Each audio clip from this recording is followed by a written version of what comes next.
Waking up hurt so much that for about 10 seconds I genuinely believed someone had parked a truck on my chest, then reversed, then done it again to be thorough. Every rib had its own opinion. My left arm felt like a bag of gravel someone had labeled arm as a joke. Breathing was a negotiation, and I was lying on a wooden plank so cold and so hard that when my shoulder blade touched it, the plank won. Then the memories arrived, and honestly, the memories were worse than the ribs. They came in like someone emptying a filing cabinet directly into my skull, and the very first file to land was a fist. Not a metaphor, an actual fist, coming down on a sparring stage in front of maybe 200 people, most of whom were laughing. A guy named Li Jian, fourth heaven of the martial Dao. 3 moves, that was all it took. 3 moves against a kid at second heaven who never stood a chance. On a stage where the rules said practice bout, and the crowd said entertainment, and the fist said something else entirely. That kid died on the walk home, bled out inside, quietly, in this exact hut, on this exact plank. And then I woke up in him. Great, love it, wonderful.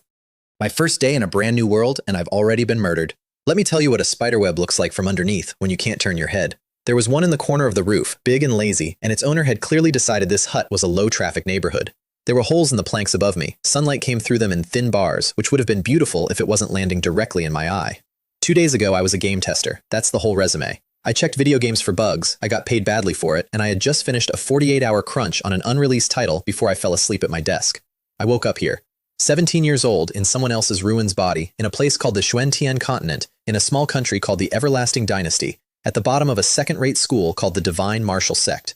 The kid whose body I was in had a name, Chen Shu, same as mine, which was the universe's one and only courtesy that week.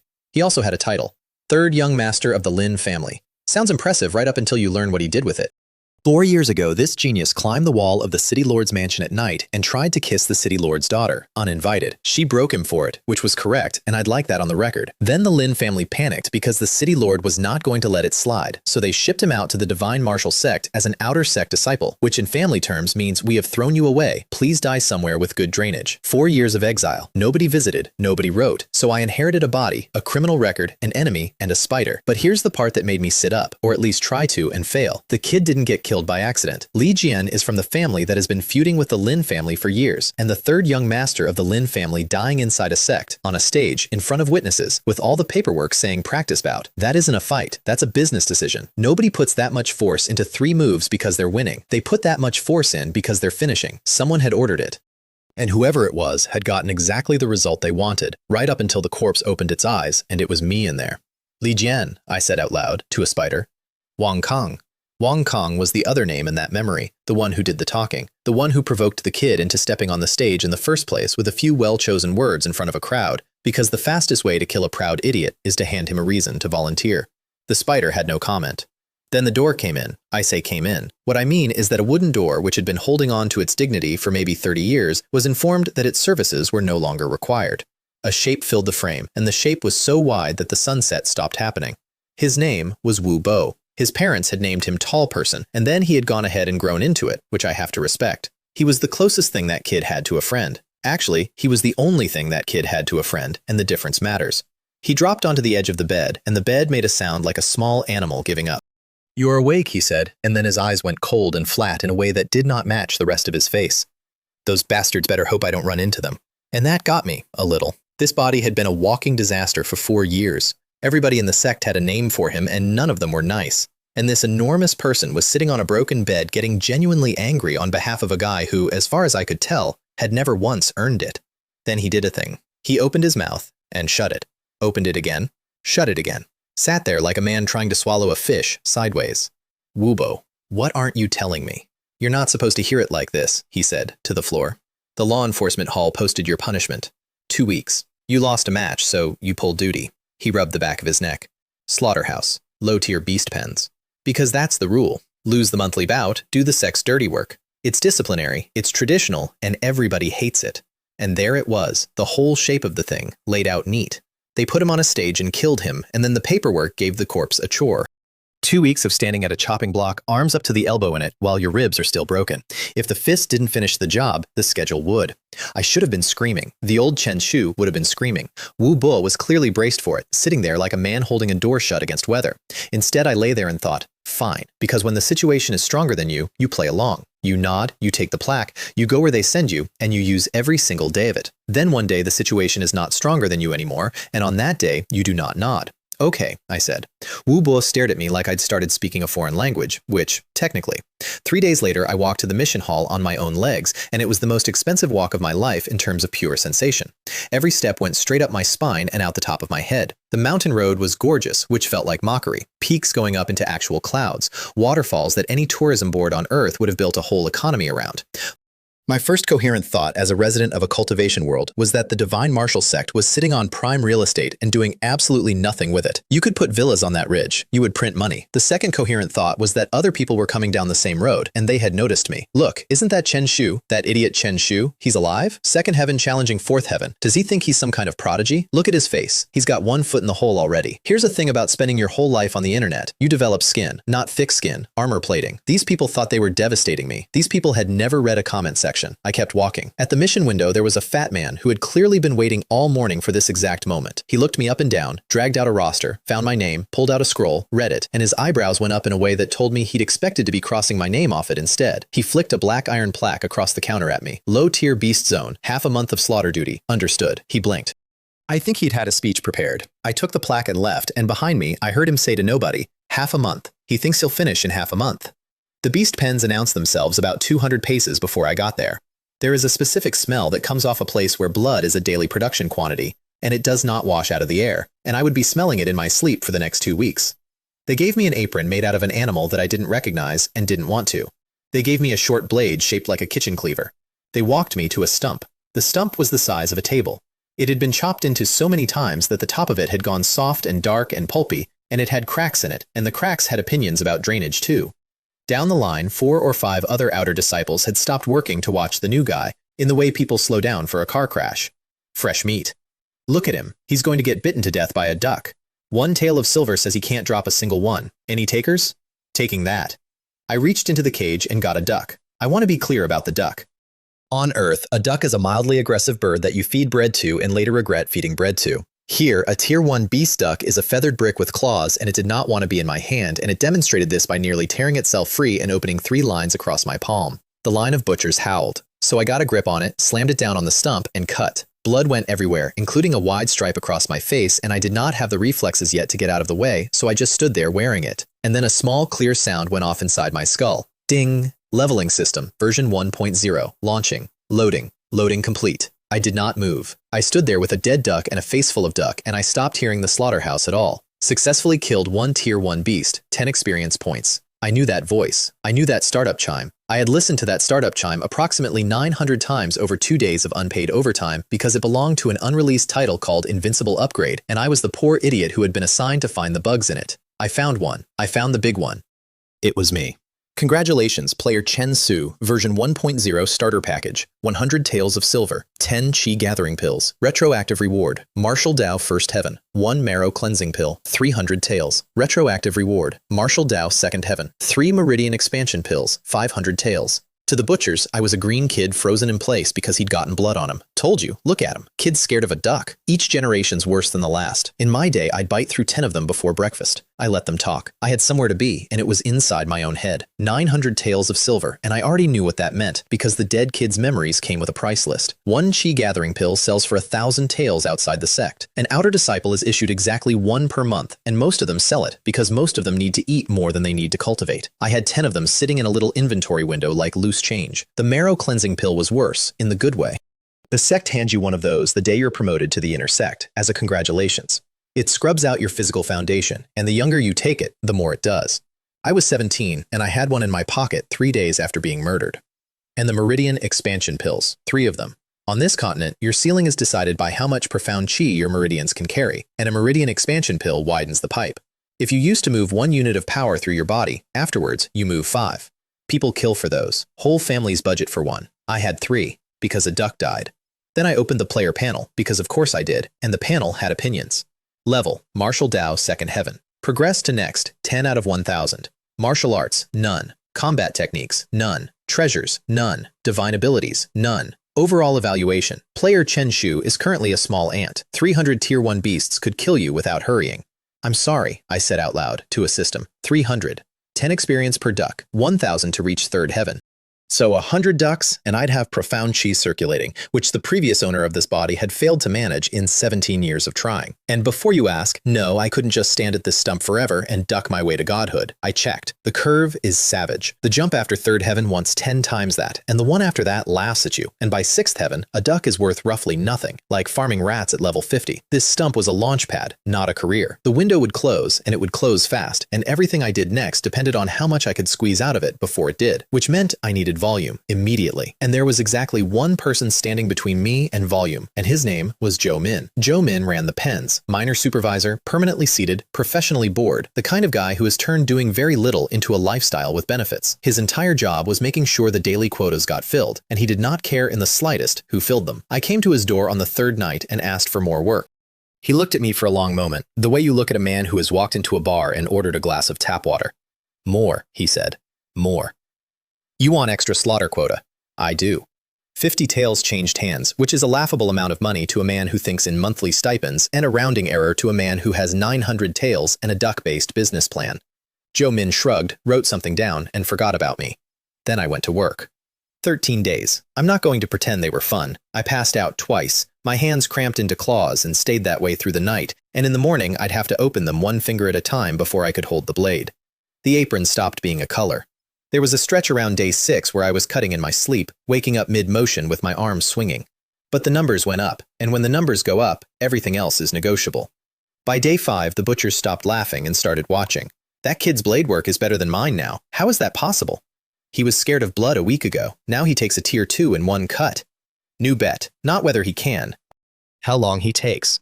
Joe Min came down personally to stand at the end of the row with his arms folded, trying to work out what he was looking at and never getting there. Because the answer was that a bug tester from Earth had found an exploit in reality and was farming it 18 hours a day. Ding! Level up. Marshall Dow, 3rd heaven. Ding! Level up. Marshall Dow, 4th heaven. And when the 4th one landed, so did the rewards. And the rewards were not silver. A blade technique came into my head the way a memory arrives. No reading, no practice, just suddenly knowing how. The whole shape of it at expert grade. It was called One Cut, Two Halves, and the name is not poetry. It is a description of the intended outcome, and under it, a profound art, indestructible Vajra body, which meant that instead of a set of ribs held together by optimism, I was going to have a body that could take a hit and file a complaint about it later. 4th heaven, same rank as the man who killed me, 12 days after he did it. I want you to understand the geometry of that. Li Jian spent years getting to 4th heaven. He is, by every measure this world uses, a talented young man from a good family with excellent training, and I got there on ducks and a bribe. I started going up the hill before dawn. There's a nameless slope behind the disciple quarters where nobody goes because there's nothing there. That's the whole appeal. I'd get up in the dark, walk out past the pens, and spend an hour hitting a tree. The first morning I hit the tree, and the tree won, and my knuckles opened up. The Vajra body is not a magic word. It's a thing you build, and you build it by explaining to your own bones, repeatedly and painfully, that this is who we are now. So I hit the tree until the bark was wet, and then I went and butchered ducks with my hands like that, and then the next morning I went back and hit the tree again. By the 11th morning, I put my palm through a boulder that had to weigh several hundred kilos, and it split like a dropped plate.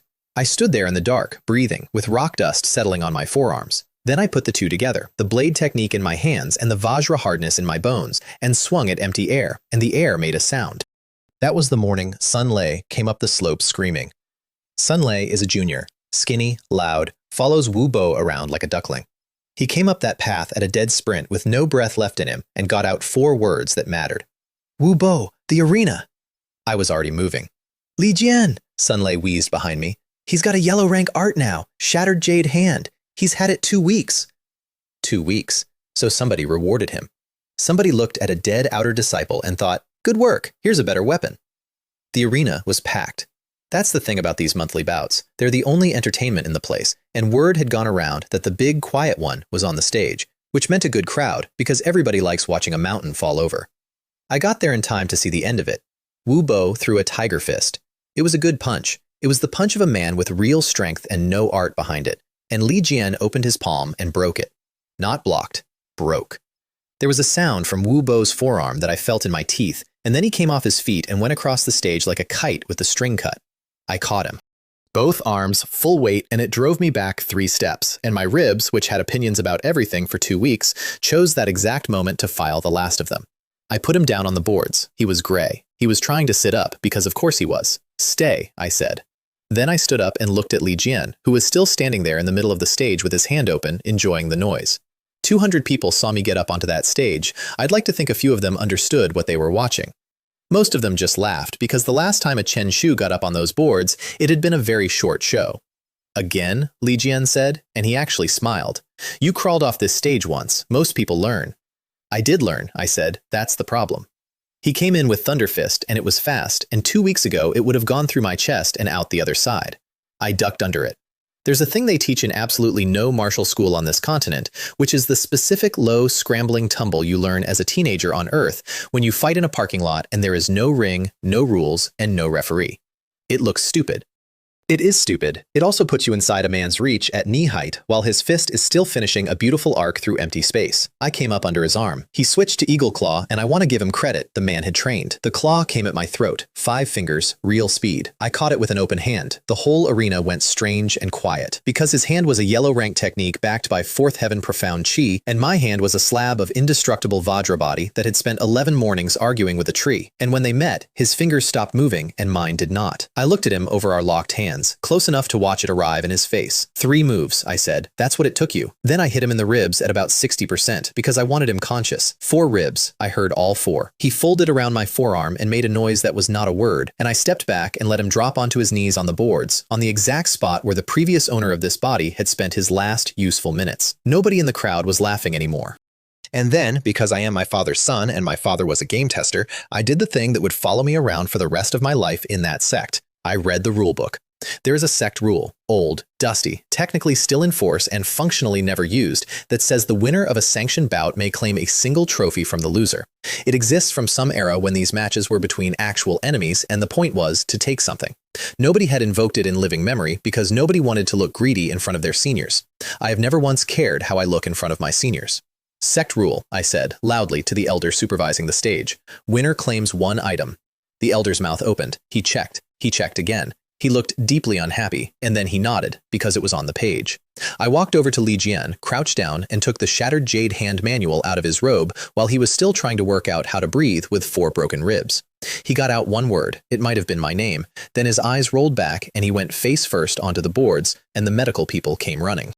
I stood up with a yellow rank family technique in my hand in front of 200 witnesses, all of whom were doing the same arithmetic at the same time. Because it wasn't just his manual, that art belongs to his whole family. Every one of them fights with it, and I had just established, in public, with an elder's own ruling behind it, that anybody who steps onto a stage with me is betting their family's secrets on the outcome. I looked around at all of them, and I did not smile, because I was saving that. Then I went and picked up Wu Bo. Here is my favorite thing that happened that month, and I had nothing to do with it. The rule I dug up was old, and it had been asleep for a very long time, and I woke it up in front of 200 witnesses, which meant that at the next monthly bout, some nobody from a farming village who won his match against a family kid looked at the elder and said the magic words and walked off that stage holding a family heirloom. And then it happened again the week after, and again. Within a month, the family, disciples of the divine martial sect, had gone from strutting around with their techniques on their belts to leaving them at home in a locked box, and the poor kids of the outer sect were suddenly extremely enthusiastic about the monthly competition schedule. I got 0 credit for the ones I didn't personally cause, and all of the blame for every single one of them. I have never been more proud of anything in my life. Joe Min came and found me at the pens and gave me my 50 taels back. Didn't say why, just put it on the block next to the cleaver, made a face like a man returning something he'd found in the street, and left. Wu Bo came by with his arms strapped up, still gray, and told me the one useful thing anybody told me that year. You've got no art, he said. You've got a stolen palm technique and whatever that was. That's not a foundation, that's a lucky day. Go to the Zhonggong Pavilion. The Zhonggong Pavilion is the sect's scripture library. It is the actual treasure of the divine martial sect, the reason people put up with the sect at all, and getting in requires a strength assessment at the door. 4th Heaven bought me 1 hour and 1 visit. I stood outside that building for a good minute before I went in. Every reincarnated idiot in every story I have ever read gets a scene where they walk into the forbidden library, and I was about to have mine, and I intended to enjoy it. There was an old man in gray robes by the door. He looked like a man who had been napping for 40 years and intended to continue. He had no aura, no presence, nothing. He also made every hair on my arms stand up, because there is a specific feeling you get when something enormous glances at you and decides you are not worth eating. He checked my token, tossed it back, and yawned. 1 hour. 1st floor only. 1 mind method, 1 profound art. A pause. Do not go up to the 2nd floor. If you die, don't come complaining to me. The 1st floor was rows and rows and rows of wooden shelving. Tens of thousands of manuals, fist techniques, leg techniques, blade, sword, formations, all filed neatly by category like the world's deadliest public library. I had 1 hour. I want to be honest about how that hour went, because it was not dignified. I ran. I ran up and down aisles, pulling books off shelves, reading 3 lines, shoving them back. Ice profound chi, first rate, turns 3 jong around you into winter. Beautiful, useless to me. Blazing sun something, first rate. Unwavering something, first rate. I put back more power in 40 minutes than most people in that sect will hold in their lifetimes, and my hands were sweating and the incense was burning down. Then I turned a corner and there was a shelf standing on its own, with only a few books on it, and a feeling came off it like a cold draft from a door nobody had opened in years. The first one I picked up had a warning written on the cover in a much later hand. Overlord Mind Cultivation Technique. First rate, incomplete. Recommend you do not learn this. Ah, so that's what this shelf is. This is where they put the broken ones. Everything here is missing pages, and a mind method with missing pages is a road with the far ends sawn off. You walk it, you get strong, and then one day you hit the place where the pages stop and you stand there for the rest of your life. I know exactly what I'm supposed to do at this shelf. I'm supposed to feel a small, tragic sympathy for all the lost knowledge and go back to the sensible aisle. I picked up the next one instead. 9 Revolutions Heart Method. Top grade. Incomplete. Recommend you do not learn this. Ding. Quest system unlocked. Missing fragments of the 9 Revolutions Heart Method detected. Accept. I stood in a dusty aisle in a cultivation world holding a broken book, and a quest window opened in my head, and I made a sound that got me a look from a disciple 2 shelves over. Because that is not a system prompt. That is a hidden quest trigger. That is the game telling you that the thing in your hands is not junk, it is a quest line, and somebody buried it on the reject shelf because they didn't have the item required to start it. Accept. Quest active. Locate the missing fragments of the 9 Revolutions Heart Method. Reward, unknown. Then I actually read the description, and it got better. 9 Revolutions Profound Chi does not behave like normal Profound Chi. It transforms at the first level and comes out fundamentally superior to what everyone else in the world is running on. Same technique, same rank, same everything, but your fuel is better than their fuel, so your punch is worse for them than their punch is for you. The catch was right there in black and white. Missing the later chapters. Cultivate this and you top out at 9th heaven of the martial Tao, forever. You never become a profound practitioner. You never become anything. It is famous in that sect specifically as the technique that ate a generation of geniuses, back when people still tried, and after enough of them turned into ordinary men in their 30s, everybody agreed to stop. So here's the situation. Everybody else looks at that book and sees a ceiling. I look at it and see an active quest with an unknown reward, in a system that has so far given me a marrow cleansing pill for killing a duck. I also grabbed a fist technique on the way out, and I picked it deliberately badly. 8 desolations, 6 harmonies fist. Third rate, big, wide, sweeping, unsubtle, the martial equivalent of a shovel. I did not want elegance. I had a body made of indestructible Vajra body and a blade art called 1 cut 2 halves, and what I needed was something that let me walk forward and keep walking. At the registration desk, the old man in gray looked at the 9 Revolutions Heart Method for a long moment. You're sure? I'm sure. You understand what this does. I've heard. He explained it anyway, patiently, the way you explain to a child that the stove is hot. Cultivate this and it locks you out. And it's worse than that, he added, because it's jealous. Once 9 Revolutions Profound Chi is in you, no other mind method will take. Try to switch later and your body rejects it, and now you have nothing at all. I thanked him for his guidance and took the book. He watched me walk out. I think he'd written me off before I reached the door, and honestly, fair. 4th heaven gets you your own small courtyard, which is the single greatest perk in the entire outer sect, because it means a door that closes. I closed mine and did not come out for days except to eat. Cultivating the 9 Revolutions Heart Method is supposed to be brutally hard. It demands comprehension. That is the whole reason nobody finishes it. And this is where I have to admit the ugliest advantage I own, which is that I do not comprehend anything. I have a window. The window says learn, and I say yes, and then I know how. I was 4 levels deep and about to break through to the 5th when somebody started hammering on my gate. Oh, come on, I said to the ceiling. It was Wu Bo, and he was out of breath, and he was already talking before the gate was fully open. Good, you're here. Come on, now. Come on, where? Li Hung is coming up the path with about 20 people, and he is not here to talk. He grabbed my sleeve. We can lose ourselves in the Eastern Quarter for a few days. Let it cool. Li Hung, 5th heaven. Li Jian's cousin and the actual muscle of that little family clique. A genuinely well-known name in the outer sect. The kind of person who gets to be arrogant because for once, it's backed by something. I looked at Wu Bo's hand on my sleeve. Here is a man with a broken arm and a sling who has come running across a mountain to drag me out of the path of somebody who could quite easily kill him for doing it. Do you trust me? I said. He blinked. Of course. Then let go of the sleeve. I stepped past him into the yard. He's 5th heaven and I've been busy. Maybe I lose. But if we run today, we run at the next one and the one after that. You can run from the 1st. You can't run from the 5th. Wu Bo stood there and had a small visible war with himself, and then he slapped himself on the forehead, and then he laughed, which is the exact moment I decided I would keep this man alive no matter what it cost. "You're right," he said. "What's Li Heng? 2 fists can't beat 4 hands." Outside the gate, somebody was doing the traditional shouting. "Chen Shu, get out here! You laid hands on the Zhang family, so unless you plan to be a coward for the rest of your life—" "Whose dog is that?" I said, walking out. "Somebody take it inside. It's barking in the street." There is a specific sound a crowd makes when it wants very badly to laugh and does not dare, and I got the full version. Li Heng's face went through several colors. He got it under control fast, though. He was smoother than his cousin. He gave me a whole disappointed speech about how he'd expected 3 heads and 6 arms, and then he made his offer, and the offer was the actually clever part. "Meal," he said pleasantly. "Say 3 times that you're trash, then go to Li Jian and apologize in front of the junior brothers. Do that and everything is forgiven." And that is a beautiful trap.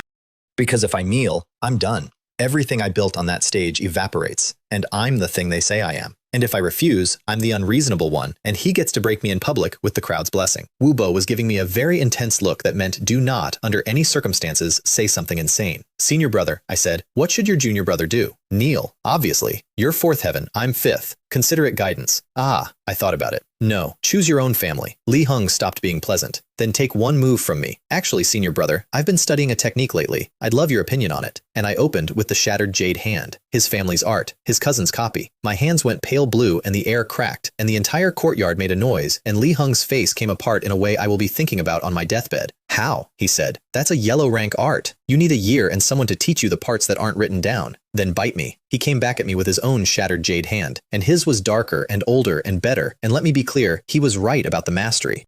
His was that major achievement. Mine had been alive for 4 days. In the crowd, people were already calling it, the kid showing off his little skill in front of an ancestral master. His palms hit me like a landslide, blow after blow, and each one should have folded me, and each one landed on 11 mornings of arguing with a tree. He was throwing everything at 50% power, which is what you do when you're strangling a smaller opponent to make a point, and after about 20 of them, a very unwelcome thought arrived on his face. He was burning profound chi at 5th heaven volume, and I was still standing there. "Your art isn't much, senior brother," I said. "Try mine." I brought my palm down through his guard, and it hit like a stone dropped into deep water, and he went white, because a beginner's shattered jade hand is not supposed to feel like that. "Minor achievement? Already? How?" "You cultivated it. Why can't I?" Then he got clever, which is to say he threw a palm with one hand to hold mine and drove a fist into my lower stomach at an angle I didn't see, and for about half a second I was in real danger. So I stopped playing with his art and used mine. 8 desolations, 6 harmonies, fist, 3rd rate, the shovel. I have never felt anything like the first time I threw that punch with 9 revolutions profound chi behind it. It came up out of the ground and through my hips and out of my arm, and it did not feel like a technique. It felt like a landscape moving. His fist and my fist met in the air, and his was first-rate profound art at major achievement, and mine was garbage, and his hand came off worse. He stared at his own knuckles. "That's a 3rd-rate technique. 3rd rate. Did you take some kind of pill? What did you take? You'll figure it out when you lose." And that's when the crowd figured it out for him, out loud, because there's always one guy in the back with a loud voice and a theory. "That's not the fist. Look at the chi. That's 9 revolutions." The whole courtyard turned into a market. 9 revolutions? The dead-end one? The waste method? He actually cultivated the waste method. So that's it. That's why. His chi is better than ours, so every technique he touches gets multiplied. He's finished. He's ruined himself. He'll die at 9th heaven a nobody. Look at him, he's celebrating and he's already dead. And I want to record what that felt like, because it was the exact opposite of what everybody in that courtyard thought it was. They were standing there watching a man burn his future to win an argument and pitying him. I was standing there with a quest window open in my head that they could not see, thinking, you have all just publicly explained why I am stronger than you, and the explanation you have chosen is one that makes you feel sorry for me. I could not have designed better camouflage if I'd had a year and a committee. From this day forward, every single time I get suspiciously strong, 200 people will nod and say, well, of course, it's that mad heart method, poor kid. Nobody is ever going to go looking for a system. I gave them a story that explains everything and costs me nothing. You're right, I called out to the crowd, and I put real bitterness in it, and I meant not one syllable. I've got no talent. 9 revolutions was all that would take, so I'll be finished at 9th heaven, but today, you're going under my foot. Then I stopped talking and finished it. The 8 desolations return.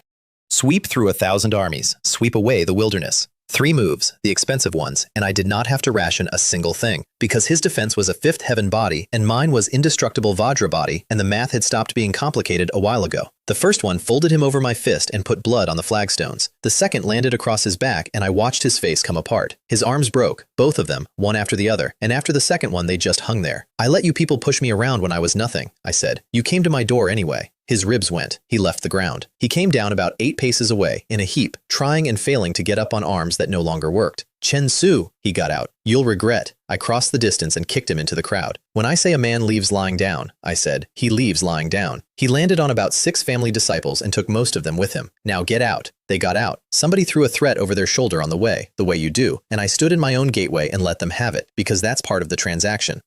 70% of my profound chi. That's what beating a 5th heaven expert half to death had cost me. I'd been keeping count the whole time out of pure habit, and the number was so much better than I'd expected that I had to keep my face still. Wu Bo was quiet for a while after everyone left. Then, in the courtyard, looking at nothing, "Little Lin, why would you do that to yourself?" He meant the heart method. He believed it completely. Of course he did. Everyone did. And I could have told him. I want that on the record too. I stood there and genuinely considered it, and then I did not, because the single greatest asset I had in that entire world was that nobody knew, and the way you keep a thing like that is that nobody knows. Who says a man with a waste method can't get there? I said. Miracles happen. Beats getting stepped on every month while I wait for one. He didn't argue because there wasn't an argument. He just put his good hand on my shoulder. Whatever you cultivate, he said, you're still my junior brother. Then I gave him the shattered jade hand. He nearly dropped it. A yellow rank art sells for 20,000 taels. It is the single most valuable object either of us had ever held, and I was handing it over in a courtyard like a spare coat. Absolutely not. You won this. I didn't do anything. I stood there. I've got a heart method that makes third-rate techniques hit like first-rate ones. You've got the natural strength of a small mountain and nothing to point it with. Which of us should be holding this? That's not. Fine. Then pay me back later when you're somebody. He argued for a while longer and lost, and when he finally put it away, he was holding it like it might go off. I have made a lot of investments since then, in a lot of things. That one is still the best return I have ever gotten, and I didn't even know I was making it. That evening, my new social life began. The first one arrived at dusk. Blue robes, sharp eyes, an enormous friendly smile that arrived a half-second before he did. Name of Wen Yu, and he'd come to congratulate me. Then came the pitch. Senior brother He Long, 8th heaven, protective aura, one of the genuinely big names in the outer sect, was extending an invitation to his organization. Join up and nobody bullies you again. Pills, weapons, techniques, all provided. With your talent, junior brother, you'll be the strongest expert in the whole outer sect. The strongest expert in the outer sect, sure. And what a coincidence that this offer arrives the same evening I win a fight, from a faction that never once looked at me during 4 years of losing them. I know what a recruiter looks like. He wasn't offering me a place. He was offering me a leash with a very nice collar on it. Senior brother is too kind. I don't want to join anything right now. He genuinely did not understand the words. He tried again, warmer, then again, cooler. Then he pointed out, in the tone of a man mentioning the weather, that I should think carefully before I regretted anything. He left angry. He was not the last. That night I had 4 more, one after another, all of them representing somebody, all of them promising the world, and I turned down every single one politely and completely, which means that in the space of about 3 hours, I personally offended every faction boss in the outer sect of the Divine Martial Sect, including a man with protective aura, the Zhang family in front of me, the Li family with them. And now, every organized power in the outer sect behind me, all mildly insulted. By morning, I had a new title, not trash anymore. Now, I was the madman, the lunatic who cultivated the waste method and turned down Hulong to his face. I'll take madman, trash gets kicked, madmen get room. Then I put the bloody apron back on and went to work, because a madman still needs experience points. Joe Min gave me a private room in the pens without being asked. He didn't want to know why. Nobody wanted to know anything about me anymore, which was perfect. 10 more days. Tier 3 jungle leopards now, 40 ahead. Tier 2 wood rats, 30. Ding, level up. Martial Dao 5th heaven. Reward, win following movement technique, and 1500 taels. 5th heaven is the line where profound chi stops being an internal thing. I circulated it once, and the pores on my forearms let out a hiss, and something invisible left my skin and went across the room and blew a training stake into splinters. I could hurt people from across a room now. That was new. Then I opened the panel to admire myself, and the panel had a small piece of bad news at the top of the page. Progress to next level, 21 out of 300,000. I read it twice. The last level had wanted 100,000, this one wanted 300. And on the way to checking whether that was a typo, I killed a tier 3 leopard and it paid me 20. It had paid 40 that morning.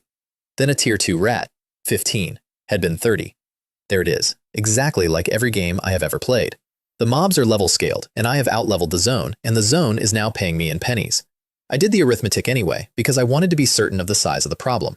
300,000 experience at 15 to 20 a kill is somewhere between 15 and 20,000 animals. The Divine Martial Sect does not have 20,000 animals. The Divine Martial Sect does not have 20,000 animals over the next 10 years. I stood there in a room that smelled like a slaughterhouse, holding a cleaver, at the end of the best 2 weeks of my life, and understood that the ride was over. The pens were a starter zone, and I had just hit the level cap on the starter zone. So I put the cleaver down on the block, took the apron off, and went to find out where the grown-ups did their killing. The bounty hall was the answer, and the bounty hall was a revelation. Picture a trading floor, long horizontal beams running the length of a hall, and hanging off them, hundreds of paper slips fluttering like flags, each one a job. 1 star to 9 stars. You take a slip, you do the thing, you come back with proof, and they pay you in silver and merit points buy techniques. The room was loud with the specific noise of men bragging about work. Senior brother Huang Shan brought down a tier 7 blood iron crocodile. The hide alone goes for 20,000 taels. That's nothing. Arthur picked a 7 colors flower out of the Blackwater mountain range yesterday. 30,000. Out of Fengyue Lake? That's swarming with beasts. 7th heaven is 7th heaven, I suppose. I walked the beams and read. 1 star. Go to Black Mountain. Find 10 red heartstones. 10 merit. 100 taels. 1 star. Snow Mountain. 20 snow beast pelts. 50 merit. 1,000 taels. 2 star. Blackwater mountain range. Bring back a live tier 5 cub. 200 merit. 2,000 taels. 3 star. Blackwater mountain range. 50 blood iron crocodile hides. 500 merit. 10,000 taels. The Blackwater mountain range kept coming up, so I found the one that said Blackwater mountain range and tier 5 windfire bear, and I took it off the beam. The clerk at the desk was a girl in a white dress, and she looked at my slip, and then at me, and then at the slip again. You're sure about this one? Not something else? I'm sure. It's 3 stars. Windfire bear. They're pack animals. They're armored. They use wind and fire. And nobody in the outer sect solos one under 6th heaven. She was not being unkind about it, which somehow made it worse. If you fail, you lose merit points. Losing merit points sets back everything you're saving for. I'll take it. I signed and turned to go, and she called after me. Hey, you forgot your file. She handed over a folder on the bear. Habits, range, weaknesses, which I had genuinely forgotten existed, because the previous owner of this body had never once accepted a bounty in 4 years and had left me absolutely nothing to work with. Little brother, she said, and she was maybe a year older than me and enjoying the word enormously. Drop it. Take a 1 star. Thank you for the concern. I like a challenge. Challenges make life interesting. Behind me, as I walked out, I heard her say to nobody, arrogant little boos, fine, fine, then I hope you have terrible luck. Reader, her aim was excellent, because the second I stepped out of the bounty hall, the temperature dropped. Not a figure of speech. The air outside that door got cold, and every disciple in the square moved backward at once, the way a crowd does when something arrives that they all recognize, and I did not. Chen Zhu, you finally came out. I've been waiting. There were 2 of them at the bottom of the steps. Li Jian was one, mostly healed, all 4 ribs knitted, standing there with his face full of very expensive medicine. The other one looked exactly like him, with the softness taken out.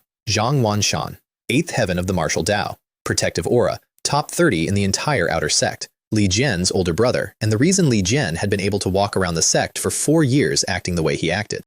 I want to tell you what protective aura does, and I want to be accurate because I have never been so comprehensively outclassed in my life. He took 1 step. That's it. He didn't move his hands. He didn't say a word. He took a step toward me and something came off him that had weight, an actual physical weight, like a sky lowering. It came across the square and it hit me in the chest and my knees started to fold. Not because I decided to kneel, because they were being folded from outside by a pressure that did not care what I had decided. And in that half second, I understood the entire play. He wasn't here to fight me. Fighting me in public would make him a joke, an 8th heaven expert beating up a 5th heaven kid over his little brother. He was here to make me kneel in front of 1,000 people without laying a finger on me, so that everything I'd built in 3 weeks would go back into the box. Big brother, Li Jian was saying somewhere behind all that pressure. Kill him, cripple him. My 9 revolutions profound chi was screaming. My legs were shaking.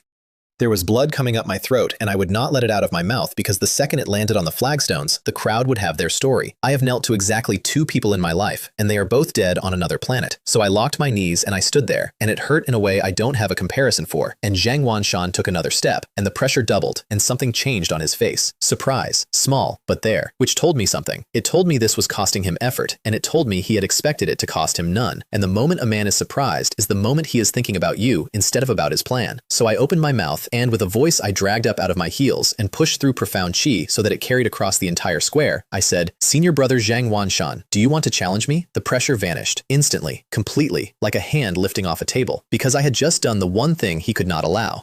I had turned it into a challenge, in public, at volume, in front of 1,000 outer disciples, and an 8th heaven expert cannot answer a challenge from a 5th heaven kid by squashing him in a courtyard. That isn't a victory. That's a story people tell about you forever. I did not stop there because I was already out on the ice, and the ice was already cracking. 3 months from now is the half-year grand competition, I said, and I made sure it carried to the back. In the rankings, I will beat you until you cannot stand, and I will use you as the step I climb into the inner sect. Does senior brother dare to accept his junior brother's challenge? The square made a sound like a stadium. Zhang Wanshan's eyes did something small and vicious. He hated it. He hated every part of it. He hated it more than anything that had happened to him that year, and he could not do one single thing about it, because he had status, and status is a beautiful cage.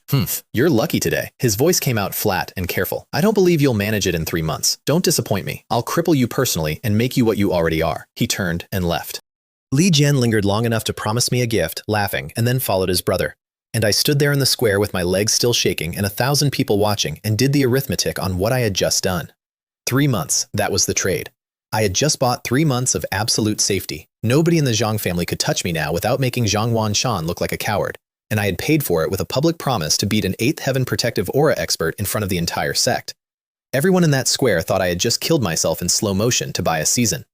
They weren't wrong about the price. They were wrong about the buyer. The crowd verdict came in fast and unanimous. He's insane. He's actually insane. 8th heaven, protective aura. He'll be a profound practitioner inside 2 years. He beat Jian and Feng Lang and got drunk on it, that's all. He'll regret it. If he's smart, he'll leave the sect. That's the only way he lives. There are always badly injured disciples at the half-year competition, and Wanshan will not waste this. Wu Bo and Sun Lei came to my courtyard within the hour, at speed, and Wu Bo was already lecturing before he was through the gate. I told him the story straight, minus the part where a game system was making me stronger every day. He came at you himself, Wu Bo fumed. 8th heaven, over his brother. Has he no shame? Senior brother Chen Shu, said Sun Lei, who is 15 and who I could see quietly rearranging his entire idea of what is possible in a human life. Are you really going to fight Zhang Wanshan? We'll see. Little Lin, said Wu Bo, I know people. There are senior brothers in the organizations who'd back you. If you join, Wanshan can't refuse. Later, maybe. Not ever. First, I'm going to the Blackwater mountain range. Wu Bo looked at me for a long moment. He is not a subtle man, but he is not a stupid one either. The outskirts have low-tier beasts. It's good practice. Maybe I get lucky. Nobody gets lucky in the Blackwater mountain range, he said. Do not go deep. I got the 3 months signed off by a deacon without much trouble, which tells you exactly how much the Divine Martial sect valued my continued attendance. Then I stood on the mountain road and looked back up at the sect for a second and made myself a very simple promise and went down. Shenwu City sits at the foot of the mountain. I spent 100 taels on a plain black robe because the last thing I needed was to walk into a lawless region wearing sect colors and a name. I bought a blade, a black iron single-edged blade. Nothing fancy because 1 cut 2 halves is a saber art and it wanted a saber. And I bought a horse, a chestnut, 1,000 taels, good for a few hundred li a day. The kind of horse that can do 1,000 li a day exists and costs more than everything I owned, and I stood in that stable yard and had a small, quiet moment about it. Then it was 5 days on the road, and on day 4 I discovered something important about myself, which is that I cannot be alone with my own thoughts for 5 days without singing. So somewhere on the Imperial Road, in a world of sword saints and profound arts, a chestnut horse was subjected to the entire back catalog of a pop song about a mouse who loves rice, performed badly, at volume, by a man who had not showered in 4 days. The horse did not comment. The horse was a professional. 5 days, I told it. 5 days, for 2,000 li. On Earth, this is a nap and a bad meal. When do I get to fly? Behind me on a different road, 6 riders were pushing their horses harder than I was pushing mine. Faster. That little bastard has to be in Blackwater City. We find him before he goes into the range. He ran fast, that one. If he hadn't dodged, he'd have died at home and we'd all be in bed. After we kill him, Blackwater City is on me. Women, wine, whatever you want. But if one word of this gets out, the ones above us will not be gentle. Blackwater City was the first genuinely fun place I saw in that world. It exists because the mountain range exists. Beast hides, beast cores, herbs, and everything the men who fetch those things want to spend money on afterward. The main street was one continuous shout. Clearance!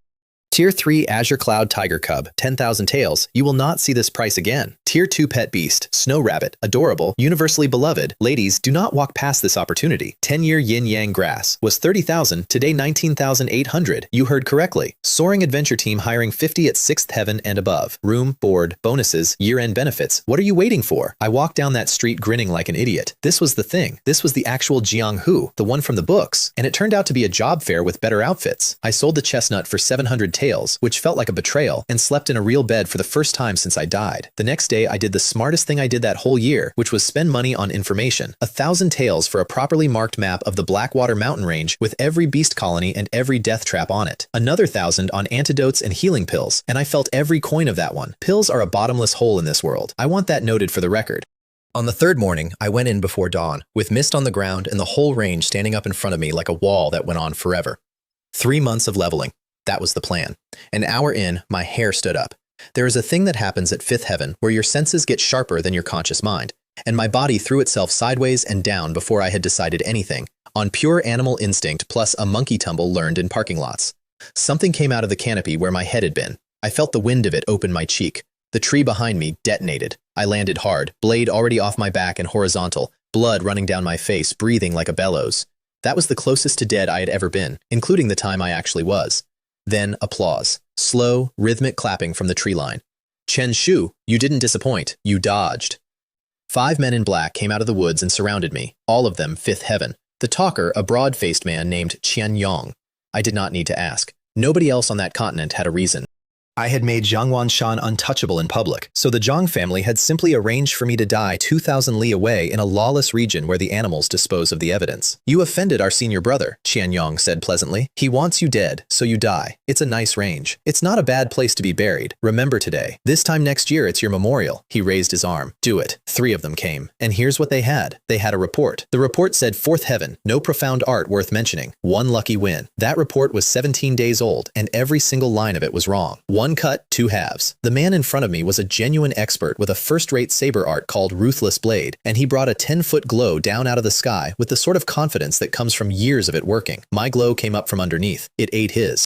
It went through his saber glow like a hand through smoke and kept going and did exactly what the technique is named after. And there was a sound, and then there was a very great deal of blood, and a man who had been alive was in 2 pieces on the forest floor with his face still arranged in the shape of a question. Kill, Heikai, fifth heaven, 500 experience, 500. A tier 3 jungle leopard was paying me 20. Murder system activated. I stood in a clearing with a wet blade and a system window in my head, and something in my chest went very still and very cold and very interested. Killing people gives experience. It gives 25 times what an animal gives. The wall I'd been staring at, 300,000, 15,000 animals, an impossible number, had a door in it, and I was looking straight at 4 more men who had come here specifically to hold it open for me. Reward, Jianghu Beginner Medal, speed +1, 1 use, duration, 1 incense stick. Surprised? I said, and I let them see my face. Don't ask why. You're all going to die on this blade. They stopped being confident around the time the second one came apart.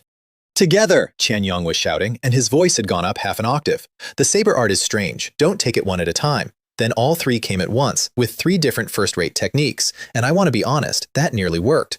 3 coordinated fifth heaven attacks is a thing that sixth heaven experts respect. I put 50% of everything I had into the blade, and the glow came off at 3 zhong long with black and the white, and it broke all 3. The backwash still picked me up and threw me into a tree.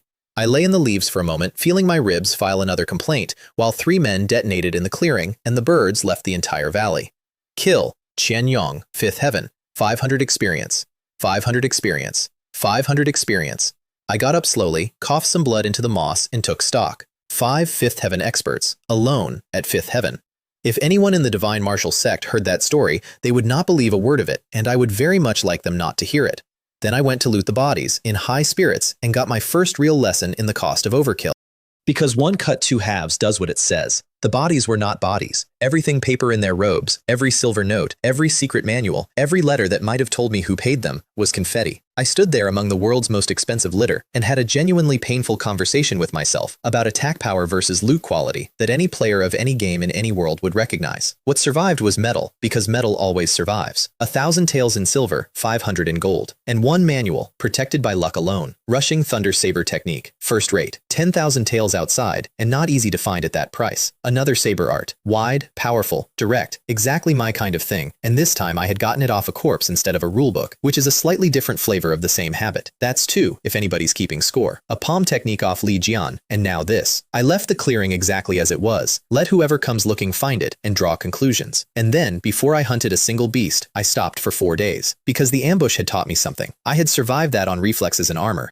If any one of those 5 had been faster, I'd be fertilizer. What I did not have was legs, and I had been carrying the answer around unopened in my inventory since the day I hit 5th heaven. Wind following movement technique. It turned out not to be a movement technique. It's 2 things braided together, a footwork art and a lightness skill. And the lightness skill has 3 realms. First realm, a man like the wind, coming and going without a trace. Second realm, the wind like a man passing through the wind. Third realm, no separation at all, everywhere at once. I read the first realm, understood every word of it, and then spent one entire day falling out of trees. I want to describe this properly. The system does not make you good at things. The system gives you the knowledge, complete and perfect, straight into your head. Everything else I had ever learned came with that download, and then simply worked. The Vajra body worked. The shattered jade hand worked. One cut 2 halves worked the first time I swung it. The lightness skill did not work. Boom. What kind of entry level is this? Are all of them like this? Boom. Again. Boom. Boom. Boom. All morning. From a height.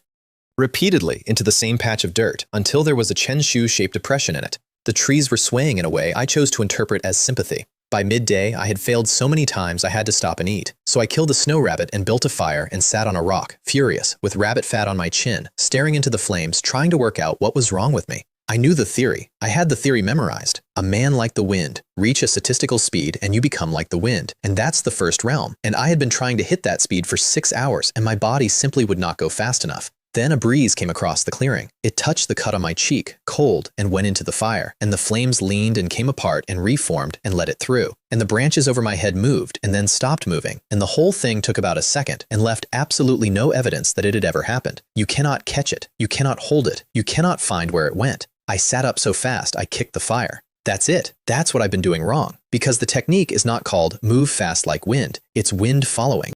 I had spent an entire day trying to solve it with movement, which meant I had spent an entire day trying to be a very fast man, when the whole point is to stop being a man moving through the air and start being what the air is doing. Wind has no shape. Wind has no direction it commits to. Wind does not travel from a place to another place. It is simply everywhere it is. Lightness skill, following the wind. I put my toes on the ground at an angle that no martial school would sign off on, and I did not push, and I floated. There is no better word, and I have looked for one. I did not run. I went, and I left an after image standing in the clearing looking surprised, and I arrived 30 paces away without any of the parts in between happening. First realm, I said out loud, to a forest. Swift as the wind, no trace. Then I did the obvious thing, because I am who I am. I drew the black iron blade, floated across the clearing at a tree the size of a millstone, and put one cut 2 halves through it in passing. The tree came apart on a cut so clean you could have used the face of it as a table. And then the top half fell over with a noise like the end of the world and emptied every bird out of that valley for the second time in a week. Speed plus that blade. My combat power hadn't gone up, it had roughly doubled. And somewhere in my inventory sat a Jianghu beginner medal that adds 1 more point of speed on top of that, once, for 1 incense stick, whenever I decide the situation deserves it. I put the medal back and made a note. That is not a tool. That is an escape hatch, and you only get 1. Then I went and found the Mad Wolves, Tier 4, 10 feet nose to tail, gray-white, blood-red eyes, and the first one I saw dragged a dead beast out of the bushes and opened it up like an envelope. I had killed a great many low-tier animals by then, and had gotten comfortable in a way that this wolf corrected in about 4 seconds. Tier 1 to Tier 3 are livestock. Tier 4 is a predator, and there is no smooth gradient between those 2 categories. There's a cliff. It found me in the tree immediately, which I had not expected either. Fine, I said. You're my homework. Because that's what it was. Rushing Thunder's saber technique was fresh in my head and completely untested, and a technique in your head is worth nothing. What I needed was a live, angry, heavily armored practice dummy, and the Blackwater mountain range was absolutely full of them. I dropped out of that tree like a falling leaf with no trajectory at all, which is the entire point of the technique, and opened with Rushing Thunder, first move. It took me most of a minute to kill that wolf. I found the soft spot behind the ribs and it came apart, and the system paid me 300. Then I killed another one to practice the second move, then another one for the third. That's how the next month went. I did not train Rushing Thunder saber technique in a clearing against a post. I trained it inside Tier 4 predators, 1 move at a time. And when the moves stopped failing, I graduated to Tier 5. And when Tier 5 stopped being interesting, I went and found the Windfire Bears my bounty slip was about. And they were pack animals, and I got surrounded. They are armored, they breathe fire, and they generate wind, and there were 9 of them, and I stood in the middle of that for a long time, letting the indestructible Vajra body take what it was designed to take. I came out of it with my ribs cracked and my saber art at major achievement. Ding! Level up, Martial Dao 6th Heaven. Reward, treasure bag, 5,000 taels. The bag was the good part. It looks like a pouch. It holds about half a room. Every gamer who has ever played anything understands immediately what a bag of holding does to your behavior, which is that you stop leaving things behind. Remember that. It matters in about 4 minutes. At 6th heaven, profound chi stops being a bundle and starts taking shape. I could put a saber glow in the air 10 feet from my hand. The panel also told me the next level wanted 500,000, but I had stopped reading that number with any feeling. Numbers like that are somebody else's problem. Specifically, they are the problem of whoever attacks me next. Then the mountains started running. I was up a tree when I felt it.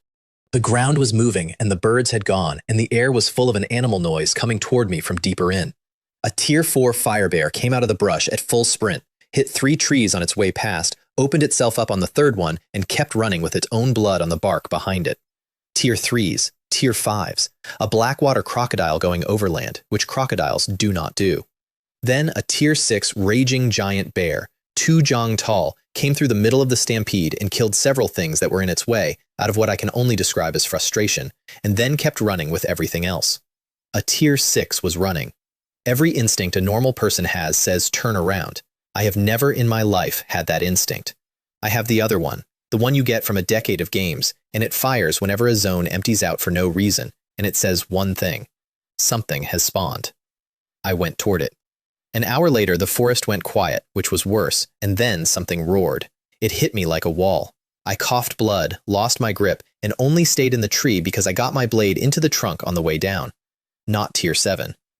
Nothing at Tier 7 does that to a man at range through a canopy. Tier 8. I sat in that tree circulating 9 revolutions chi for about 40 breaths until my blood settled, thoroughly injured by a noise, and thought about how sensible it would be to leave. Then I went and looked. Through a gap in the trees there was a clearing, and in the clearing there was a red sun demonic monkey, 3 jong tall, black scales over every inch of it, a red head, a face built entirely out of bad intentions, and a full-grown tree in its hands that it was using as a club. The ground around it was cracked open in a pattern like drought. There were pieces of things everywhere. Tier 8. Ancient bloodline. And it was losing. Around it, in a ring, 30 people in white robes with a golden sword embroidered on the chest were running a formation. Blades everywhere, all of them moving as one thing, all of them cutting and stepping back and cutting. Demon sealing blade formation. 30 men who each individually could not survive 1 second of that animal's attention, cooperating so precisely that the animal could not reach any of them. Dao Shen sect, one of the 3 great schools of the everlasting dynasty.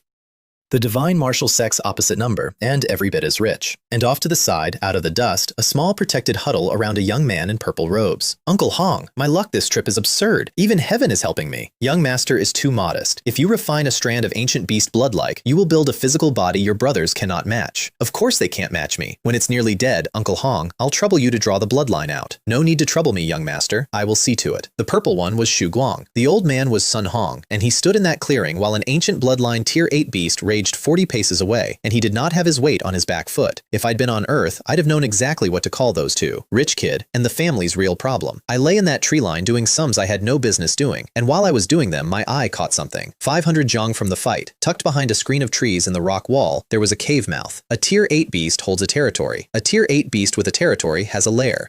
And every single person in that clearing was looking at the boss. Nobody loots the boss room during the boss fight. It's the oldest free lunch in the world. Wind following movement technique, I said, very quietly. Do not be a knockoff. You were a system reward, please. 100 jang, 200, 3. The trees did most of the work. 400, 5. And as I went through the cave mouth, out in the clearing, Sun Hong's head turned and his eyes went across the tree line exactly where I had been. He looked for 1 second. Then he went back to watching the thing that could kill him. I stood inside a dark cave with my heart going like a bird, and gave that 1 second the respect it deserved, because a man like that only gets to be wrong about you once. The lair was a room-sized space at the end of the tunnel, ankle-deep in bones, and it smelled like something that would be illegal on Earth. Here's the thing about high-tier beasts. Low ones act on instinct. High ones develop intelligence, and intelligence collects. In the corner was a pile. Armor first, mostly ruined, which made me laugh out loud in a dead animal's bedroom. Then a longsword with jewels in the hilt that nearly took my fingers off when I picked it up, and which I priced at 20 or 30,000 taels on sight. Into the bag. A spear. Into the bag. A parting hook, which I have never used and will never use. Into the bag. A folding fan with a painting of a beautiful woman on it, which I stood and looked at for a moment, because somewhere out there a man had died carrying a decorative fan into a Tier 8 monster's territory, and I thought that was a life worth commemorating. Into the bag. Everything went into the bag. That is my policy. I have never in my life left a container unlooted, and I was not going to start in another world. And then, at the very bottom, under the junk, something black. A greatsword, 3 feet, all black, with a groove down the blade, breathing cold. I reached down and picked it up, and it did not move. I put my back into it, at 6th heaven, 7, in a body that had put a hand through a boulder, and it did not move. Absolutely not, I said, and ran 9 revolutions profound chi into my arms, and said, up. It came up so hard I lost my balance and dropped it. It went into solid stone like a knife into cake. Left a slot in the floor of the cave with a mirror finish on both faces. I stood there with a cold sweat starting between my shoulder blades, thinking about what that would do to a person, and about how I had just been holding it by the sharp end's cousin. I tested it against a spare blade from the pile. The spare blade became 2 spare blades, and neither of us made a decision about it. That is a sharp weapon in the technical sense. That is at minimum a high-grade mortal weapon, and it weighs about as much as a very committed adult, and the only reason I could carry it at all was the Vajra body. Into the bag. Then I did one more pass, because I am insatiable, and on the damp rock wall at the back there was a vine, black leaves, growing straight out of the stone, and hanging from the top of it, 3 fruits the size of a little finger, fire red, actually giving off heat. My mouth opened by itself. I went for them. Courting death, brat. Put down the crimson sun fruit. Wind came in behind me, a real strike, aimed at my back, from someone who had come in through the mouth of the cave while I was distracted by fruit. 2 things happened in the same half second. I moved, and my left hand threw 3 tiny saber glows at the wall, and 3 red fruits came off the vine. Take first, ask never. The white-robed disciple behind me was genuinely good. Broken mountain blade technique, first rate, at major achievement, and every stroke of it was wide and mountainous and beautifully trained, and it filled the entire cave. And I want to be fair to Dao Shen's sect here. Watching him work taught me more about saber technique in 90 seconds than a month of killing wolves. That is what a real school produces. But he had trained his art, and I had stolen mine, and one of us had spent 4 days learning to be wind. Who is this? He was saying, in the tone of a man whose worldview is coming apart. My broken mountain is major achievement. A 6th heaven expert would already be on the floor. Rushing thunder saber technique, never stopping. 10 feet of saber glow across a dark cave with a noise like weather. He closed his eyes on reflex, which was the last decision he made. Then I went through his robes and found silver and nothing else, which is a criminal way for a member of a great school to conduct himself. And I took his fine steel knife because it fit my hand, and I went to the cave mouth to see how the fight was going. Outside, they had beaten the monkey nearly to death. Its chest was open to the bone. Uncle Hong, kill it and take the bloodline. Sun Hong stepped forward, and his aura came off him and stood up into the sky like smoke, and I watched a tier 8 beast, a thing that had made me bleed with a noise, get its pupils shrink. The monkey tore itself free of the formation, threw 30 men off it, and did not attack. It ran, straight for its lair, straight for me. Beast, said Sun Hong. Cut. 10 zhong of golden blade energy came down out of nowhere and split 3 zhong of ancient bloodline in half a few paces from its own front door. I did not breathe. That is not modesty. I actually stopped. Then Sun Hong started refining the corpse, and while it burned down from 3 zhong to 2 to 1 to a fist, the huddle around Xu Guang started talking, and every word came into the cave where I was crouching. So the monkey ran home. There is only one companion plant a red sun demonic monkey grows for, young master. There will be ripe crimson sun fruits in that lair. The crimson sun fruit? The legendary one? 1 fruit, 3,000 jin of divine power, permanently. They've been extinct for an age. The bloodline hardens the body. The fruit fills what the body lacks. Congratulations twice over, young master.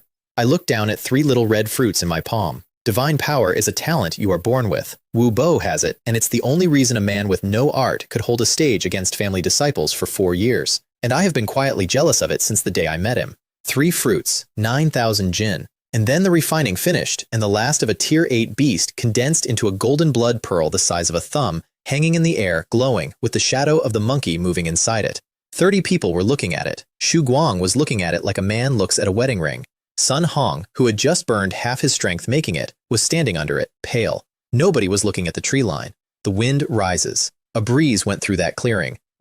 It passed within arm's reach of 4 white-robed disciples, and not one of them turned their head, because it was a breeze. Then a hand came out of the air, closed around the golden blood pearl, and was gone. Good stuff. I'll gladly take it. 15 zhang away before anyone's mouth was open. I have replayed that moment more times than is healthy. 30 of the best drilled disciples of one of the 3 great schools, 1 8th heaven protective aura expert, and a young master of a great family, all standing in a circle around the most valuable object in 1,000 li, and a man in a black robe walked into the middle of them and took it out of the sky like fruit off a stall. Stop him! He's taken the treasure. Kill him! He does not leave! The blade formation came around at speed, and I want to be clear that they were fast and they were right to try. 3 saber glows across my path, a wall of them, and behind that the ring closing. The demon sealing blade formation traps things a full realm above the men running it. It had just held a tier 8, and it works on things that have to go from here to there. I stopped in midair, which is not a thing a body does, and went sideways and came out around the outside of the wall. You cannot block a breeze with a wall. You can only make the breeze go around, and it does not mind. 50 more zhang, I was telling myself. Get into the trees and I'm a fish in the sea. Then, from the cave mouth, at the worst possible moment, a disciple came out screaming, "Senior brother Wang Hao is dead! The crimson sunfruit is gone!" Su Guang coughed blood into his own hand, and behind me the temperature changed, and I looked back, and my scalp went tight. 40 zhang back, Sun Hong was in the air, not jumping, flying. That is what 8th heaven buys you, and he closed 10 zhang in one breath, and another 10 in the next. Little thief, in front of my eyes, whoever you are, you die here. I ran, genuinely ran, with everything the lightness skill had, leaving afterimages, and he kept eating the distance, and I understood with total clarity that I had badly underestimated what 8th heaven meant. Your movement is good, that's why you dared. It's a shame you dared at me. 20 zhang, 15. Old man, I said, you talk like someone about to be struck by lightning. Then I burned the metal. Zhang Hu beginner metal activated. Speed +1. Duration 1 incense stick. There was a moment where the world got lighter. 15 zhang became 20. 20 became 30. Behind me, an 8th heaven expert who had spent a lifetime being the fastest thing in any given forest said out loud in genuine confusion, "How? I cannot move at that speed. How is he?" The gap opened. The trees were coming. I actually let myself relax, which is the mistake. That is always the mistake. So it's a secret technique for movement. You've surprised me, little thief. Now stay. He put his hands together and the light changed. A single strike that cuts 1,000 miles. 100 zhang of golden blade came out of the sky in the shape of a sword. Every tree between it and me was cut in half without slowing it down. And I have to tell you that it did not need to touch me to hurt me. The aura in front of it opened cuts across my body while it was still coming. Intermediate combat technique. Not a profound art, the rarer thing above it. And he was throwing it at 50% because he wanted me alive enough to interrogate. I could not outrun it. There was no sideways left. So I reached into the bag and pulled out a black greatsword that a tier 8 monster had kept at the bottom of its treasure pile, and I got it up over me, and I held on. It came down like the end of a world. The black sword held. The wave that got around it did not, and it went through my chest in about 40 places, and the Vajra body was the only reason there was still a chest. I was gone before the light finished. Not gracefully. "Huh," said Sun Hong, 80 zhang away, in an empty circle of felled trees with blood all through the leaves. "He isn't dead." Then to his young master, and this is the part that mattered. "Calm yourself. He is 6th heaven. He relies entirely on his footwork, and he has taken my technique. He is badly injured, and he has lost most of his strength. He is within a few hundred li. Seal the region, dig 3 feet into the ground, and you will have him." He was right about all of it except the last part, and he was only wrong about that because I had a habit. I ran for an incense stick, and then I fell into a bush. That is the honest version. I did not choose a defensible position. My legs stopped, and the ground arrived. "Do not sleep," I said to myself, out loud, in a bush. Absolutely do not sleep. I got upright, got the bag open, and ate every healing pill I owned in one go. They stopped the bleeding and did approximately nothing else because I had bought cheap pills in Blackwater City and my chest was a spiderweb. Then I did the thing that saved my life, and I want credit for it because it was not heroic, it was housekeeping. I went and washed in a lake. Because Sun Hong was going to search along a blood trail, and I had been laying one for several li, and the difference between a hunted man and a dead man is very often whether he thought about laundry. Then I chased a tier 2 beast out of a hollow tree, got inside it, and started healing. Behind me, Dao Shen sect shut down a region 1 to 2,000 li across. They put over 100 disciples into it in pairs and threes, blue robes below 5th heaven and white robes above. Anyone who complained about the detour was invited to complain harder, and one man accepted the invitation and was killed on the spot, after which the complaints became quieter and more private. For 3 days, I sat in a dead tree while a great school turned a forest over looking for me. 3 days bought me 1/3 of my strength back. 1/3 is not enough to fight anything in the Blackwater mountain range. 1/3 is barely enough to run from it. And I was out of healing pills, and the only things left in my inventory that could change the situation were a black greatsword I could barely lift and a little box. I took the box out and opened it. 3 red fruits in the dark, sitting there glowing gently like they knew what they were worth. "I nearly died for you," I told them. "Let's find out if you're worth it." It tasted like sugar. That's it. Sweet, pleasant, and nothing else at all. I sat there in a tree with fruit juice on my chin, deeply insulted. Nothing? Really? Nothing? Then it went off in my stomach like a furnace door opening, and heat went out through every meridian I had at once, and every wound on my chest reopened, and I do not remember the next few seconds because I was busy. It lasted an incense stick. I came out the other side, soaked through like I'd been pulled out of a river. Then I made a fist, and there was something in my arm that had not been there an hour ago. Not profound chi. Meat. 3,000 yen of it. On this continent, people build physical strength over years, in pain, slowly. And Wu Bo was born with his, and it made him special. I had just bought the same thing for the price of 1 very bad minute. I ate the second one. The second one hurt worse than the first, which was information I could have used earlier. I ate the third one anyway. somewhere between 9 and 10,000 jinn of physical strength, in a sixth heaven body, in a hollow tree, in a forest full of people looking for me. Then I took out the black greatsword, and it came up off the ground like a normal object. Heavy, genuinely heavy, 5,000 caddies of something I have no name for, and even at 10,000 jinn I had to mean it, but it came up. I ran Rushing Thunder's saber technique with it once, at a boulder. The technique is supposed to make a noise. It's called Rushing Thunder because when you swing it, it sounds like weather arriving. That's the whole signature. With this blade, there was no sound at all. The thunder turned into a bar of white light and went through a black boulder in total silence, and the boulder didn't fall apart. It stood there. It only came apart when I touched it. A loud technique had become a quiet one. I want to be clear about what that means. Rushing Thunder was a brawler's art, great in a stand-up fight, useless for an ambush because your opponent hears it coming. In one swing, that flaw had been deleted. I looked down at a blade covered in old cracks from a fight nobody alive remembers and made a decision. Whoever you belong to, you're mine now, and I'm calling you Black Fiend. Then I heard voices, 3 of them, 2 blue robes, 1 white. Dao Shen sect, in a search pattern, and one of them was standing under my tree with his nose up. Blood, strong, he's in the tree. Careful, take him alive and the reward's endless. Manuals, silver. Piles of it. Congratulations in advance, senior brother. Don't be like that, junior brother. All 3 of us. We share. I listened to 3 men divide me up between them while I lay in a bush 8 paces away. I had been running for 6 days. I had been hiding in a dead tree, eating cheap pills and losing blood. And in the last 20 minutes, I had gained 9,000 jinn of strength and a weapon that made my loudest technique silent. Rushing Thunder. Thunder Strike. I killed the white robe first because you always kill the strong one first, and he was 6th heaven, the same rank as me. He got his fine steel blade up in time, which was good reflexes, and Black Fiend went through the steel blade and threw him without changing speed. The blue robes had time to be horrified and no time to be anything else. 10 breaths, 3 bodies. Kill, 5th heaven, 500. Kill, 5th heaven, 500. Kill, Shulan, 6th heaven, 800. Then I went through their robes, carefully this time because I had learned my lesson about overkill and loot. Small white jade bottles. 4 pills between the 3 of them. White jade pills. Common grade, low tier, but several times stronger than anything I had bought in Blackwater City, and several hundred taels apiece if you can even find a seller. I had run out of healing pills 6 days ago. That was the entire reason I was hiding. Xu Guang had issued those to his search teams to keep them motivated. I sat in that clearing and worked out the shape of the next few days, and it was a beautiful shape. Over 100 people were looking for me, split into groups of 2 and 3. Every single one of them was carrying my medicine, and I now had a silent blade, a lightness skill they could not follow, and 9,000 jinn. They had converted themselves into a farm. Let me collect some interest, I said, to a corpse.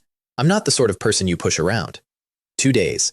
I hunted them the way you hunt in a game where the mobs come to you. Sit near the path, wait for the patrol, take the strongest first, take the pills, move. 28. By the end of it, my chest had closed up, my strength was back, and I had a bag full of pills I hadn't paid for. And I want to be honest about one more thing, because it says something about who I had become in about 6 weeks.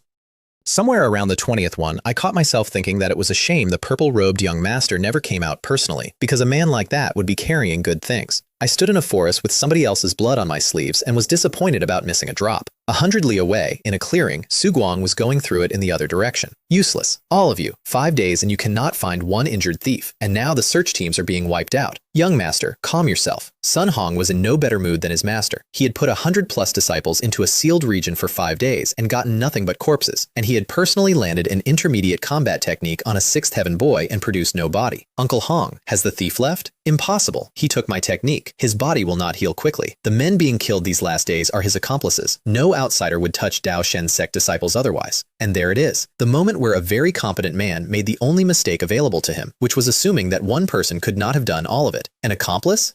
Then what do we do about the accomplice? Sun Hong thought about it and dismissed it, and this is the sentence that killed him. Judging by the wounds, a blade user, not very strong, or he would not need ambushes. Young master has kept this region sealed a long time, and it is beginning to attract attention. Let the old servant and the young master handle the accomplice personally. Xu Guang was 7th heaven at his age, 5th son of the sect master of Dao Shen sect, buried under 4 older brothers, absolutely stuffed with resources, carrying multiple yellow rank arts. He also had never in his life been in a fight that mattered. Sun Hong knew that. He just didn't think it was relevant against a nobody. 2 days later, 100 zhang in front of me, a young man in purple robes was standing on a branch with no expression on his face at all, and the old man was not with him. So you're the little thief's accomplice. Accomplice? He thinks there are 2 of us. He thinks the dangerous one is somewhere else. I did the arithmetic in about a second and a half, and it came out favorable, and that surprised me as much as it would have surprised him.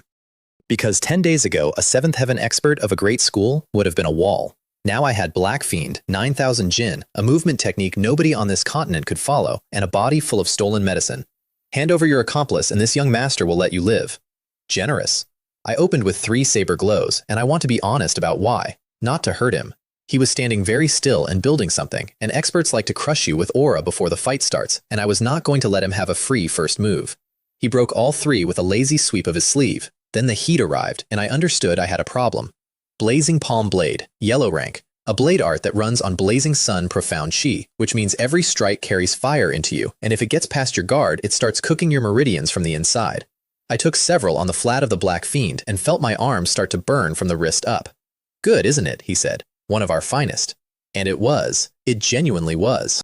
I had never fought anything like it, and the only reason my meridians were not being ruined was that 9 revolutions profound chi repairs as it circulates. The waste method, the one everybody pitied me for. It's all right, I said. You're nowhere near killing me. That annoyed him, so he switched arts entirely. Falling Leaf Blade, also yellow rank. 3 strokes, soft as leaves coming down, and I did not read a single one of them, and the third opened my chest. He had 2 yellow rank blade arts, and he was using them like a man choosing wine. How does that taste? This young master is going to take you apart in pieces. He was better than me. I want that written down. In a straight fight, in an open clearing, in daylight, Shu Guang beats me and does not have to think hard about it. So I stopped fighting him and started moving him. That is the whole trick, and it took the next 20 minutes. Every time he pressed, I gave ground in the direction I wanted. Every time he threw the falling leaf, I let it push me. He thought he was driving me. He was driving me exactly where I lived.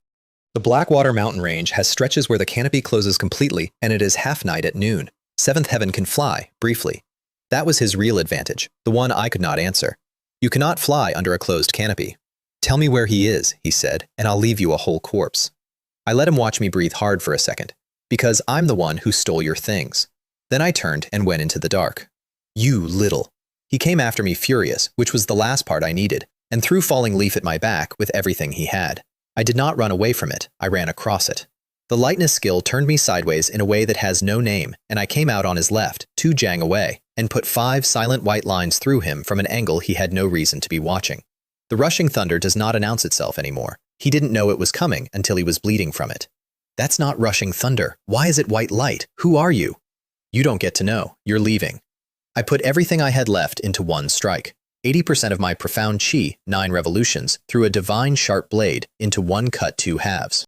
He recognized it for what it was and went white. You know a combat technique. He wrapped his left arm in Blazing Sun Chi and put it up to block, which was the correct decision against any normal weapon. Black Fiend took the arm off at the shoulder and did not slow down. So this was your real strength. This young master regrets. Why did I follow you in here? Then he stopped talking. Kill. Shu Guang, 7th Heaven, 1200 experience. I stood in the dark with my legs shaking and heard the name properly for the first time, and something cold went down my back. Cheng. Everybody knows the ruling surname of the Daoshen sect is Cheng. I had just killed a sect master's son. I want to describe what happened next accurately, because it was the single greatest moment of my career as a person who takes things. His body hit the ground, and his treasure bag lost its owner, and a treasure bag without an owner does not stay shut. Everything in it came out at once, all over the forest floor. He dropped loot, I said out loud, in a dark forest, next to a corpse. He actually dropped loot. 7 or 8 bottles of pills, most of them better than anything I could identify.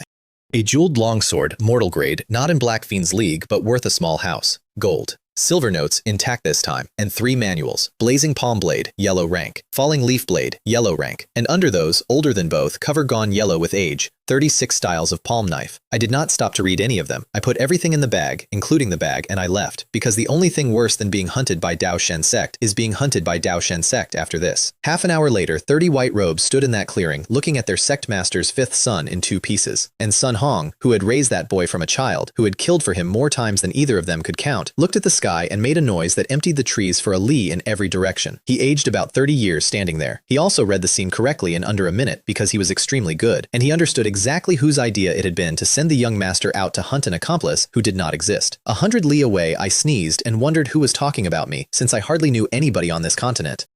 Then he came.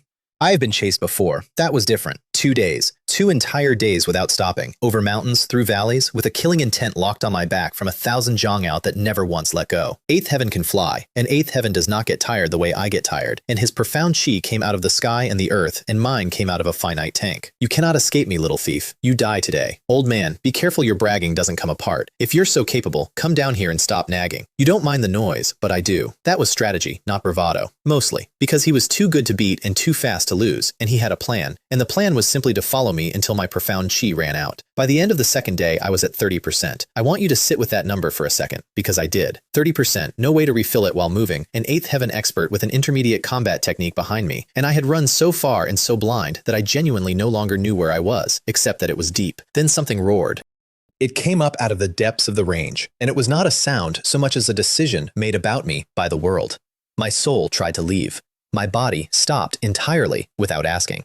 For a few seconds I stood there, while something that had killed me many times in a very short imaginary sequence let go of me again.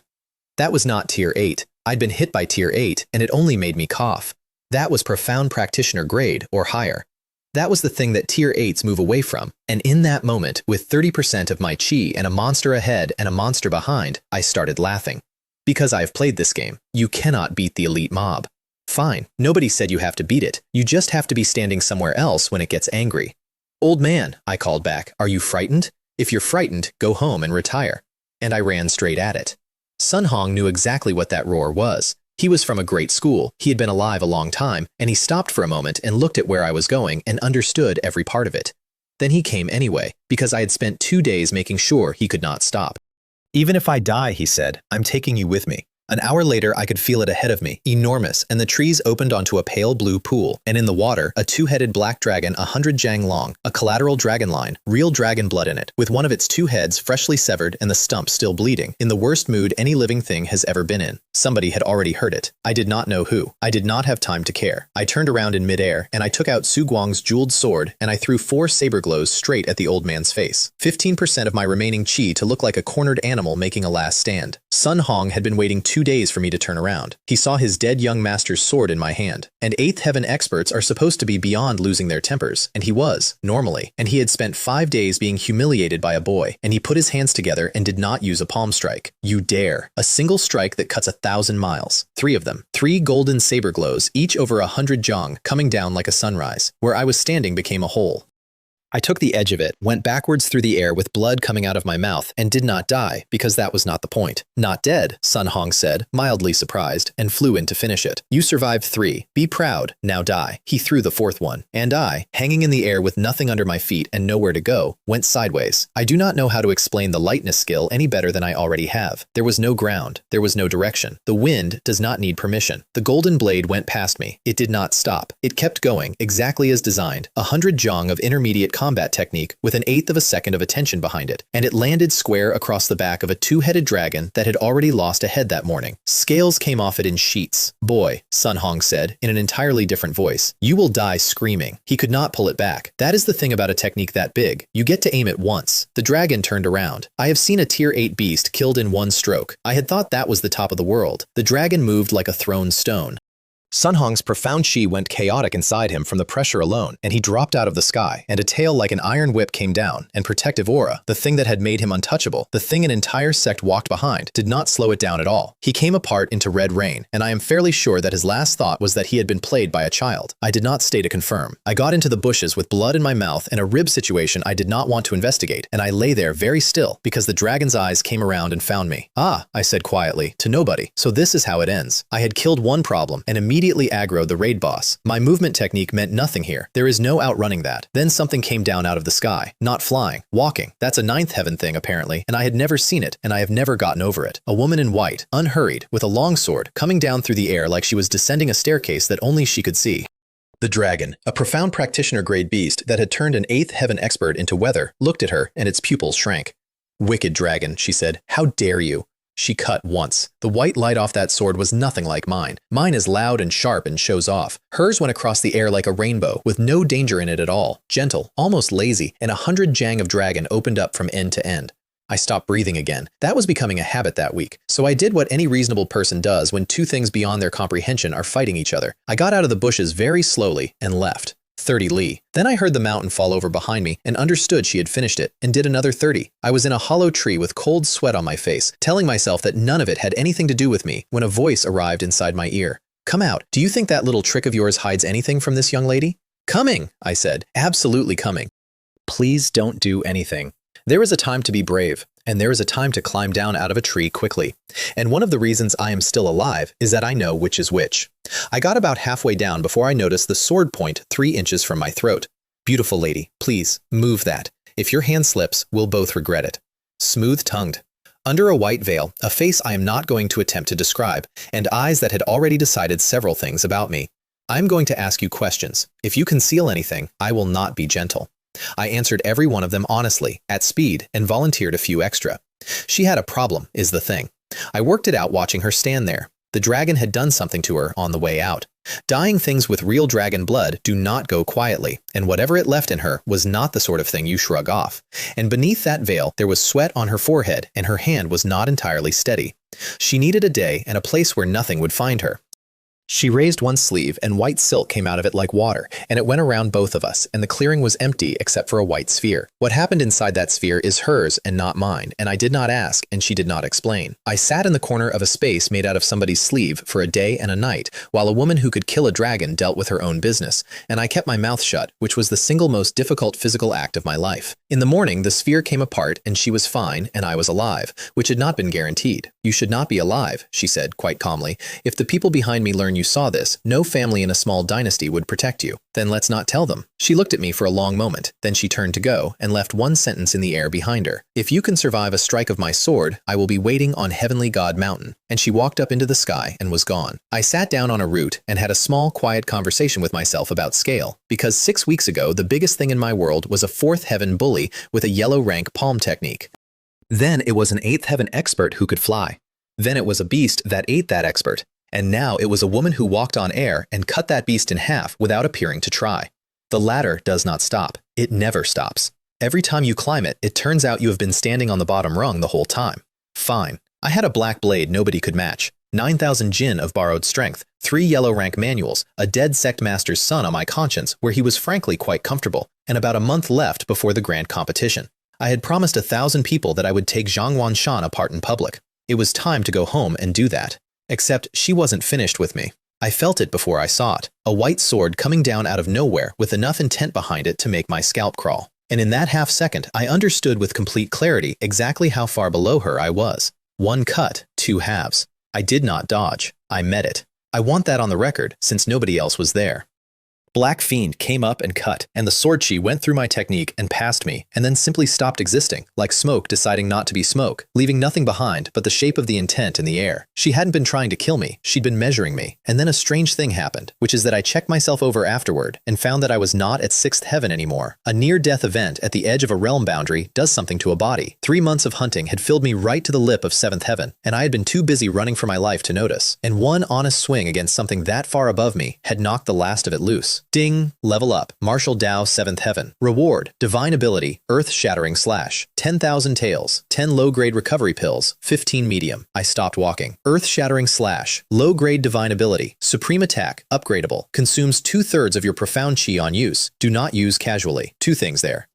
The first is that I had just been handed the thing I had spent 6 weeks being terrified of. Sun Hong's category of attack, the rare one, the trump card that a great school's best servant had. The system had given me one for reaching a level. The second is the word in brackets, upgradable. Then I went back and did the housekeeping, because I am nothing if not thorough about corpses. The dragon was still by the lake, or a third of it was, with a gash in the surviving head where something had been removed. Whatever she came for, she took. And she left about 30 jong of dragon behind because she did not need it. I took all of it. The bag is very large and I am very greedy. And there are old records on this continent about what eating certain beasts does for a physical body. And this one had actual dragon blood in the family tree. Then I went back to where Sun Hong had been turned into weather. He had detonated, and the beasts had been at what remained, and the site was a mess. But a treasure bag whose owner has died lets go of everything it's holding, and nobody had been back to collect. Gold.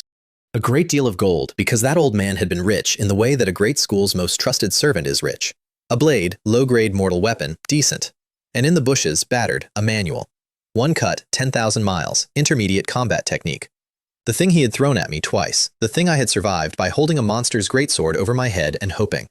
I sat down in the middle of a blast crater and laughed for a while, and then I put it in the bag. Then I spent another month in the Blackwater mountain range, and I am not going to pretend it was pleasant. I got chased by packs. I got chased by things that were not packs. Twice I came out of a valley with most of my skin. But every day was a day of killing things that paid me, in a body that could now take a hit, with a blade that cut whatever I pointed it at.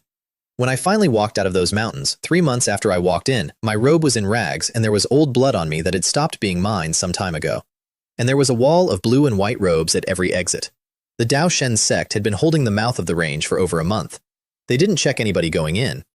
They checked everybody coming out, especially anybody who had been in a long time. And if your explanation was unsatisfactory, the conversation ended in a way you did not get to appeal. I could hear the crowd talking while I walked up. They still haven't opened it. Over a month. Somebody killed the 5th young master of the Dao Shen sect. In the range. They want a name. Whoever did it has more nerve than sense. Best to stay out of the mountains until this blows over. When the city gate burns, it's the fish in the moat that suffer. 2 blue robes stepped into my path with their blades already out. Apologies. Dao Shen sect requires your assistance with an investigation. You people have some nerve. I did not have to work at the tone. 3 months of hunting had done something to my voice that I did not fully notice until I heard it come out.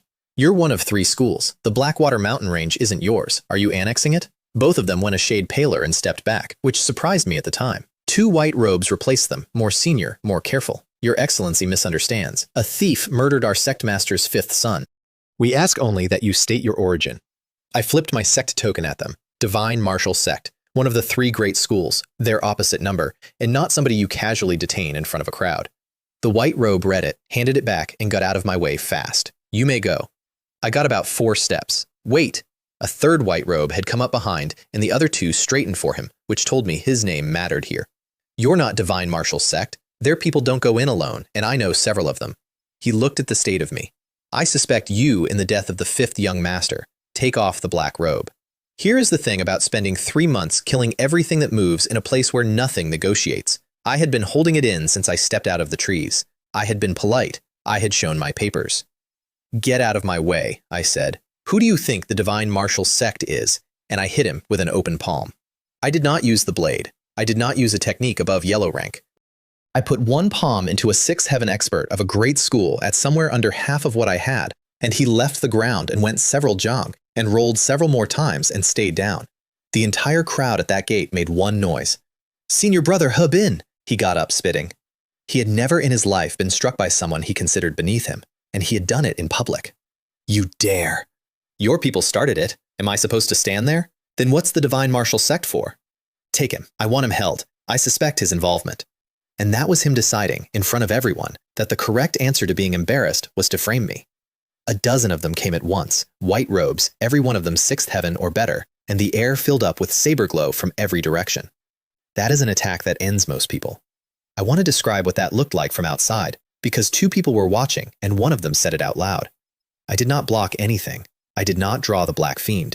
I went through the gaps between a dozen simultaneous attacks with the lightness skill at major achievement, and as I passed each man, I hit him with a palm at an angle he had no way to see coming, and behind me they went down one after another like somebody folding chairs. That movement, is that the wind-leaving technique? That's not wind-leaving, that's 7-star chaotic steps. That is not a technique below yellow rank, whatever it is. Unless your blade art is at a very high realm, you will never touch him. Then I was in front of He Bin, and he went backward on instinct, and I was already there, and my fist went into his stomach, and he went up and came down on his back with blood coming out of his mouth. I put my foot on his face. There won't be a second time. Don't think Divine Martial Sect disciples are easy. And then I smelled something and looked down and discovered that the great hope of the Dao Shen Select's outer disciples had wet himself. Get up, I said, and kicked him off. I looked around the gate at all of them, at every blade still pointed at me and every one that wasn't. If any of you have the stomach, come up. The Divine Martial Sect doesn't run. Chen Su.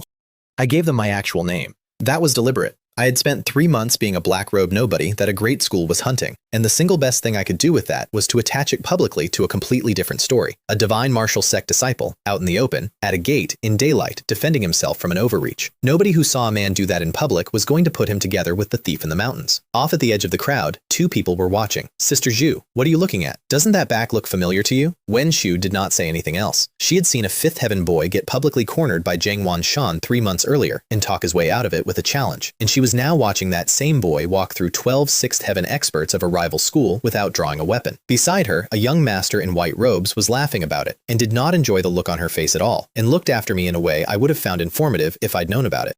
Then I went into Blackwater City and had a bath, and it was the single greatest experience of my life on that continent up to that point, and I will hear no argument. I slept for one entire night in a bed, 3 months of sleeping in trees and hollows and up against rocks with one ear open, and I lay down on a mattress in an inn and did not open my eyes for 9 hours. In the morning, nobody from the Dao Shen sect was waiting for me, which confirmed the read. Then I went shopping because I had a problem. The Black Fiend blade is a high-grade mortal weapon at minimum. In the mountains, that is a gift. Out here, it is a target painted on my back because outer disciples carry low-grade weapons, and a man walking around a city with something that valuable is a man who is about to be relieved of it by people with more friends than me. So I needed an ordinary blade to be seen carrying, and Black Fiend goes in the bag and stays a surprise. The shop everybody pointed me to was called 1,000 Forgings, and it is famous across the entire everlasting dynasty, and their floor stock is the sort of thing most martial artists save for years to buy. Show me your best. I use a blade. They brought one out. I picked it up. Too light. They brought another. Too light. What am I supposed to cut with this? They brought 100 refined saber, which costs several thousand taels and roughly doubles the combat power of anyone holding one against an equal. Still too light. You've been refining things here for how long, and this is the shelf? I want to be clear that I was not doing a bit. I had eaten 3 crimson sunfruits and spent 3 months swinging a blade that weighs as much as a small horse, and every single one of these beautiful, famous weapons felt like a soup ladle. By the 10th one, the assistant had gone gray and a crowd had formed, and I think a real fight was about to break out over whether I was a customer or a problem. Then, a middle-aged man in gray came out of the back and the entire staff relaxed at once. Your Excellency's divine power is remarkable. No wonder our floor stock offends you. He was smiling, and I could not read a single thing behind it. If you don't mind, the second floor may have something. The second floor was mortal weapons. Real ones, the kind that put out cold before you touch them. Are these to your satisfaction? They're fine, but the steward understands that I need weight. You wouldn't try to fill the order with these, would you? He laughed and took me to a counter at the back, and on the counter there was a black scabbard, and before I got within 3 paces of it, the air around it cut at me. I stopped. I knew that feeling. I had been carrying that feeling on my back for a month. Your Excellency wonders why we sell a scabbard. I'm very curious. Does it have a history? It came out of the Blackwater mountain range. It cost lives to get. It was taken off an extremely powerful beast. He was enjoying himself. We meant to sell it high. Unfortunately, it is as heavy as a boulder and no ordinary man can lift it, and an ordinary mortal weapon put against it does not survive 3 exchanges. We could not even melt it down. It has been sitting here for over 10 years. I stood in a shop in Blackwater City and looked at the scabbard that belonged to the blade in my bag, taken off the same monster's hoard by men who died getting it, sitting unsold in a corner for a decade because nobody strong enough to hold it had ever walked in. May I try? Of course, he said, in the tone of a man who has watched a lot of people try. I put my hand on it, and the cold came up my arm like an old acquaintance. Your Excellency likes it. Name your price. What's yours? And this is the part that still makes me laugh. Lift it, he said, and pay 10,000 taels, and it is yours. Because a treasure nobody can use is not a treasure. It is a very expensive paperweight, and they had been carrying it on the books for 10 years, and he was quietly delighted to finally meet an idiot with enough divine power to take it off his hands.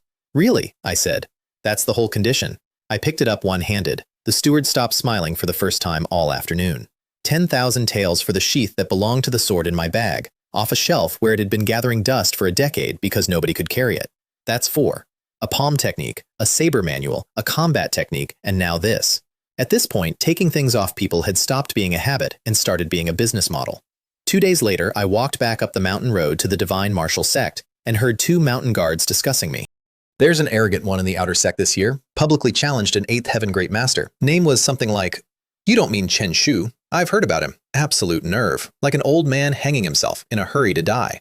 That's the one. Took some forbidden pill, they say. He'll never be a profound practitioner now. What good is strength without that? A 9th heaven expert lives 200 years. A profound practitioner lives 300. He's traded a watermelon for a sesame seed. Are you 2 talking about me? I did not raise my voice. I did not draw anything. I simply stopped holding it in for a second, and both of them stopped breathing properly and turned around slowly. They were 5th heaven. 3 months earlier, that was my level. Now something came off me that neither of them could stand next to, and I want to be honest that I had not entirely noticed it happening. We wouldn't dare, senior brother. Mountain guards have rules. If there's a next time, I'll take you to the law enforcement hall myself. The words law enforcement hall did most of the work, and then, behind me, a voice I knew. I didn't expect you to still be arrogant, Chen Su. I thought the Blackwater mountain range would have finished the job. A group had just come back from a mission, Li Jian at the front, fully healed, 5th heaven now, and Li Heng beside him, 6th heaven, both of them looking pleased with their new numbers. Ah, I said, the dogs. You didn't learn last time. You'd like another lesson.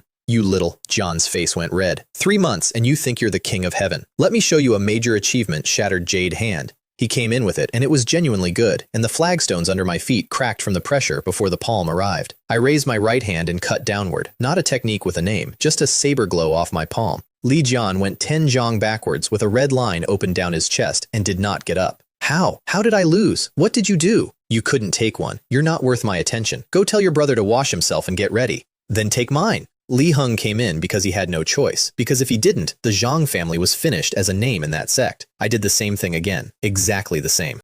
Same hand, same motion, no more effort. You're not qualified either. Get out. 6th heaven, solidified profound chi, a yellow rank art. Down in 1, from a technique I did not name and barely thought about. Everybody standing there did the arithmetic and did not like the answer. I walked toward them and half a dozen divine martial sect disciples got between us, nervous as cats, because seriously injuring somebody at the foot of the mountain is a different category of problem. Relax, I said. You think I'd do something? And I would have, but not there. I only wanted them to carry a message. I looked past them at the 2 on the ground. Tell senior brother Zhang Wanshan that Chen Shu is back. Tell him I received his gift, and I loved it. Nobody there understood a word of that. 2 people did. I watched it land behind both their eyes. A flicker, gone in an instant, and completely conclusive. 5 men in black. 5 5th heaven experts, on a road 2,000 li away, 3 days after a public challenge. Confirmed. I turned to leave, and Li Jian, being helped up, found his voice one last time. You wait. My brother will make you trash again. A saber glow went across the square without anybody seeing me move, and opened his robe and the skin under it in one line from his throat to his stomach, a hair deep and no deeper. He made a sound like a kicked animal and then sat down very slowly. There won't be a next time. If there is, your brother won't be able to protect you either. By the next morning, the whole outer sect knew. I went out with a leather sack over my shoulder, and the crowd parted for me, and they were not looking at me the way they had 3 months earlier. Fear is different from contempt. Fear is much more useful. At the bounty hall, there was already a show going on. A crowd around the counter, cheering, and at the middle of it, a young man about 20 in white robes, handsome, well-mannered, the kind of person who is described as refined by people who want something from him. Yang Tao. They called him the little gentleman. The steward elder was counting. 152, 153. Look at those, tier 6 pelts, and pack beasts at that. Senior brother June's going top 10 for certain. Intersect this year. Intersect? He'll be a profound practitioner in 3 years. 179 pelts. Excellent month. If that's everything, your total. A moment, elder, there's more. And he put a black leather bag on the counter, and it clinked. Demon cores. That's the flex. Pelts you get from killing anything. Cores only form in high-tier beasts, and getting a pile of them means you went deep and stayed deep and came back. 18 5th-tier cores, 53 6th-tier, 12 7th tier. The steward was practically glowing, because the sect loves cores, and the man who brings them in gets noticed upstairs. 179 pelts, 6,420 merit. 83 cores, 14,207. 20,627 merit points total. Congratulations. The hall went up. 20,000 in one submission is a career. Yang Tao stood there looking humble in a way that fooled nobody who was paying attention. And then the steward's eyes went past him to the doorway, where a man was standing with a very large sack. You there, junior brother, are you exchanging? Everybody turned around. Isn't that Chen Shu? I want to be clear that I had been planning to wait until they all left. I do not enjoy attention as much as this story makes it look, but the elder had asked in public, and walking out at that point would have been its own kind of announcement. So I put the sack on the counter. The steward opened it and stopped smiling and started counting. 51, 52, 76, 89, 120, 146. The hall got quieter with each number. That is a strange thing to listen to. 210, 210 pelts, 31 more than the little gentleman, at the same tiers. He can't have hunted those. Look at him. He was 4th heaven 3 months ago. If he can take mid-tier beasts alone, then I can take high tier. The steward was not listening to them. He was looking at the pelts, and I saw the exact moment he noticed the thing I had not thought about, which is that every single hide in that pile was intact. 1 wound each, 2 at the outside. You do not get that from luck. You get that from a blade art at a realm nobody expected me to have. He opened his mouth to ask, and I put the second bag on the counter. Yang Tao's face changed before the bag was open. 1, 2, 7, 15, 41, 62, 85, 101. The steward's voice had gone strange. 116. 116 cores, 33 more than the man they had been cheering 90 seconds earlier. 210 pelts, 8,542 merit. 116 cores, 24,506. Total, 33,048 merit points. Nobody cheered. They had used it all up on the last guy. And here's the part I enjoyed privately, in silence, while an entire hall stared at me. That was the small bag. That was what I had decided to declare. The treasure bag on my hip still had most of 3 months in it and a third of a dragon. I said thank you and turned to go, and there was somebody in my way. Stop. What do you want? I want you to tell them, said the little gentleman, and his voice had lost all of its refinement, that you picked those up from a high-tier nest, that you did not hunt them. Say it. You liar. He was 8th heaven with protective aura. He had worked for a month for his pile, and a nobody with a waste method had just put down a bigger one, and it had cracked him straight down the middle in public. Nonsense, I said, and walked around him. Who said you could leave? 5 fingers came at my back like a claw, and it was fast, and it had real profound chi behind it. Sweep through 1,000 armies. I turned and threw the 8 desolations with my left. The bang emptied the hall's dust off the rafters. I went back 2 steps and had to plant my feet. He went back 2 and went pale, and I watched him realize that if he hadn't wrapped that hand in protective aura on instinct, he would not currently be using it. Yang Tao, who gave you leave to brawl in here? Chen Shu, I'll remember you. Pray we don't meet in the competition. He left with his entourage. So that was my morning. In 1 hour, I had humiliated the outer sect's second favorite son and made a permanent enemy of an 8th heaven expert with a fan club, on top of the Zhang family, on top of every faction boss I had turned down. I did the count on the walk home, and it came out to roughly everybody. Fine. There was a competition coming, and a competition is just a list of people who have agreed to stand still while you hit them. The half-year competition of the Divine Martial Sect Outer Sect is a ranking tournament. Top 100 gets resources, top 10 gets the Inner Sect and the Frozen Forbidden Land and the right to study a genuine combat technique. Half the sect bets on it. The elders sit up in the stands and bet on it too, in their own way, which turned out to matter. Up there, before the first round, an elder named Li Ding leaned over to an elder named Shu Hua. I hear you like disciples who use the blade. That Chen Shu looks promising. Shall we have a small wager on ring 10? Shu Hua had been watching me for weeks and had every intention of taking me as a student, which I did not know at the time. Li Ding was Zhang Wanshan's master. Li Ding also hated, with a specific and ancient hatred, every single disciple who had ever cultivated the 9 Revolutions Heart method, for reasons the other elders knew about and had agreed not to mention out loud. It's an ordinary disciple, said Shu Hua. Why bet? Is the elder short of confidence? Or, and Li Ding smiled, shall I simply cripple this one in front of you as well? Shu Hua went very still, and then laughed. I hear you own 1,000 cloud turning palms. Yellow rank, medium grade. Wager that, and I'll take it. Done. And you have a 1,000-edged sword doing nothing? Medium grade mortal weapon. Add it in. The other elders in that row sat forward, because that is an enormous bet, and because they had all seen this argument run before, and it had never once ended well. Down on the ground, the boards went up. Chen Shu, number 707, against Zhang Wanshan, number 878, ring 10. First round, first match. Him. I looked up at a completely clear sky and thought, well, somebody up there wants this over with as much as I do. Zhang Wanshan went up first, and the square went up with him. He had been famous for years. He had a master among the elders, and he had an actual crowd. Senior Brother Zhang! Senior Brother Zhang! Cripple the trash! I went up second, to considerably less. Then he opened his aura on me, the same mountain that had nearly folded my knees 3 months earlier outside the bounty hall. And this time I opened mine back. I want to describe this properly, because it was the whole point. 3 months ago, his aura came down on me like a sky, and I had to lock my knees to stay standing. This time, it came down and hit something coming up, and what came up was not a mountain. It was narrower than that. It went into his like a blade going into a hillside, and the square between us made a sound, and both of us stopped where we were. You didn't disappoint me, he said, and he was doing very well at sounding calm. 3 months. Even 8th heaven disciples can't handle you now. Good. I'd hate to be accused of bullying a junior. Let's settle it properly. Senior brother is going to be disappointed, but do prepare. It would be embarrassing to capsize in a puddle. He laughed, and then he made the only real mistake he made that day. Arrogant. No wonder the Lin family threw you out like garbage. I'm not only going to cripple you today, I'm going to finish your family. At the 5-year competition, the Lin family disappears, and you'll be nothing. Enjoy your last few days. Here's the thing that nobody in that square could have understood. I am not from here.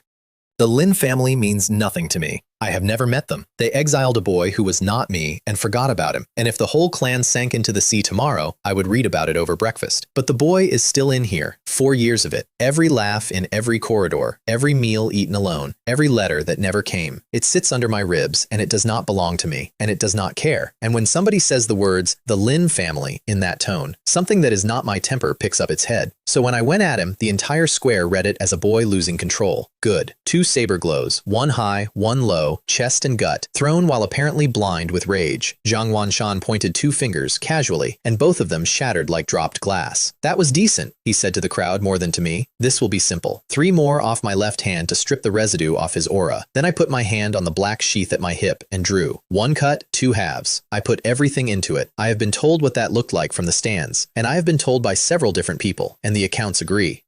The elders came forward in their seats. The steward elder stood up. Every 8th heaven disciple in that square went quiet at the same moment. He Long, the faction boss whose recruiter I had turned down, who had spent 3 months waiting for a chance at me, opened his mouth and did not close it, and then discovered that his back was wet and quietly removed me from his list forever. Zhang Wanshan's composure came off his face all at once. He got his sword up. His reaction was genuinely excellent. He still went back 3 steps, and the boards under his heels opened into trenches. 3 steps, in front of everyone. From a 7th heaven junior he had promised to cripple. I did not let him have the next second. Second cut. 2 white lines this time, coming down with weight in them. The square lost its mind. A strike like the first one should have emptied me. Nobody throws that twice. Nobody except a man with a lake of 9 revolutions profound chi and a divine sharp blade that does most of the work. Steel rang about 9 times in 2 seconds, and then Zhang Wanshan came out of the exchange sideways with blood at his mouth. He's hit. Wanshan's been hit. Third cut. Whirlwind. I turned into the strike and kept turning, at the speed the lightness skill gives me, and to everyone watching, the ring filled up with a rising column of white. 10 cuts, 50, 100. No way to find the man inside it. Up in the stands, Shu Hua was on his feet. That's not the Wind Realm. It can't be. He's an outer disciple. No. Look at him. He hasn't comprehended anything. He's pushed his own movement speed to the absolute limit and forced it to imitate the Wind Realm. He's built the shape of it out of pure speed. And then, delighted, to a row of elders who were staring at him. Genius. That boy is a genius. Inside the column, a hand came out of the light and took Zhang Wanshan's sword off him. His fingers went numb and the blade rang on the boards.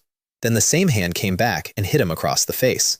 That sound carried to the far end of Divine Martial Square. 2 teeth went across the ring and landed in the blood, white on red, extremely visible, and 900 people stopped breathing at once. Up in the stands, Li Ding did not change expression. His fingers moved slightly on the armrest, which was enough for every elder in that row to start privately enjoying themselves. My teeth, said Zhang Wanshan, and it came out wrong, because of the teeth. And that was where it began. 8 desolations, 6 harmonies, fist. I put the blade away. I want that noted. I sheathed a divine weapon and went at an 8th heaven protective aura expert with a 3rd-rate fist technique I had picked off a shelf because it was simple. The first punch went through the protective aura like it was a rumor and folded him around my arm. How does that feel, senior brother? The show hasn't started. Then I slapped him. Forehand. More teeth. Then backhand. More teeth. I had him by the collar at that point. He was trying to gather profound chi, and his organs were in the wrong order, and it would not come, and his aura kept guttering out, and every time it did, I hit him again. The 8 desolations return. I threw him up into the air and got above him before he came down, and put my foot through his chest on the way, and he hit those boards like dropped furniture. 900 people watched a Martial Dao 8th Heaven expert get handled like a sack. He never landed a technique, not one. From the moment I drew until the moment he stopped moving, he did not get a single clean move off. His face had swollen shut. He could push air out and not pull it in. You're still looking at me like that. I put my foot on him. You must have a lot left over. He coughed blood onto the ring and stopped. Then they carried him off, and I stood there and let out a breath, and something under my ribs that had been screaming for 4 years went quiet. That's the part I can't properly explain. It wasn't triumph. It was more like a room going silent after a noise you'd stopped noticing. Don't worry, I told the boy who used to live here. I got the big one. I'll get the rest of them too. You can go. Then the square went off like a bomb. Chen Su advances. Chen Su advances. Chen Su advances. Up in the stands, Su Hua stroked his beard and said in a tone of enormous regret, Elder Li, it seems you won't be taking my 1,000-edged sword after all. Your 1,000-cloud-turning palms, however. Li Ding stood up, flicked his sleeve, and left, and did not say a word, and every elder in that row watched him go with a great deal of pleasure.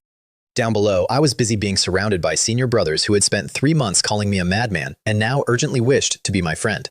After that, the tournament stopped being interesting. Top 90, top 80, top 60, top 50, top 40. I won't pretend they were fights. My opponents were experts, and I was a man with a blade that cut everything, a body that took everything, 10,000 jin of divine power, and a movement technique nobody in that sect could see. The pattern was always the same. They opened carefully. I did not let them have a second move. Top 10, Top 10 of the outer sect means the inner sect. It means the frozen forbidden land, and a genuine combat technique, and one of 2 chances a year to leave the bottom of this place forever. 3 months earlier, I had stood outside the bounty hall with my knees buckling and shouted a promise at a man who could have killed me by walking closer. I said I would beat him in the rankings and use him as the step I climbed into the inner sect. I got both halves. That night, in my courtyard, I sat with a letter on a stone table and did not feel good at all. It had come from the Lin family.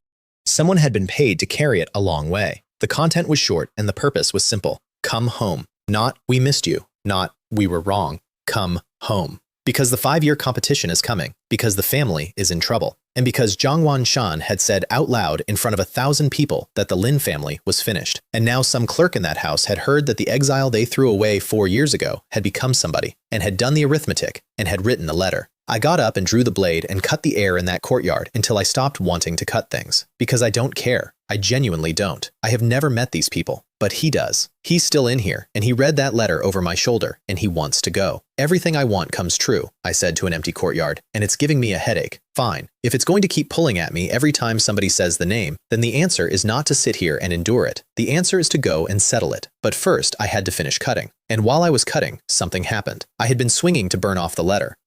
Fast, then faster, then annoyed that it was not fast enough because the air kept closing before I could get the next cut into the same place. Too slow, faster. I stopped being a man venting and started being a man solving a problem, and then I stopped being aware of anything at all. When I came back to myself, the courtyard was gone. Not damaged, gone. The ground, the walls, the stone table, all of it was crossed with cracks like a spider's web, and each crack went down further than it had any right to, and cold came out of them. Did I do that? I raised the blade and cut once, casually, without meaning anything by it. 5 cuts landed. On the ring against Zhangwan Shan, I had pushed my absolute limit and gotten 20 strikes to look like 1. That had cost me everything I had. Now, a lazy swing produced 5, and when I actually tried, 30. 30 cuts inside a single motion. Then why, I said out loud, to a ruined courtyard, am I spreading them out? And that was the whole thought. That was the entire idea, and it took 1 second, and it changed everything that came after. 30 separate cuts is 30 cuts.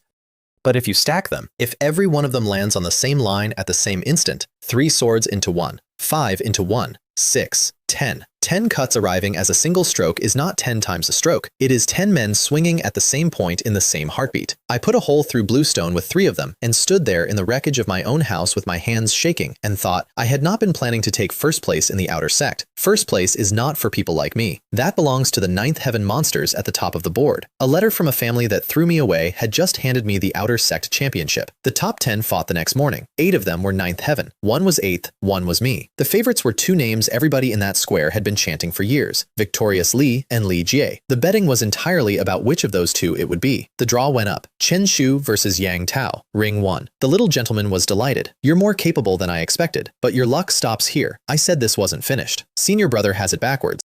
And no, I don't remember what you said. I'm not Zhangwan Shan. He only knows how to brawl. You'll learn the difference. Gentleman's sword technique. It is genuinely beautiful, and it made his name. Soft, refined, elegant, and every line of it aimed at your heart. He opened with a thrust. I stepped off it. He followed with the move that made him famous. 6 points from 6 directions at once. 6 sword flowers closing into a single blossom with me as the stamen and no way out of it. I broke it, and he went back 6 steps. How did you? You're not qualified to know. First cut. His hands went numb. Second cut. His sword hit the boards. Third cut. His chest opened and he coughed blood down his own white robe. I turned the blade and took him across the back with the flat, and something in his spine made a noise, and then I kicked his ribs in, and it was over. Up in the stands, the elders sat forward again. He's broken through again, since yesterday. 3 cuts landing as 1. I thought the Wanshan match was his ceiling. That boy might take first. I want to note something about that fight, because it is the only fight in this story I feel any way about.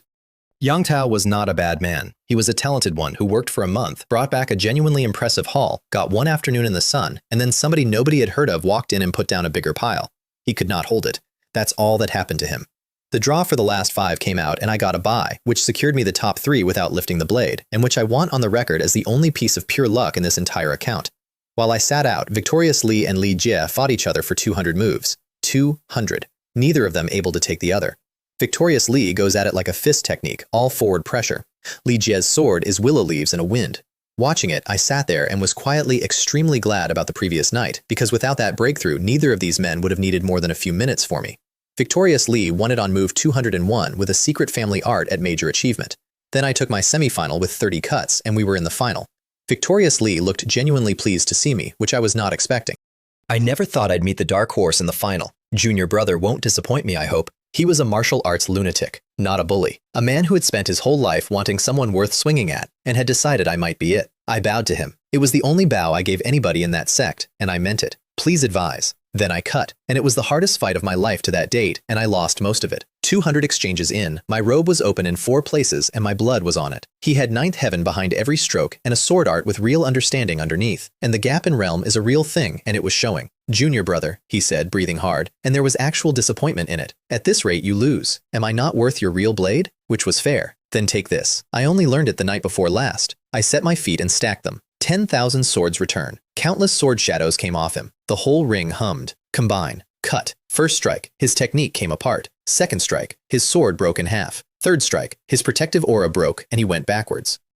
Fourth strike. The ring stopped existing. When the dust cleared, there was a crater where ring 1 had been. Disciples in the front rows were being helped up, and Victorious Lee was lying white-faced in the rubble, having lost to 5 strikes. Lin Fei! First in the outer sect! 6 months earlier, that name had been a punchline in the same square. So let me put the ledger side by side, because this is the only time I will do it. 6 months ago, dead, on a plank, in a leaking hut, with a spider. Now, first of the outer sect of the divine martial sect, inner sect qualification, and the right to walk into the frozen, forbidden land and learn a genuine combat technique. In a house across the sect, a man with most of his teeth missing was lying in the dark, listening to that chant come through the walls. How? How could that trash take first? Brother, he's going to be an inner sect disciple. Shut up before I kill you. Blood. He had opened his own injuries shouting. Then quieter, and this is the part that mattered. Send a bird to the family. Tonight. Under no circumstances is Chen Su to be allowed back into the Lin family.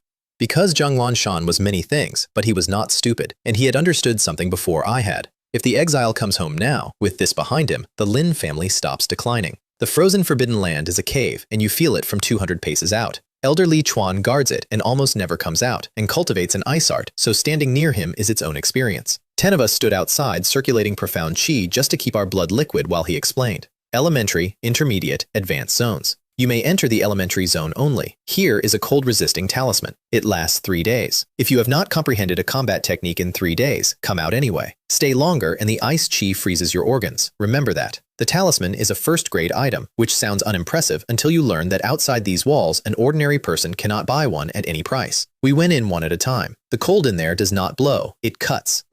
It came at me like a wall of blades and hit the talisman's shield and split around me in 2 streams like water around a rock. And I stood inside that and looked at the place where men come to learn the rarest thing on the continent. Outside, in the dark, someone came to stand next to Elder Li Chuan. All in? Just now. Decent group this year. I hear there's a dark horse. Beat the whole board. They say he cultivated the 9 revolutions profound art, and that's why he came up so fast. A pause. I wonder if this Chen Shu has another miracle in him. 3 days later, I came out with a combat technique in my head, and then I went home. I bought a black horse and rode south for Guiyuan City, and on the 4th day out, 12 people came out of the trees on an imperial road. The Lin family boy. You've grown bold in the years since we met. Zhang family. Quick, aren't you? The one talking had the manner of a man who has never once been interrupted. Quick doesn't help.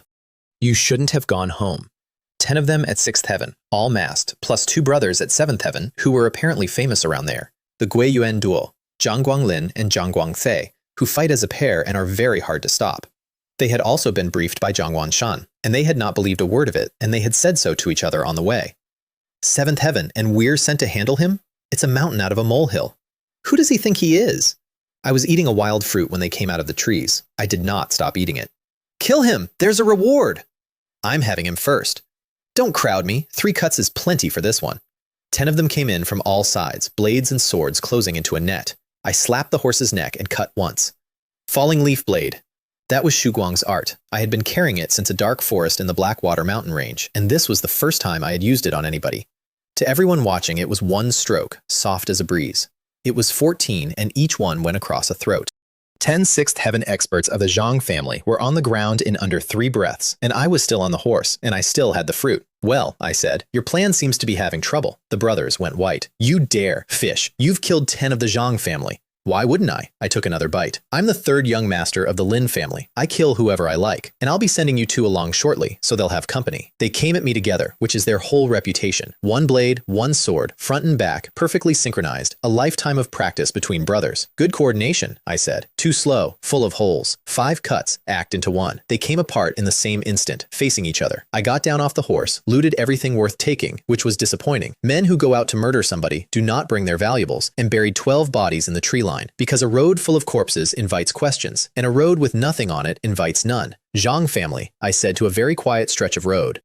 This isn't finished. Then I rode into Guiyuan City for the first time in 5 years, and about 100 paces past the gate, my chest went tight. Not fear, something else. A pressure that arrived when the building started matching the memories. He was coming home, and he had been waiting 5 years for it. I want to be honest about the split because it got worse from here. At the Divine Martial Sect, I could talk about the Lin family the way you talk about a story. Out loud, casually, none of my business. In Guiyuan City, it stopped being a story. Every street corner had something in it that was not mine and would not shut up. So I did not go to the house. I sold the horse and walked and let the city talk at me for a while. Nobody recognized me. 5 years and a different body shape and a black robe, and the third young master of the Lin family walked down the main street of his own city, completely anonymous. Then a shout came up the street and everybody stepped aside. Half a dozen young men on horses worth 10,000 taels each, riding through a crowded market at speed because nobody would dare say anything. I stood aside with everyone else and listened.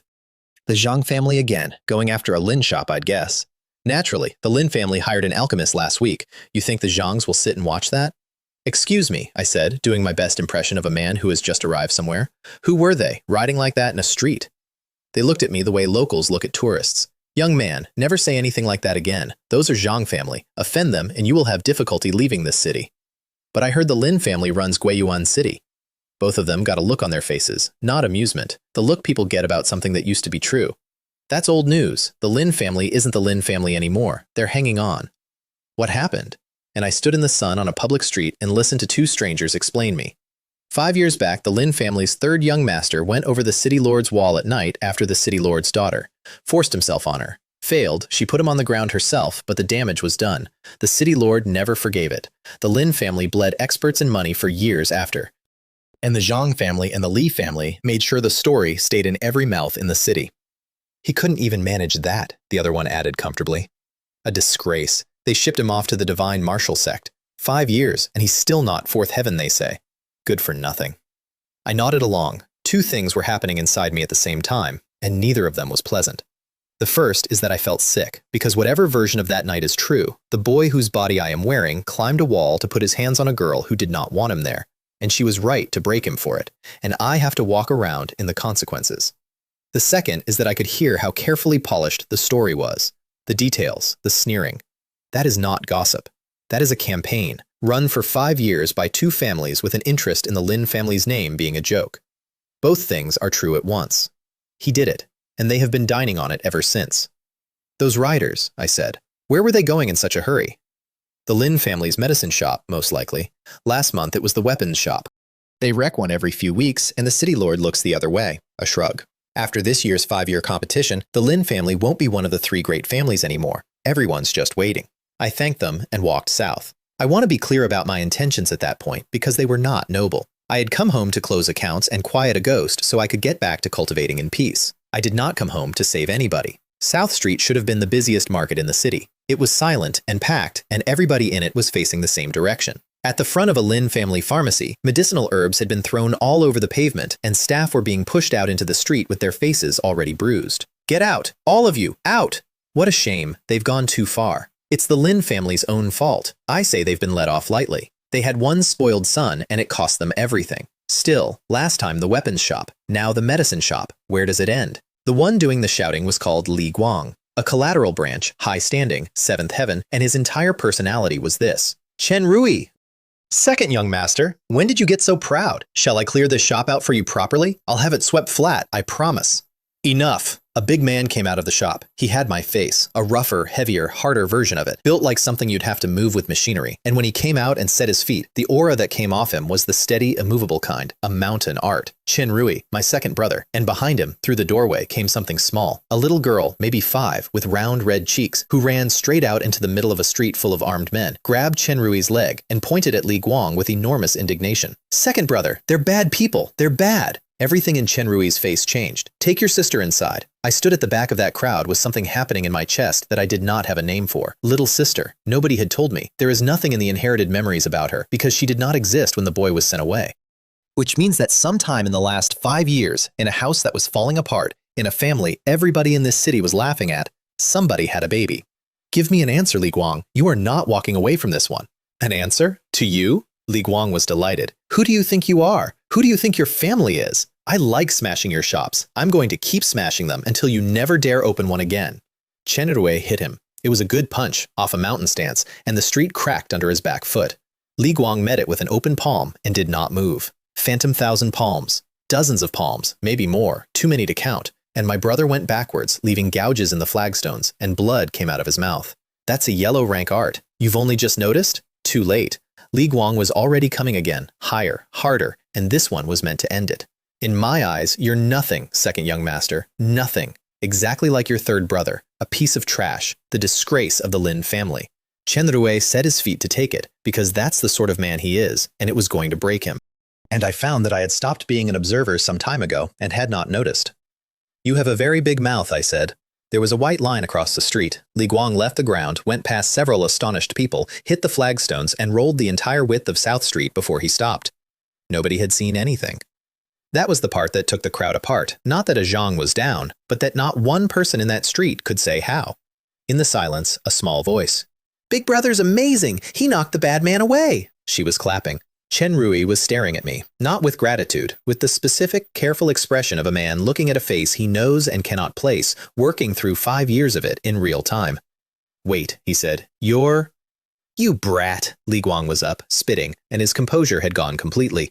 You put hands on me? Take him. I'm going to teach this one what it costs to offend the Zhang family. Get down here, boy. You touched Brother's song. You're finished. They came off the shop steps at me, and I stood in the middle of my own city's main street with my little sister watching, and thought, well, so much for going home quietly. I did not kill Li Guang. I want that noted, because I had every intention of it. And then I looked at the little girl in the doorway. I took his left arm instead. Not off, just finished, permanently, along with about half of everything he had spent his life building. His people carried him away, and the street watched them do it. Then my brother took me home. We walked, and my little sister rode on my arm the entire way because she climbed up there on her own initiative and did not appear to consider other options. Are you my big brother? I'm your big brother. Big brother, present, present! I nearly dropped her. Xiao Xiao, get down, said Chen Rui, not meaning it at all. Third brother, this is Chen Xiao Xiao. We spoil her. Ignore about half of what she says. 5 years, I said. 5 years, and there's a whole extra person. The Lin mansion has 2 stone lions at the gate, and I recognized them before I saw them, which is a thing I have never gotten used to. Announce it. The third young master is back. Both guards went the color of paper, and one of them ran. I want to describe what walking into that house was like, because it was not what anyone would expect. There was no welcome. There was a corridor of relatives finding excuses to be in that corridor, looking at me the way you look at a stain that has come back. 5 years, and he has the nerve to show his face. Everything that's happened to this family is because of him. Still third level, they say. He should give up the title. Our branch has better. Meanwhile, my brother was walking beside me, trying to work out how to explain something, and eventually, he simply said it in the worst possible way. Mother's in the hall. Your fiancé is there too. I stopped walking so hard he nearly went over me. My what? Big brother, said the small person on my arm, delighted. That sister is like a fairy. She's so beautiful. Xiao Xiao likes her very, very much. I looked at my brother. My brother looked at the ceiling. Here is the story, and I need you to understand that this is the actual load-bearing pillar of everything that had happened to my family for 5 years. The girl the boy assaulted is Xiao Lin. She is the city lord's daughter, and the city lord of Guiyuan City is the most powerful man in the prefecture, and the night that happened, the Lin family should have ceased to exist by breakfast. It didn't, because Xiao Lin, of her own volition, in front of witnesses, referred to Chen Shu as her fiancé. Nobody knows why. Her own father was reportedly furious, and then the city lord, who had every right and every reason to erase my family from the map, did nothing at all. Not forgiveness, something much worse. He simply stopped protecting us and let everybody else in the city understand that the Lin family was now available. So for 5 years, the Zhangs and the Lis and every small hungry power in Guiyuan City have been taking pieces. A shop this month, a caravan next month, an expert quietly killed on the road the month after. Never enough to finish it. Just steady. That one word, fiancé, is the reason my family is alive. It is also the reason they are being eaten slowly instead of quickly. Third brother, said Chen Rui, in the tone of a man delivering a plan he knows is idiotic. The simplest solution is that you make things good with Miss Xiao. Wonderful. You go first. I'll cheer. Then we reached the hall, and 2 figures came out of it, one in red and one in purple, and the red one crossed 20 paces before I could react and had both arms around me. My son, you're finally back. Your mother has missed you so much. I was an orphan on Earth. That one I am not going to be funny about. No parents, not lost ones, not dead ones I could tell stories about. A bed in a building, and then a job, and that was the whole shape of it. I had made my peace with that shape a long time ago and genuinely stopped noticing it was there. Then a woman in a red dress ran across a hall and held on to me and called me her son, and something in this body that was not my memory or my grief recognized her instantly. I stood there with my arms at my sides for about 2 seconds too long. Mother, I said. It came out wrong. It came out stiff and strange and about half a beat late. Nobody noticed. 5 years away from home changes a man. Everybody agrees on that. She held me at arm's length and looked me over the way mothers do. And when she found out I was at seventh heaven, she started crying again. And it was not a graceful cry. It was the loud, undignified kind. And she did it in front of the entire household. Her name is Wang Lan. She is about 30 to look at, which means nothing here, and she is not delicate in the slightest. She had not expected me to come back. I found that out later. She had hoped I wouldn't, because the thing from 5 years ago was never actually resolved, and she thought the city was safer for me than the house. The woman in purple waited for the noise to die down. Auntie, I should go. Xiaolin is stunning, and she is cold in a way that is not performance, and she has willow eyebrows and a set to her mouth that says she has had 5 years of people talking about her and has developed opinions about all of them. She walked past me on her way out, and there was one flicker as she passed, a half second where something surprised went across her face and was gone before anyone else in that hall could have caught it. I caught it. Standing in the doorway of my mother's hall, watching the city lord's daughter walk away, I thought, you know something, and whatever it is not what everyone else in this city thinks they know. That one went on the list. There were other things on fire. That night I ate a real meal in a real house with a woman who kept putting food on my plate and a 5-year-old who kept taking it back off, and I did not meet my father, who was not there and about whom nobody volunteered anything. In the morning, there was a girl standing outside my courtyard, green robes, maybe 15, holding herself like somebody waiting for a dog to be let off a chain. Good morning, young master. Is your young master frightening? What's your name? Li Hua, young master. She had been my mother's maid and had been reassigned to me that morning, and she had spent the whole night hearing exactly one thing about the third young master of the Lin family from every single person in that household. She would not look at me. Her hands were shaking. And I want to say something here, because it is the only thing about this whole homecoming that I actually feel good about. That reputation is not a rumor. Whatever version of that night is the true one, the boy who lived in this body climbed a wall to put his hands on a woman who had not asked him to, and every person in this house knows it, and a 15-year-old girl had just been handed to him as a personal servant and had no say in it whatsoever. She was right to be afraid. She was right, and everyone in that house had let it happen anyway. So I stayed on my side of the path the whole way to breakfast, kept my hands where she could see them, and talked about the weather and the food and nothing else at all. And by the time we reached the training ground, she had stopped holding her shoulders up around her ears. That is the entire extent of my heroism in this section. I am aware of the bar. I am aware of who said it. The training ground was busy at that hour, 30 or 40 people practicing, and the noise stopped when I walked in. Chen Shu's here, not third young master. Chen Shu. Every family has this. The main line and the collateral branches. And the collateral branches have spent 5 years watching the main line's third son turn their entire clan into a joke, and none of them have forgotten the day of it. Well now, Li Hua, you've gotten prettier. That was a large young man with no shirt on who had put himself directly in our path. Chen Hao. Collateral branch, their best, close to 8th heaven, and the reason he had put himself in front of me was standing beside me holding a breakfast tray. Somewhere behind me the whispering started up. Chen Hao's wanted Li Hua for a year, was going to ask the mistress for her when he made 8th heaven, and now she's the playboy's maid. This will be good. They're saying the third young master crippled Li Guang's arm yesterday. You believe that? It was Chen Rui. Chen Shu stood next to it and took the credit. I want to be honest about the two things I was feeling. The first was the ordinary anger of a man being blocked in his own house. The second was worse and quieter, which is that a 15-year-old girl was standing next to me being discussed by 2 men as a thing that would shortly be allocated to one of them, and every single person in that yard thought this was normal. Li Hua, I said, why have we stopped? Lead on, I'm hungry. Chen Hao's whole face changed. Chen Shu, I know exactly what you are. Li Hua is not something you get to touch.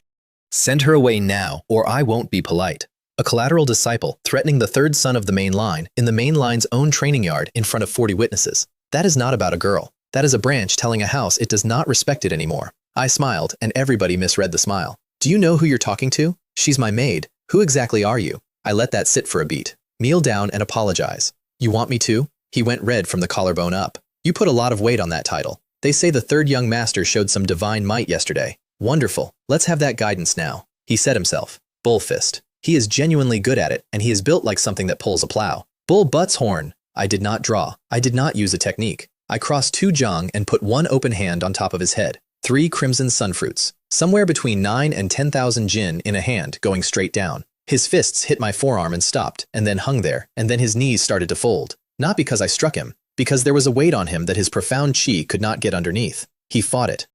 I'll give him that. He fought it all the way down. Then his knees hit the flagstones, and the flagstones broke. The yard was completely silent. You wanted to look at my maid, I said. Behind me, somebody breathed out. Did Chen Hao just… That wasn't even a technique. He just put his hand on him. That's seventh heaven divine power at minimum. Gods, I was going to say something to him yesterday. So it was the third young master at the shop. It was him the whole time. I took my hand off Chen Hao's head, and he went down onto his elbows and stayed there, breathing like a landed fish. Your family, so it's once. There won't be a second. Then I walked past him and went to breakfast. I did that for exactly one reason, and it was not the girl, and it was not my dignity. The Lin family had been going down for 5 years, and everybody in that house had gotten used to it. And a household that has gotten used to losing will hand itself over to whoever asks firmly. You cannot fix that with a speech. You fix it by putting the best of the collateral branches on his knees in the yard before breakfast in front of 40 people and letting them all watch, and then not saying anything else about it at all. Beside me, Li Hua had gone completely quiet. Young master, she said eventually, very small. You're strong. Eat something, I said. You look like you haven't. There was a mountain waiting outside our gate. Chenju, you finally came back! 300 pounds of man in silk that was losing an argument with him, standing under the stone lion, arms already open. Stop! Halt! Stop right there! What kind of face is that? Chubby's your oldest friend. Zhou Yu, third young master of the Brotherhood Gang, which is a real power in Guiyuan City, if not a family, and the only person in the world who genuinely missed the boy who used to live in this body. The memories came up all at once when I saw him, and they were all of the two of us being an active civic problem. Don't call me Lin the Pest. You're a genius now, I heard. Don't look down on Chubby. He is fifth heaven, incidentally, and he moves that bulk like it weighs nothing. 5 years, not one letter. Chubby's short on friends. Come on, food. So we ate. We took a private room upstairs at a place with good wine and better food and spent 2 hours going through 5 years, and I found that I liked him enormously and that none of the old memories were actually needed for that. You pest, since you left, those bastards have gotten unbearable. They don't even respect Chubby anymore. And that thing back then, the door came open. Who's in? Zhou Yu, you fat sack, you took our girls' table. 4 or 5 young men in the doorway, all of them wearing the specific expression of people who have never once been told no. Zhou Yu went up like a struck match. Get out. Chubby Luo, are you drunk? Open your eyes and see who you're talking to. The one with the fan was Wang Rui, direct line of the Li family. The one doing most of the shouting was Xie Bing of the Black Bear Gang, which is a Li family attack dog. You're nothing without the Lin family behind you. Who even counts the Brotherhood Gang anymore? We'll wipe you out inside a year. And this is the moment I understood something about my own homecoming, which is that I was the reason for all of it.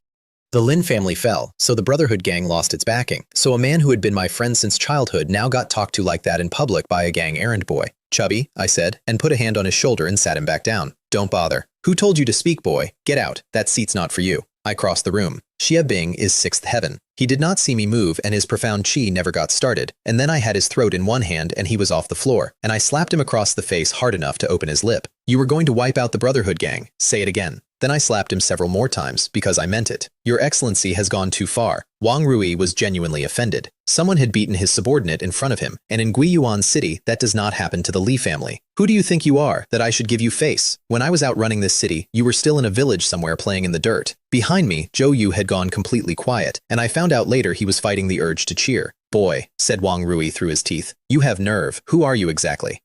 Nobody in this city offends the Li family. Who I am doesn't matter. What matters is that you apologize to my friend. He laughed at me. He was still laughing when I threw Xie Bing across the room, crossed the distance, and put my hand on the top of Wang Rui's head.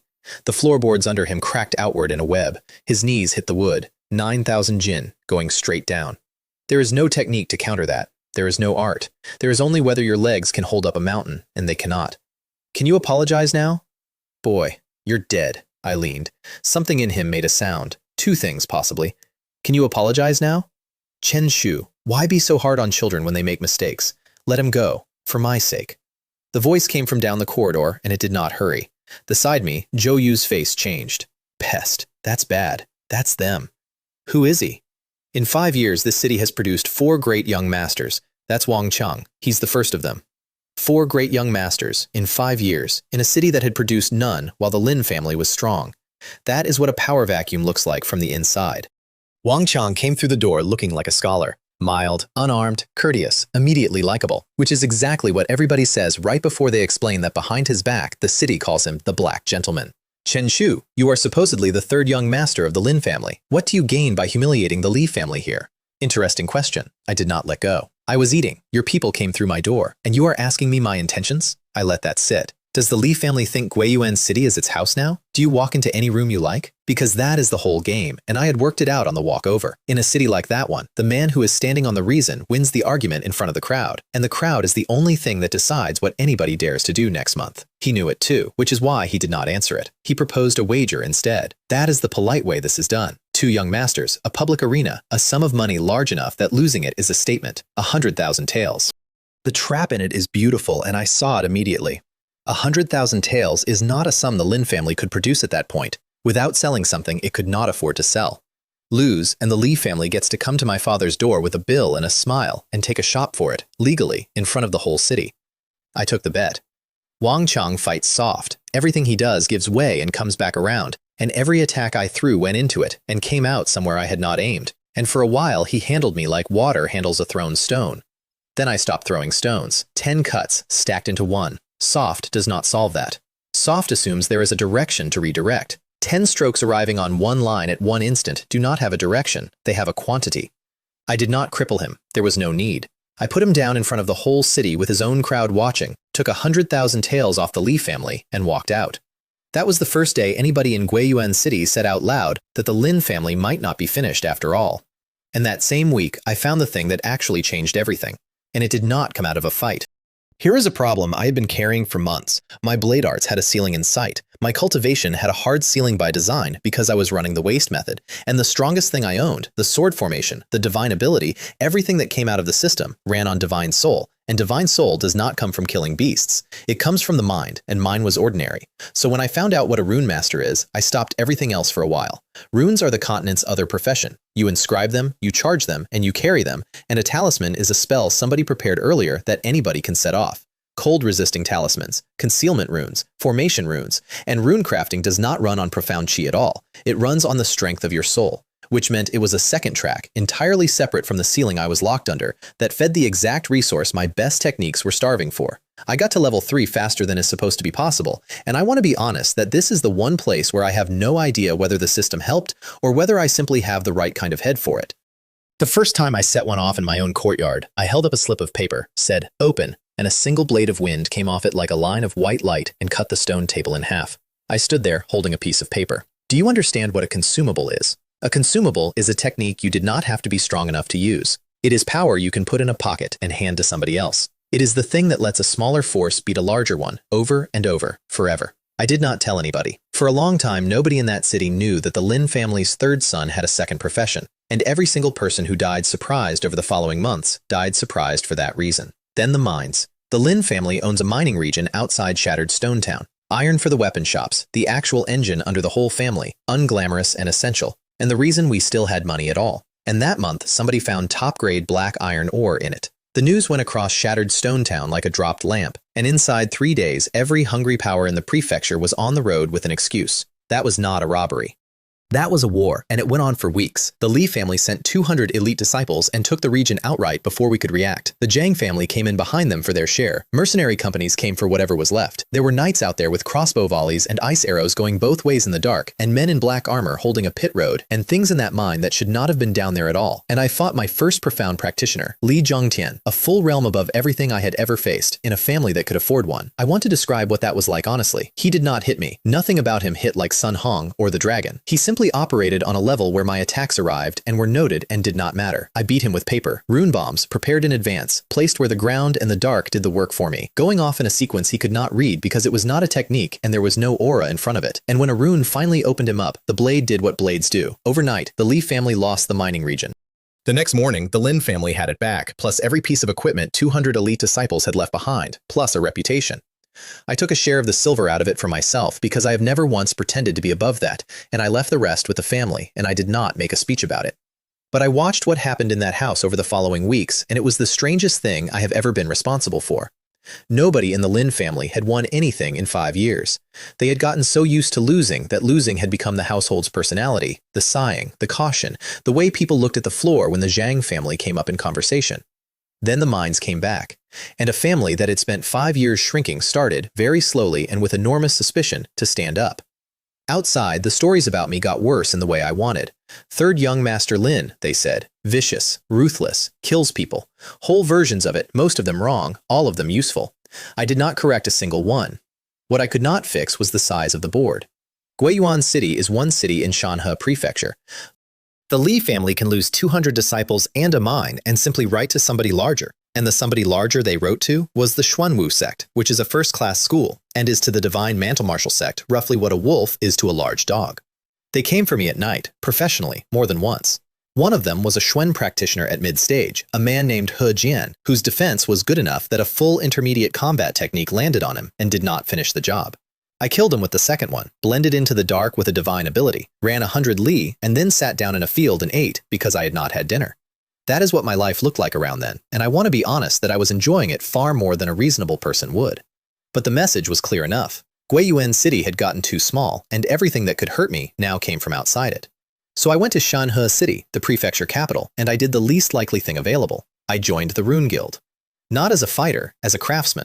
The old man who runs the Guiyuan branch is called Song Li, and he took one look at my work and did something I did not expect, which was to take me on personally as his last student. He was not being kind. He had been doing this for 50 years, and he knew exactly what he was looking at, and he wanted his name attached to it before somebody else's was. Every 5 years, the Rune Guild holds a competition in the Rune Tower in Shanhe City, and every power in the prefecture watches it, and the tower has floors, and each floor is worse than the last. I won it. First place, outright, in a 5-year competition, at my age, from a branch nobody expected anything from. And I want to be clear about why, because it was not talent and it was not the system. It was that everybody else in that tower was a rune master, and I was a rune master who had spent 6 months killing people. Half those floors are not craft problems. They are survival problems wearing a craft problem's clothes. Then, the night after, I broke through. Not a small realm. The wall. Profound practitioner. Everything I had been told I could never be. The thing the whole divine martial sect had pitied me for losing.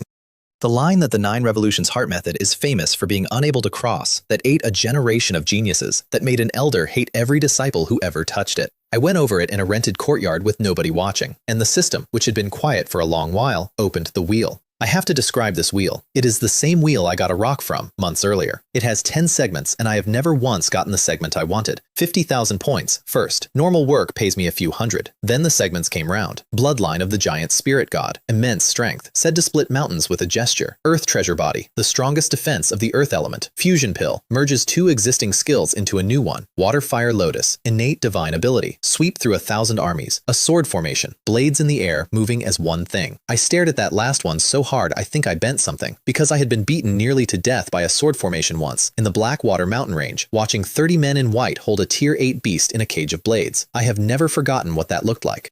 How many draws? First promotion to Profound Practitioner. 2.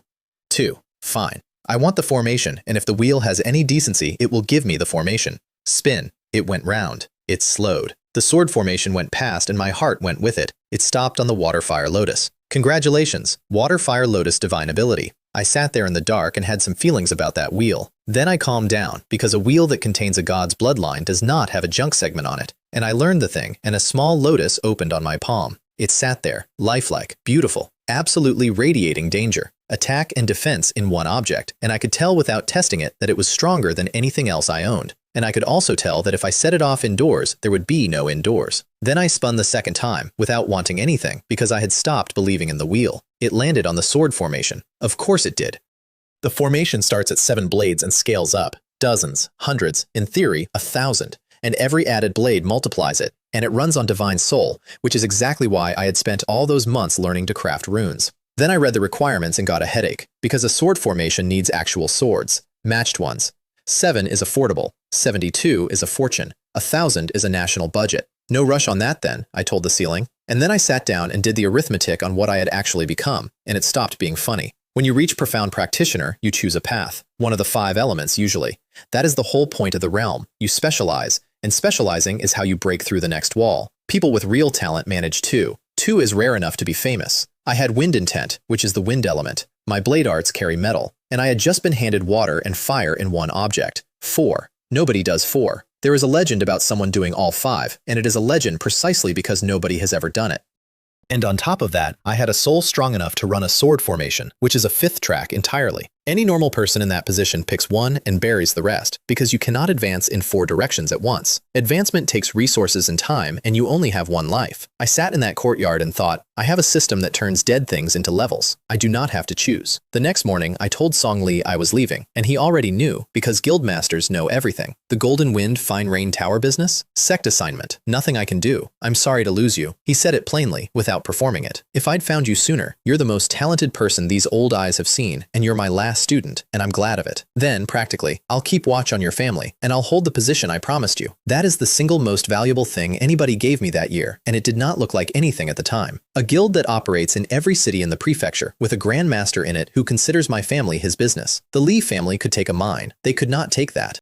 The sect assignment was bodyguard work, which nobody wants. I turned up at the Golden Wind Fine Rain Tower to find Victorious Li already there, looking at me like I had grown a second head. You kept that quiet? First place in the rune competition? News moves fast when a 5-year competition ends and the winner is nobody's expected candidate. Good luck, I said. Right, if first place is luck, we should all try luck. He was not letting it go. You've made the sect look good, which is why Senior Martial Uncle asked to see you. That got my attention. A Senior Martial Uncle of the Divine Martial Sect is a Xuen Spirit expert at minimum, which is the realm above me by more than 1 step, and they do not ask to see outer sect graduates. What's his temper like? Senior Martial Uncle Zhang's fine, don't worry. Then, more seriously, it's the other inner sect disciples you watch. You came in from outside, took the guild's crown, and made everyone in your year look slow. They will find something.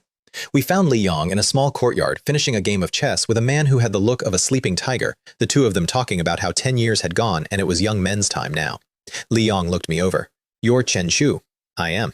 He laughed. No wonder you took the tower. Your strength should be at the top of it. A pause, and his eyes did something. You broke through recently. Beside me, Victorious Li stopped breathing. Because Victorious Li is 9th heaven of the martial Tao, and he is genuinely excellent, and he had just been informed by a man who cannot be wrong about these things that the junior brother he beat 6 months ago had crossed into profound practitioner. Senior Martial Uncle has a good eye, a few days ago. Behind Li Yong, several intersect disciples went a color I enjoyed. You can go, he said. And that was the whole meeting. I have thought about it since. He did not want to test me or recruit me or lecture me. He wanted to look at me once in person and confirm a number and then go back to his chess. People at that level do not explain themselves. You find out months later what the conversation was for. Outside, Victorious Li was practically dancing. Did you see their faces? Like somebody died. Drinks. Tonight. My treat. Why do you care what they think? Because they've already put me in your group, kid. He put an arm around my shoulders, which took some doing. So if you're fighting, I'm fighting. That's how it works. I had walked into that sect 9 months earlier with exactly 1 friend in the world. Then the assignments came out. Everybody got a protection detail, some direct line heir or branch leader who needed a sect blade standing behind them for a season. Victorious Li drew a promising young disciple and was pleased about it. Which one is Chen Shu? That's me. With me. Yours isn't here, which is not how the assignments work, and both of us knew it. The steward walked me across the city and briefed me on the way. The Underheaven gang will attempt assassination in the next few days. Young Miss has experts around her already. We would simply prefer nothing happen. Fine. Also, her temperament. It would help if you two got along. That was said in a very particular tone. The courtyard was small and warm and had water running somewhere in it, and there was nobody in it. Then something came out of the bushes at my head. I went sideways, and the stone where I had been standing came apart. The second one arrived as a snake, a whole serpent condensed out of true essence, jaws open, and I cut its head off and it evaporated. And then every vine on every wall in that courtyard turned into a whip and came at me at once. I took the first volley on protective aura and felt it, which is not a thing I had felt in a while. Water, fire, lotus. The lotus opened across 100 paces of somebody's garden and snapped every vine in it. And I want to note that I aimed it at the plants. I could have aimed it at the bushes. Boring, said a voice from the bushes. This is boring. A girl in black came out with a long whip in her hand. This young lady is satisfied with you. If Miss Zhao isn't satisfied, get somebody else. Do that again and I won't be polite. Humph, it's only a divine ability. What's so impressive about that? That is the Jade Phoenix. Heiress, whip user, extremely talented and possessed of the settled, unshakable confidence of a person who has never in her life been told no by anyone who mattered. Behind me, the steward came out from behind a corner where he had been watching the entire thing, wearing the expression of a man whose entertainment budget has just been solved for the season. Young miss, honestly, he said, delighted. And that boy, this'll be fun. She had ambushed me to test my strength personally, because having somebody else test me would not have satisfied her. That evening, she announced she was going out. There's an auction. Come, you're going out. Tonight. Do you understand what's happening outside these walls? With an expert like you around, she said, already walking, what could a young lady possibly have to worry about? I wanted on the record that everything that happened over the following weeks, the auction, the ambushes, the running fight through Shanhe City, the several occasions on which I had to put my body between that woman and something moving very fast, happened because she wanted to look at some merchandise. The Under Heaven gang came, and behind them, the Xuanwu sect came, and the Divine Martial sect answered, and for a while, the prefecture capital was not a safe place to be a young disciple of anybody. We won that. That is the short version, and it is the honest one. The Xuanwu sect is a first-class school, and it is still not the Divine Martial sect, and when it turned into a real confrontation between the two, they discovered the difference. I kept the Jade Phoenix alive, which was the job, and I put a healing pill in her hand once when things had gone badly, and told her to keep it, and she took it without saying anything and did not give it back. But the thing that actually changed me happened in a forest outside the city with Li Yong. He had been watching me since that first conversation. I found that out when he turned up one morning and told me to attack him. So I did. Properly. Blade art at everything I had. He drew once. I did not see the sword move. There was a breeze through my hair and the sound of my own technique coming apart, and then a tree the size of a barrel behind me fell in 2 pieces. I stood there with cold sweat coming out of me and the whole world gone quiet. By then, I had taken an intermediate combat technique to the chest. I'd watched a Tier 8 beast get split in half by Blade Chi and a woman in white walk on air and open a dragon like a letter. This was different, because this one was aimed at me and I did not see it, and I would already be dead. This is the wind sword, he said. As swift as wind, as swift as shadow, hard and soft together. It kills without leaving a trace. That's the origin of wind. He actually looked pleased, which was the first sign that this was not a lesson about humility. No, it's a wind attribute sword art. Cultivate it to major achievement, and you get wind intent out of it, and then you can put hardness and softness in the same stroke, and that is major achievement. He gestured with the sword. What broke your blade art was the hard half. What went past you afterward was the soft half, both in one motion. That is the whole technique. Senior Martial Uncle, is it hard? To take the wind intent first and put the sword art on top of it? And that is when he smiled. There it is. Now you know why I've been telling you to put the blade down and pick up a sword. I want to stop and sit with this, because it was genuinely one of the worst moments of my life. Everything I had was in the blade. One cut 2 halves, which killed my first man. Rushing thunder, which I took off a corpse. Falling leaf and blazing palm, taken off a sect master's son. The black fiend blade, which came out of a tier 8 monster's horde and saved my life against Sun Hong. 30 cuts stacked into one, which took the outer sect championship. All of it was a saber. And a man who could have killed me from 4 paces without changing expression was telling me, kindly, that I had built the whole thing on the wrong foundation, and that a saber can only ever be hard, and that the wind is not hard. Windblade, I said, and cut at a tree with nothing in my hand, and a breeze went across the clearing and opened the trunk. You were born a sword user, Li Yong said. You just went the long way round. Put the wind into a sword, and nothing below concept or origin will be able to touch you. I hesitated for a long time. Then I put the blade down. That is the single hardest decision I made in that whole year, and nobody was watching, and it did not look like anything at all. There is a thing about this world that took me 9 months to understand, and I want to say it once, plainly. Everybody here specializes, because specializing is how you climb. You pick the blade or the sword, one element, one path, and you go up it, and the ones who go highest are the ones who never look sideways. That is correct advice for people with 1 life and no second chances. I had a system that turned corpses into levels, a soul strong enough to run a sword formation, 4 of the 5 elements, a second profession in runes, and a heart method everybody had written off that turned out to be the best fuel on the continent. I was never going to be the best swordsman on the Xuantian continent. There is somebody in a white robe on a mountain somewhere who has been doing nothing else for 80 years, and she would remove me from the world in one motion. But nobody, anywhere, was going to be all of it at once. So I stopped trying to be the best at one thing.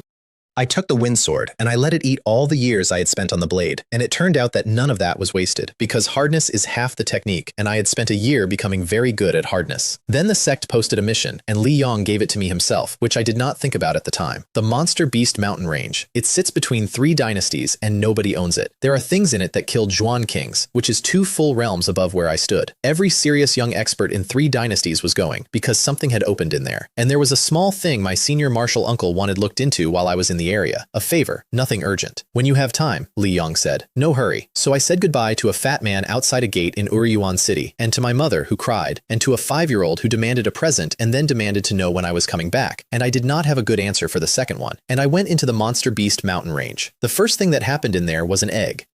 I was in a cave, hiding, because two Schwanmaster grade beasts, a water dragon beast and a black flame eagle, were killing each other outside over territory, and the cave had an egg in it, and the egg was hatching. Every serious family and school on this continent pairs its disciples with a beast. It is not an accessory. If two martial artists of equal rank meet, and one of them has a beast, the other one leaves. That is an unwritten rule, and nobody argues with it. I had never had one. So I sat there in the dark while a great many kilos of angry wildlife tried to kill each other outside, and watched an eggshell come apart. What came out was a black lizard the length of a chopstick with 4 fat legs. A lizard, I said. It's a lizard. It's smaller than a lizard. It looked delighted to see me. Then it was in my hand. It did not walk. It did not jump. It was on the shell, and then it was in my palm, and I have wind intent, and I am the fastest thing I have ever met except my own teacher, and I did not see it happen. Spatial ability, innate. There have been maybe a handful of spatial beasts recorded on the entire Xuantian continent. Then it got down and ate its own eggshell. All of it, in about 4 seconds. Then it climbed onto my shoulder, curled up, and began to snore. You're a nursing infant, I told it. I've adopted a nursing infant. I ran it through the system because obviously I did. Unknown alien beast. Unknown. From a system that identified a tier 8 monster's blood pearl on site. I merely threw myself off the mountain. Then the roof came in because both beasts outside had noticed the cave and stopped fighting each other and agreed on me instead. I got out through falling rock and the eagle's claws came down out of the sky and the water dragon beast breathed on me and my entire left arm went to ice. Actual ice. From fingertips to shoulder, with my true essence locked solid inside it. 2 Schwanmaster beasts, working together, and me at a fraction of my strength with one arm. I want you to know that I was about 4 seconds from dying. Hiss, said the thing on my shoulder, and they stopped, both of them, mid-attack. A pair of beasts that had been trying to eat each other 5 minutes earlier looked at a chopstick-sized lizard on a man's shoulder, and their entire bodies changed, and they left.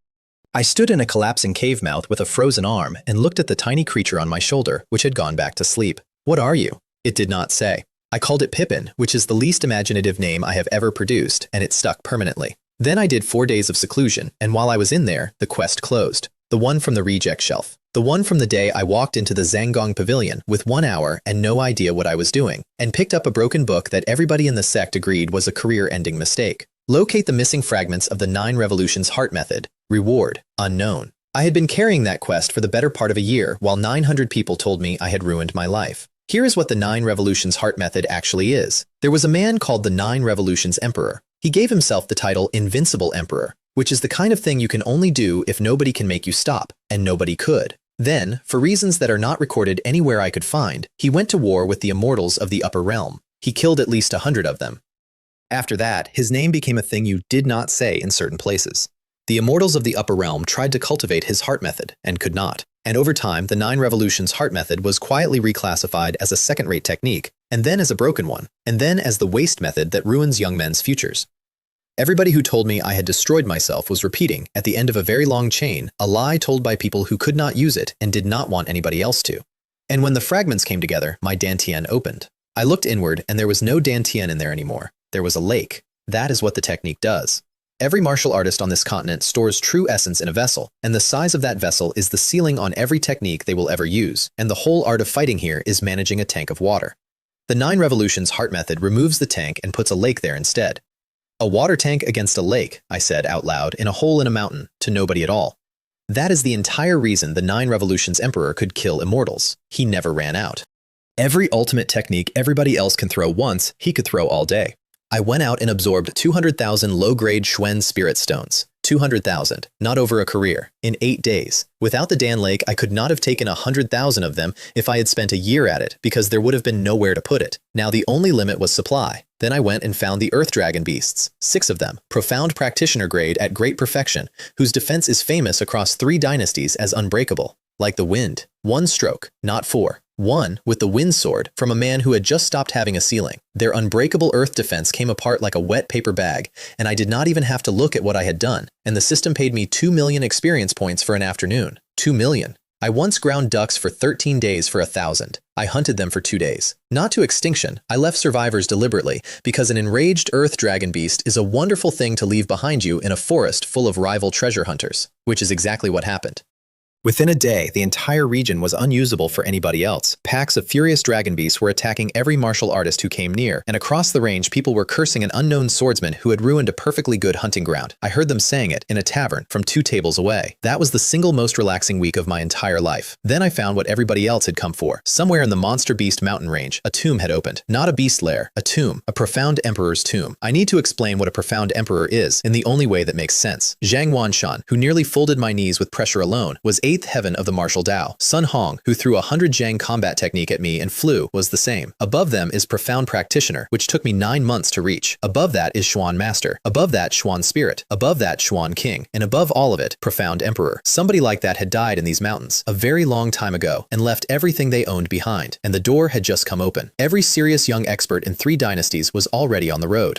The rumor pointed at Death Valley. I got there at night and stopped 30 li out, and I could still feel it. Outside the valley, there is nothing. No trees. Not one green thing. Black stone and bare white bones scattered on the ground, and a wind coming out of that place that had a wrongness in it that had nothing to do with temperature. 200 or 300 martial artists were camped on the rocks outside, in groups, all of them staring at a wall of black mist, and none of them going in. "It's a valley," somebody announced. "I'll go first." A mid-stage Xuan practitioner, 2 realms above me, went up into the air and straight at the mist. He got about 20 paces in. Then, in front of 300 people, his body came apart, and what came down out of the mist was a skeleton. Not burned, not cut, stripped in under a second, in mid-air, and the sound he made was still finishing after his flesh had stopped existing. "Death ghost chi," said somebody nearby, in the tone of a man who reads a lot. "Thousands of years of accumulated death spirits, and that's only the outer barrier. There are things born in there, real ones. They take a body and wear it. If the profound emperor's tomb is in there, nobody gets in without a treasure to hold that off." Someone else tried, because someone always does. A Xuan master at early stage. He made it about 100 paces before the same thing happened to him, and then everybody sat back down. I stood on a black boulder at the back and looked at that mist and worked out exactly what it was. It is not a monster. It is not a formation you can break. It is a filter. A profound emperor died in there and put a wall in front of his own front door that eats anything below a certain grade of protection. And it does not care how talented you are or whose son you are, and every single person on those rocks was standing outside it because they did not have the item. 300 people at the door of the greatest opportunity of their generation, and the door was checking inventories. I put my hand in my bag. I am the man who never leaves a container unlooted. I am the man who took a decorative fan out of a monster's hoard, and a whip off a corpse in a crater, and a sheath off a shop shelf for 10,000 taels. I have been picking up things I did not need for a year, and my bag holds half a room, and there was something in it from a very long way back. On my shoulder, Pippin woke up and looked at the black mist with enormous interest, the way it looks at food. "No," I said, "absolutely not." Then I sat back down, because I had gone through the entire bag and there was nothing in it that would help. Not the black sheath, not the runes, not a single one of the 100 objects I have taken off 100 people over the last year. And then I remembered the wheel. Water, fire, lotus. Innate divine ability. The segment I did not want. The one I sat in the dark and sulked about because it was not a sword formation.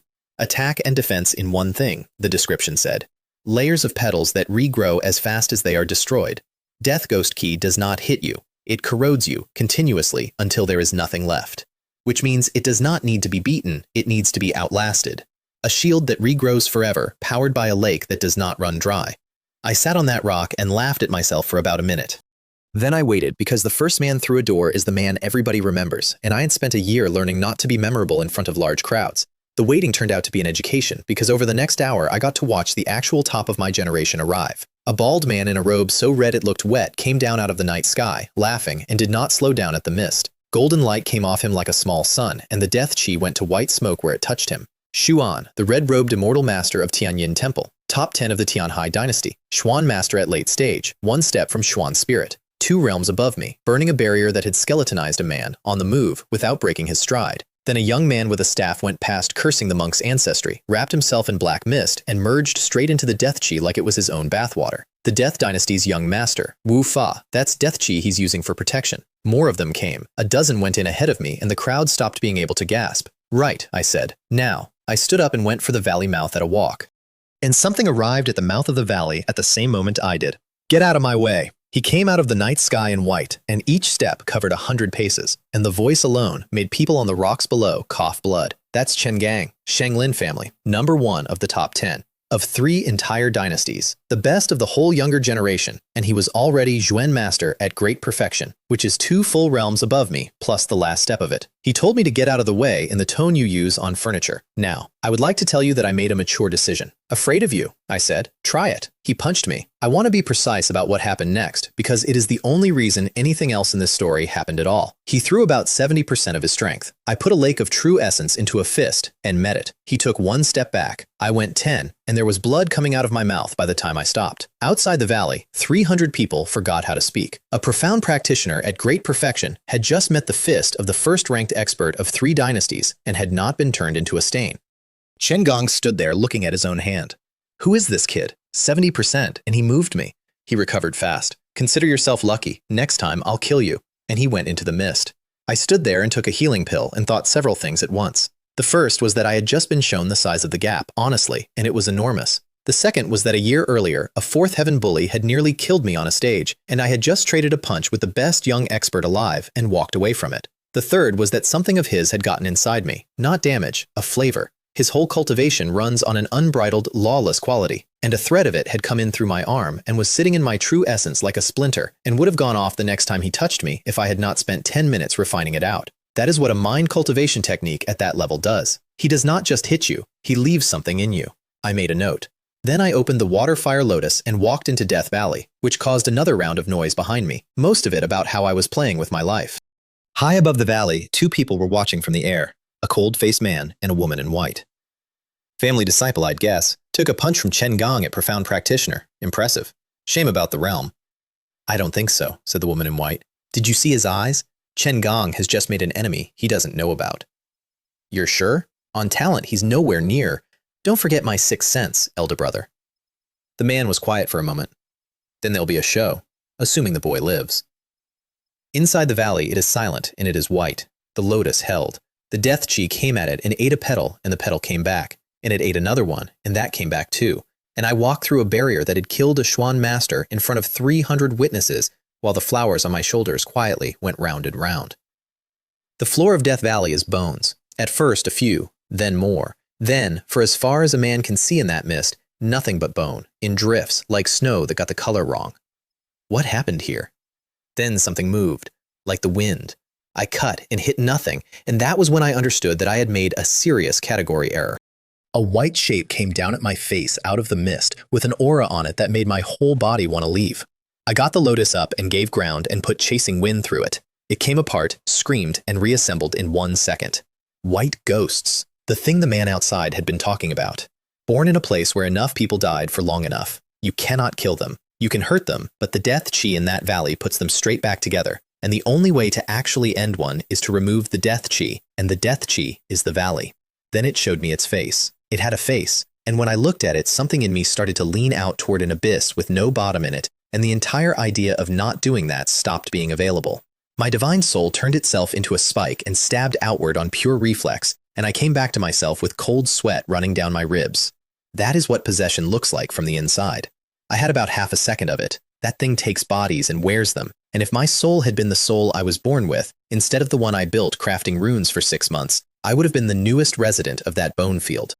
Not staying, I said. Absolutely not staying. Then the ghost screamed, and every drift of bone in that field started producing more of them. Dozens, then more than dozens. Storm. I ran. I want to be honest, I ran, with the lotus wrapped around me and the first 4 moves of the wind sword going out behind me continuously, and they came after me at exactly my speed and did not get tired because they were already dead. So I did the only thing I could do, which was set off the lotus. The fist-sized flower became a sea of fire, and then the sea of fire detonated. It bought me 30 seconds, and it also woke up the entire valley, because the noise brought more of them out of the bone field. A lot more. And somewhere off in the mist, in several directions at once, I began to hear the finest young experts of 3 dynasties losing their tempers. Which one of you did that? Ghosts don't get provoked, everybody knows. That was Wu Fa, scattering a ring of them with his staff and immediately getting a bigger ring. You absolute, who was that? And that was the red-robed monk of Tianyin Temple, whose reputation is for serenity, swearing like a dock worker as his golden light went down under the weight of them. And then, from further off, the crack of something enormous. Azure Dragon Great Seizing Hand, Chen Gong, crushing them by the 100 and getting more. I stood in the middle of a bone field with several hundred ghosts converging on me from every direction, entirely by my own hand, and had an idea. Water Fire Lotus. I set off another one, bigger, and then I shouted at the top of my lungs, with true essence behind it so it carried the length of that that valley. Lin Wu Fa, I respected you as a hero. I never thought you'd stir the ghosts deliberately to keep the rest of us from getting out of the bone field. There was a pause. Then the valley went up. Chen Gong, you bastard, I'll settle this with you. Number 1 expert, is it? The profound emperor's tomb isn't yours alone, you petty son of a. This monk will make you pay for this. I don't care whose family you're from. You've made an enemy today. Somewhere out in the mist, the strongest young man of 3 dynasties stood in a rising tide of white ghosts, listening to every rival he had swear revenge on him, and said, into the fog, in genuine bewilderment, "Who is framing me? And how does he know about the Azure Dragon divine technique?"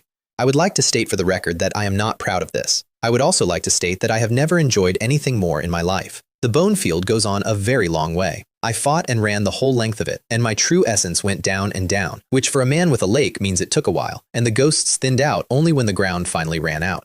At the end of it, there is a lake, black water, black mist coming off it, cold in a way that had nothing to do with temperature, and the lotus around me was being eaten petal by petal faster than anywhere else in the valley, each one dissolving and regrowing continuously. A place of absolute yin, and under it, at the bottom of it, was the reason 300 people were standing outside a wall of death. I could not see anything in that water. Nobody could. But I am a rune master, and rune sight goes 100 paces through anything. I looked down into a black lake with my soul instead of my eyes, and found the top of a very old building. The tomb had a name on it, Sword Emperor. That was the title he took, the man who died in here, and by the time I got inside, I had met the sort of people who knew what it meant, and every one of them said the same thing in the same tone. He comprehended the gold intent realm, and after that, he was never defeated by anyone. The inside of a profound emperor's tomb is not a room, it is a country. Halls, passages, side chambers, dead ends, 10 tunnels where there should be one, all of it built by somebody with several centuries of spare time and a sense of humor about visitors. I got lost in there for most of a day, and I want that on the record, because a great deal of what happened next was luck dressed up as strategy. I also picked up a partner, which I had not planned. Wu Fa. The Death Dynasty's young master, the one with the staff and the foul mouth who wraps himself in death chi. We ran into each other in a passage and both did the arithmetic at the same time. 2 people can hold a corridor, 1 cannot, and neither of us pretended it was friendship. Temporary, he said, obviously.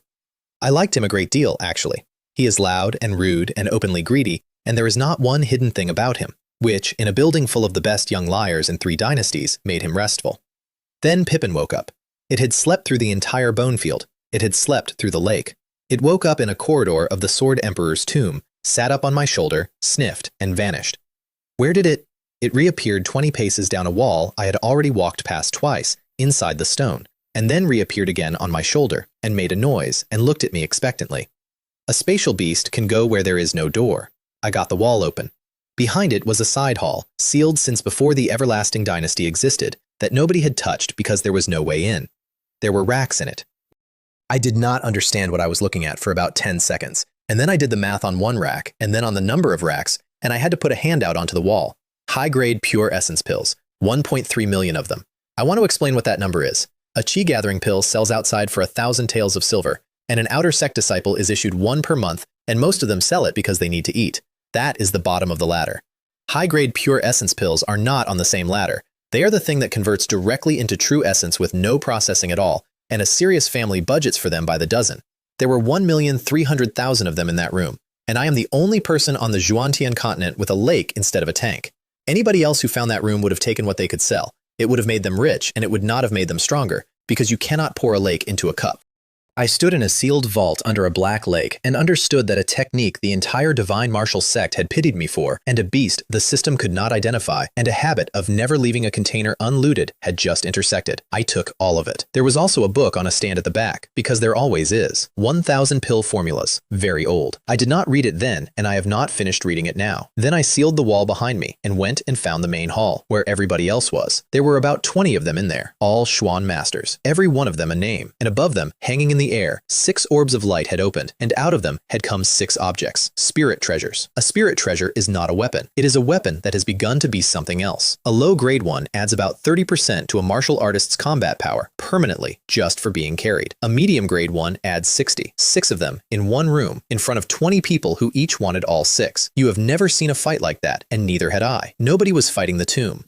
They were fighting each other at Xuan Master grade in an enclosed space, and the ceiling was coming down in pieces. One of them was shaped like a sword. I had been in that room for about 4 seconds when I decided I was leaving with it. Here is the thing about being the weakest person in a room. Everybody with any sense ignores you. 20 Xuan Masters, and not one of them had a single unit of attention to spare for a profound practitioner standing at the edge of the hall, because in that company, I was furniture. Furniture with a lake. I put 10 zhang of water fire lotus in the middle of the room and set it off. Not at the treasures, at the people. The blast took the entire hall. It threw a man named Wang Dong, Xuan Master at late stage, carrying a low-grade spirit treasure spear, an actual serious expert, backwards across the room along with everyone standing near him. And in the gap where 20 people had been about to converge, a breeze went through and took the sword-shaped one out of the air. Then I went into a side passage at the speed the wind moves, with the noise behind me changing from a battle into something much more personal. Refining a spirit treasure takes time you are not supposed to have while being chased. I did it anyway, in a dead-end corridor, with my true essence going in and the thing fighting me the whole way, and when it opened, it told me its grade. Medium. Not low. Medium.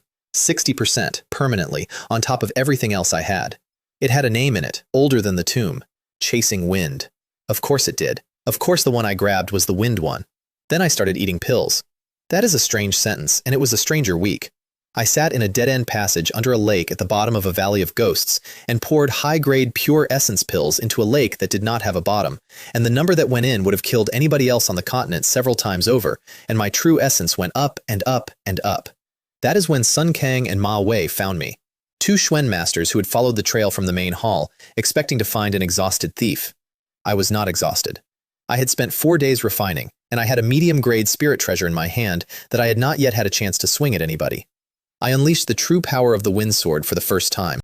The storm came off Chasing Wind, and it did not feel like a technique. It felt like something tearing the void realm open. Sun Kang did not finish turning around. Ma Wei put a hand to his cheek, found blood on it, looked up, and had time to say one word: abnormal. Then the sword chi arrived. I stood in a corridor with 2 dead Xuan Masters and a sword that had just done that, and I understood the actual scale of what I was holding, because a technique that size should have emptied me, and instead it had cost me a percentage I could not be bothered to measure. That is what a medium-grade spirit treasure does in the hands of a man who never runs out. I burned the bodies because evidence is a problem, and took everything they had without looking at it. Then I went back up the passage toward the main hall. Not for revenge. I want to be honest about the ranking of my priorities at that moment, because Wang Dong had ambushed me twice, and I genuinely did want to go and discuss it with him. But there were 6 spirit treasures in that hall and 20 people fighting over them. And past the hall, there were 10 more tunnels nobody had opened. And the Sword Emperor had built this entire place for a reason nobody had worked out yet. Revenge would keep. Past the 10th tunnel, the tomb stopped being a building. I came out of a passage into a desert. Not a room made to look like one. A desert with a horizon. Under a sky that had no sun in it and no direction to the light. And it went on further than my senses could reach. An independent space. Somebody had built a world inside a tomb and put it behind a door. And by the shape of it, there was a rune formation underneath the whole thing so large I could not find its edge. There were people in it, fighting, in scattered knots, over something. Red crystals kept coming up out of the sand, and every time one surfaced, somebody died over it. One came up near me, and I grabbed it on principle. Somebody immediately tried to remove my head. 10 zhang of saber glow at my back. From a Xuan master at early stage who had not said a word first. I turned and cut once. His technique came apart, my sword went through his protective aura, and he left the ground. That got noticed. A profound practitioner injuring a Xuan master with one stroke is not a thing that happens, and about 6 people revised their opinion of the furniture. The crystal in my hand was fire, in a very pure form. Fire-type martial artists can convert it straight into true essence without processing, which makes it a genuine gemstone to the right person. I am not a fire-type martial artist. I am a man with the 9 revolutions heart method, and my heart method does not care what element the fuel arrives as, because the conversion step does not exist for me. Everything is fuel. That is the whole trick, and it has been the whole trick since a duck died on a chopping block. I collected 20 of them in half a day, mostly by taking them off people who had just finished fighting each other for them. Then the desert shook, and a stone tablet 10 zhang high came up out of the sand, and everybody stopped killing each other to go and read it. I want to note the comedy of that. 200 of the best young experts alive, all of them frantic, all suddenly standing around a rock reading it out loud like students. It's a trial site, left by the Sword Emperor. A trial? Then the ones who pass get the legacy. And there it was, and the whole valley made sense. A profound emperor does not leave a pile of things. He leaves an inheritance, his power, his understanding, his art, and he builds a machine to decide who gets it. Death Valley was the front door. The tomb was the lobby. This was the exam. The tablet said one thing: hunt the flamingos to proceed. And then the sky filled up. They came in over the dunes in a wave, a fiery red column of them, connecting the ground to the sky, and every one of them was a profound practitioner-grade beast, and there were more of them than anybody could count. Above the desert, a screen opened, blank, and then a face appeared on it with the number 1 beside it. A leaderboard. I sat down in the sand and laughed out loud, alone, in a dead emperor's private world. A kill count leaderboard. Top 30 advance. I have been doing this since I was 14 years old. I have been doing this professionally. My actual job, on the planet I came from, was breaking games exactly like this one for money. Then somebody killed a flamingo, and a fire crystal fell out of it, and every remaining person in that desert lost their minds, because 50 crystals is a fortune, and there were more flamingos than there was sky. The board filled fast, and the names on it were the names. Number 1 was the Azure Sun Prince, third prince of the Death Dynasty, Xuan master at great perfection, and he was outpacing the geniuses of all 3 dynasties at once. Number 2 was Chen Gong, whose fist technique killed a dozen at a time and who had made it extremely clear that this legacy was going to be his. And there was a rule in that trial that nobody had seen coming and that turned the whole outside world sour. Past Xuan's spirit, killing a flamingo counts for nothing. The old monsters were locked out entirely. They stood around the edges of that desert killing birds for the crystals, disqualified from the actual prize, and I have never in my life heard a group of powerful men complain so bitterly and so quietly. I started killing. The first 500 came easily, and then the flamingos changed. A defensive layer came up on them, fire attribute, and it regenerated faster than I could break it. And suddenly one bird cost 2 strokes instead of 1, then 3. On the board, everybody's rate collapsed. And I sat back and thought about it properly, because this was not a difficulty curve, this was a question. The Sword Emperor did not pick this method at random. He was the greatest swordsman of his era. He built a machine to find his heir, and the machine's first test was, kill birds whose armor regrows. Not kill hard things, kill fast things twice. The layer comes back too quickly, so you must break it and kill through it in the same motion, which means you have to land 2 strikes inside the time everyone else lands 1. The first test of the Sword Emperor's inheritance is speed. I have wind intent. Speed is the only thing I have ever actually been good at. Like the wind, I put 2 strokes into 1 motion. To anyone watching, 1 cut. The bird turned into green smoke and dropped a crystal. Then I got curious, which is my besetting sin. 2 swords, 3 swords, 4, 5, 6. I kept going until it stopped working, and I want to record the number because a man who does this professionally would spit blood if he heard it. The best swordsman alive stacked 2, sometimes 3. 3 is exceptional. 10. 10 strikes in 1 motion. Then I stopped being subtle, and on the skyboard, a name that nobody had ever heard of started climbing. Who is that? He was past 100 a moment ago. Look, 10 more places. He's cheating. He has to be cheating. The top 30 have 8 or 900 each. That boy's on 600. He can't possibly. I want to describe the noise from the disqualified experts around the edge of the desert as my picture went past 90, then 80, then 70, then 40, then straight through the boundary into the top 30 and kept going, and stopped, deliberately, at 20. 20 was enough. 20 qualifies. Everything above 20 is a target painted on your back for the next round. Somewhere in that desert, Wang Dong saw my face on the sky and cracked his own knuckles hard enough to hear. Somewhere else, Wu Fa laughed and said out loud that he had known the kid was worth watching. And Chen Gong at number 2 looked up at a name he had punched at the mouth of a valley and did not react at all, which was worse. 700 or 800 killed, I said to myself, and it cost 20%. Pippin woke up, saw a fire crystal, and ate it. Then it ate 9 more. You eat crystals, I said. You eat the currency. Wonderful. The second round put 30 of us in a second desert with a board that only showed 10 names. And this time, what came out of the sand was not birds. Flame behemoths. Profound practitioner at great perfection, armored like a fortress, spitting fireballs the size of a wash basin that hit like an early-stage Xuan master. The first one nearly took my head off before I had finished looking at it. If the first test was speed, the second one was simply strength, and there was no clever answer to it. 3 days of getting surrounded, adapting, and eventually settling into the rhythm of it. I finished at 8th, and the flame beasts ruined a good robe. Then 10 of us went to the 3rd round, and Wang Dong was waiting for me on arrival with a spear already moving. Today this old man watches you die here. Twice. He had ambushed me twice. Perfect timing, I said. I've been looking for you. Let's settle the account. Not everyone gets to put hands on me. The wind sweeps away the clouds.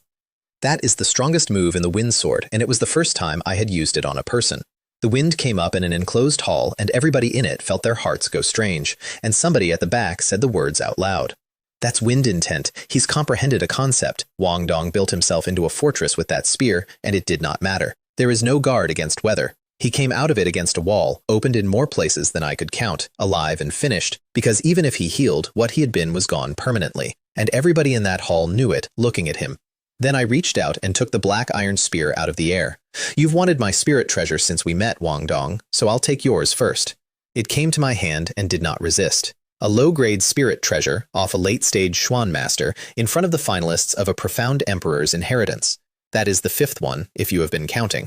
A palm technique, a saber manual, a combat technique, a sheath, and now a spear. Wu Fa came over laughing like we were old friends, which was a mistake because I immediately thanked him warmly and in public for the tip about Wang Dong and offered to finish the job on his behalf. He went white. Every ally Wang Dong had in that room turned to look at him. "No need to kill him," he said, very fast. "Whatever you say, brother." I raised my voice for the room. "I'll let him live, since you asked. And the rest of you, if anyone wants to try for my spirit treasure, come early. We'll deal with it all at once." Nobody did. Afterwards, Wu Fa came and found me alone with his teeth together. "You little snake. You set me up." "I don't know what you mean. You said you disliked him. I was helping." He wanted compensation. He wanted the spear specifically, and he explained at some length that I had made enemies I could not handle. I put the spear away in front of him. Wang Dong ambushed me twice. Taking one low-grade spirit treasure off him is generous. Whether I leave here alive isn't up to your speeches. That was the end of that friendship, and I have not regretted it. Then 10 tunnels opened at the end of the hall and a stone tablet in front of each, and the rule was, pick one, pass it, and the legacy is yours. The Azure Sun Prince took the first tunnel. Chen Gang took the second and announced that the inheritance belonged to him. The monk took one, laughing. I took the last one, because I have never in my life picked the first option in a menu. Behind me, Wang Dong regained consciousness and was immediately teleported out, disqualified. The tunnel was long, and there was a man standing in it. "Challenger, come at me with everything, and overcome me, and the legacy is yours." The voice had nothing alive in it. He looked exactly like a person, and he had no life in him at all. Which is when I remembered a line from an encyclopedia about things called puppets, which live indefinitely as long as they are fed Zhuan spirit stones. A profound emperor had left 10 puppets in 10 corridors as doormen. He thrust once, and I could not get the lotus up in time, and he opened a long wound down my body. I stopped being casual. Like the wind, with the wind. 10 strokes in one motion, at the absolute limit of my speed, and it barely held him.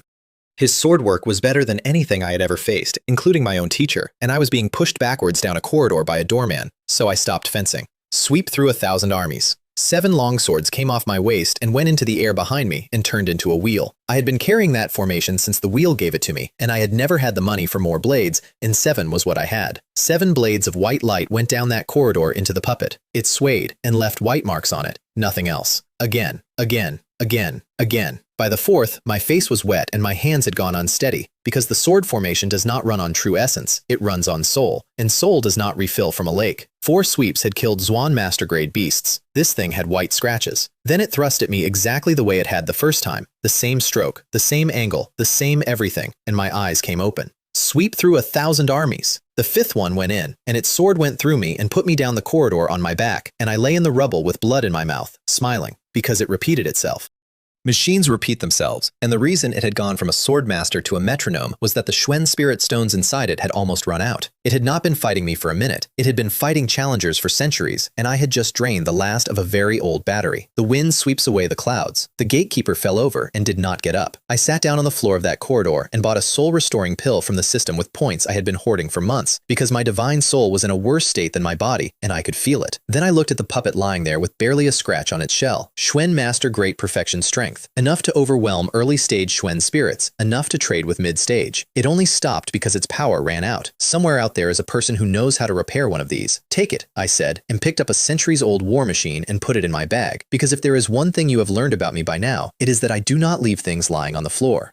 At the end of the corridor, there was a hall with a golden sphere in it and prayer cushions arranged around it. 4 people were already sitting there. "Young man, I didn't expect you." The red-robed monk, Shu An, looked genuinely surprised. "You're the 5th. 9 went in. If nothing changes, the other 4 aren't coming. 5 out of 10. Out of the finest of 3 dynasties. The Azure Sun Prince, Chen Gang, a woman in white, the monk, and me. Nobody looked at me the way they had at the start. Then the sphere opened, and a man appeared above us in the air, and every person in that hall stopped being able to move. He stood there like a sword that has not been drawn yet, dangerous, sharp, capable of killing everything. And it was not even him, it was an echo he had left behind. And it was so far past all 5 of us that we did not have time to circulate our true essence before our heads went down on their own. "So that's the gold intent realm," Shu An said, one word at a time. "Gold means sharp. He's had that aura on him at all times, for centuries, and he's dead. Since I comprehended the gold intent realm," said the Sword Emperor, "I was never again defeated by any expert.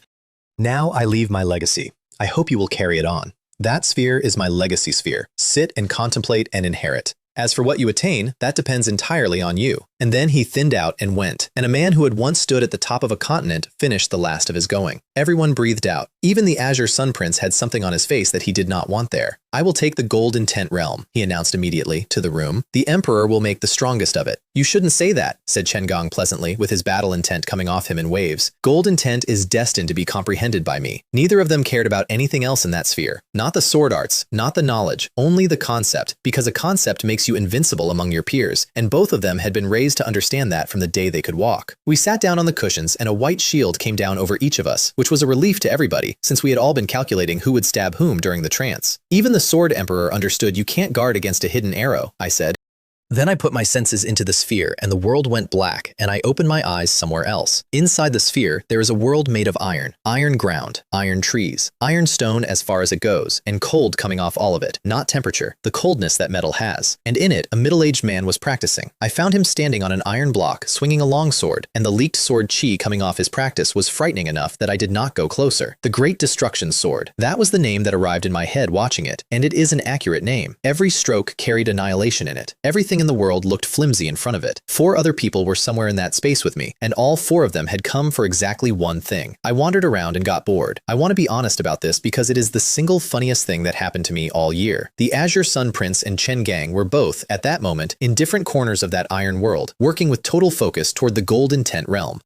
Both of them cultivate Overlord-style fist arts, whose upper limit is essentially destruction, and both of them come from backgrounds where the shortcuts to a concept or family knowledge. They knew what to do. They were doing it correctly. Given time, they would each have absorbed half of it, and given more time, all of it. And I walked around a metal forest with my hands behind my back, looked at the Great Destruction sword technique, and thought, no thanks. Metal sword arts want metal essence to be powerful, and I already had wind intent, and my wind was getting stronger every month, and switching tracks looked like a waste of a good year. Is this whole place just a study hall? I said. Then I'm not getting anything out of it. So, having decided there was nothing here for me, I sat down and started practicing the sword, because I had nothing else to do. That was the mistake. Or it was not a mistake. I have never been able to decide, because the second I actually settled, the space changed. The Great Destruction Sword is a metal art. The world in there is metal. The iron under me and the iron trees and the black stone were all metal, all of it, saturated. And when I stopped trying to get something out of the place and simply sat in it, my perception drifted out on its own. And it felt familiar. Exactly, precisely, unmistakably familiar. The same feeling I had the day I sat by a campfire in the Blackwater mountain range and watched a breeze come apart in the flames and understood what wind was. I do not remember the next part. That is not a figure of speech. An hour, then longer. I stood in a metal world with metal ore everywhere, and a dead emperor's sword art repeating in front of me, and something in me that already knew how to hold one concept reached out and took hold of another one. When I came back, the world had gone gold. The iron was gone. The mountains were gone. Space itself was coming apart, and everything that had been in there had been reduced to nothing. And all of it, had condensed into a single golden sphere hanging in front of me, radiating destruction so thick that it hurt to be near. The whole gold intent realm, not a portion, not a share, all of it, forced out at once. I should thank the wind intent, I said, hanging in the air of a collapsing world. Without it, I could never have pulled this out. And that guess is exactly correct, and I did not understand the size of it for another day. The Sword Emperor built that sphere expecting his gold intent to be divided among his heirs, in pieces, over years. That is why it is a trial with multiple winners. That is why 5 people can sit down at once. He never planned for somebody to arrive already holding a different concept. 2 concepts resonate. One pulls the other out whole. I took it in one piece, and there was nothing left for anybody else. Elsewhere in that iron world, at the exact moment I did it, Chen Gang was mid-comprehension with his lawless fist technique, doing everything right, and his senses were destroyed, and he was thrown bodily out of the sphere. Half an hour later, so was the Azure Sun Prince. Refine. I swallowed the golden sphere, and something profound and enormous unfolded in me, and my body started moving without being asked. 2 fingers as a sword, working through the forms of the Great Destruction Sword technique in the empty air. My aura changed while I did it. It became a longsword that has not been drawn, with sword chi coming off me from head to foot, and every stroke I made broke the void realm in front of me, and the pieces did not come back. Wind intent kills without leaving a trace. It is a shadow. You cannot defend against what you cannot find. Gold intent does not hide. It is annihilation, out in the open, and the only defense is not being there. 2 concepts, in one man, at Profound Practitioner. So the gold intent realm has the Great Destruction Sword inside it, I said, and that is the true strongest thing the Sword Emperor ever had, and I had all of it. Then everything went black, and I was sitting on a cushion in an empty hall with the legacy sphere gone. Outside, a day had passed, and it had not been a good one. Chen Gong had come out first, or third, and his face was a thing people were stepping away from. His clan elder Chen Bo met him and could not understand a word of it. Kicked out? That's impossible. Nobody can fight inside a legacy sphere. Somebody in there had already comprehended a wind intent. Chen Gong said it with his teeth shut.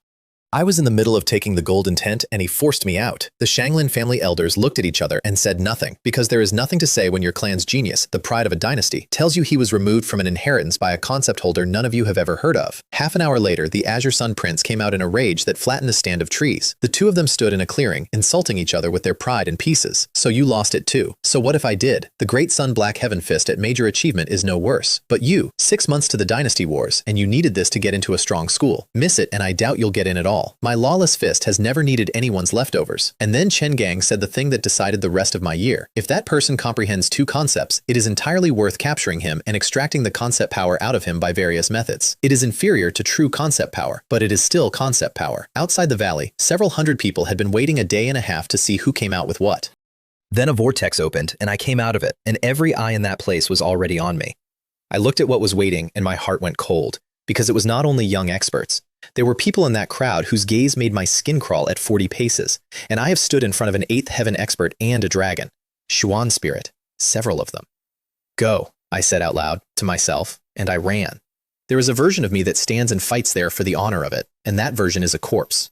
I opened wind wings and went into the trees, and behind me, a very large number of people came after me. Chen Shu, however you run today, I'm going to beat you to death. Azure Sun Prince, expressionless. What is mine is not taken so easily. They were fast. Some of them were very fast. So I turned around in the air and put 20% of a lake into a water fire lotus and let it grow until it filled the sky behind me. 20% of my true essence is more than most people on that continent have in total. Come on then. If you have the nerve, catch up. Stop whining. Then I set it off. I have described the water fire lotus detonating before. That was a firework. This was something else. Several li of forest ceased to exist. The trees did not fall down. They became ash. The energy went out in every direction like an atomic bomb, and the front rank of that pursuit, everybody who had been fastest, everybody who had been most eager, was simply gone. Flesh and blood everywhere, dozens of martial artists at once. The system started talking and did not stop for a while. Kill, Zhuan Master, early stage, 100,000 experience. Kill, Zhuan Master, middle stage, 100,000 experience. Kill, 100,000 ahead. I had ground ducks for 10. Behind me, the Azure Sun Prince came out of the crater with his spirit treasure armor ruined past repair, coughing, and Chen Gong dragged himself up beside him with his hair down and his breathing wrong. And the two most talented young men of 3 dynasties looked at the hole where a forest had been. We underestimated him. I did, the prince said it flatly. I've seen late-stage Zhuan Masters self-destruct and produce less, but he doesn't escape. Those Zhuan spirit experts will never let a divine ability like that go. Even I want it. That is the part I had not thought about. I had just demonstrated to a crowd containing several Xuan spirit experts that I possessed a technique that could kill dozens of Xuan masters in one motion. Nobody was chasing me for the legacy anymore. They were chasing me for the recipe. Hand over the divine ability, boy. An old man landed in the woods ahead of me, Xuan spirit at early stage, smiling in a way that was not a smile, and a white net came out of his sleeve and came alive in the air, heavenly silkworm silk, a low-grade spirit treasure, and once it has you, even mid-stage Xuan spirits do not get out. His name was Xu Ming, and he was a famous man. Sweep through 1,000 armies, kill with one strike. 7 blades, everything I had left of my soul, straight into a net that is not supposed to tear. It tore. The formation kept going and hit him with it, and then, because Xuan spirits do not die from one thing, the wind sweeps away the clouds. He went down without getting a word out. I took everything off the ground and went into the trees, and behind me the rest of the pursuit arrived and found the body of a renowned Xuan spirit expert lying in his own broken net with his eyes open. That changed the mood considerably. That's Xu Ming. He killed Xu Ming. Look at the wounds. He must have another divine ability we haven't seen. Xu Ming was caught off guard. Wang Bao of the Li family was in that group, hunting me for a nephew I had crippled in a tomb. Chen Bo of the Shanglin family was in it too, hunting me for a nephew I had never met. They were both very good, and neither of them wanted to be the next one lying in a net. So they settled on a plan, and it was the right plan, and it very nearly killed me. They followed. 3 days and 3 nights. Over 10 separate attempts. Never a full commitment, always at a distance, always in numbers, and always waiting. Because Xuan spirit experts can draw a true essence out of the heaven and earth around them. They refill. I do not. He can't keep this up, I heard one of them say at range on the 2nd night. Sooner or later he empties, then we take him at our leisure. They had that exactly right, and there was one thing they did not know. I was eating high-grade pure essence pills by the handful while I ran. I had 1.3 million of them. On the 3rd day, I heard one of them say in real anguish, 3 days and 3 nights and his true essence hasn't dropped. How is that possible? But it was dropping. Slower than they thought, and it was still dropping, and my body had started to feel like something I was borrowing. So I changed direction, and everything behind me got very confused, because I turned and went straight into the deep range, toward the parts of the monster beast mountain range where 2 Xuan kings had died. He's making for the beast territory. After him, he's trying to lose us in the deep range. They were wrong about what I was doing. They thought I was fleeing into cover. I was going shopping. I found what I was looking for inside an hour. A colony of them. And the aura coming off the middle of it was profound spirit at grand perfection. Golden apes. Genuinely dangerous and famous for 2 things. Enormous physical power and hating humans on sight. Looks like I'll be pulling some hate, I said and took a deep breath. Water, fire, lotus. The wind sweeps away the clouds. I killed more than 10 of them in one pass, on purpose, in the middle of their own home. Nothing personal, I told a colony of enraged, profound spirit-grade beasts. Blame the people behind me. Then it came out. 10 feet tall, gold from head to foot, carrying an iron staff, and the pressure that came off it landed on me like a mountain range walking. A Vajra divine ape. Profound spirit at grand perfection, which is Xuan master grade, and I had just killed a dozen of its family. I had exactly enough time to understand the scale of what I had woken up.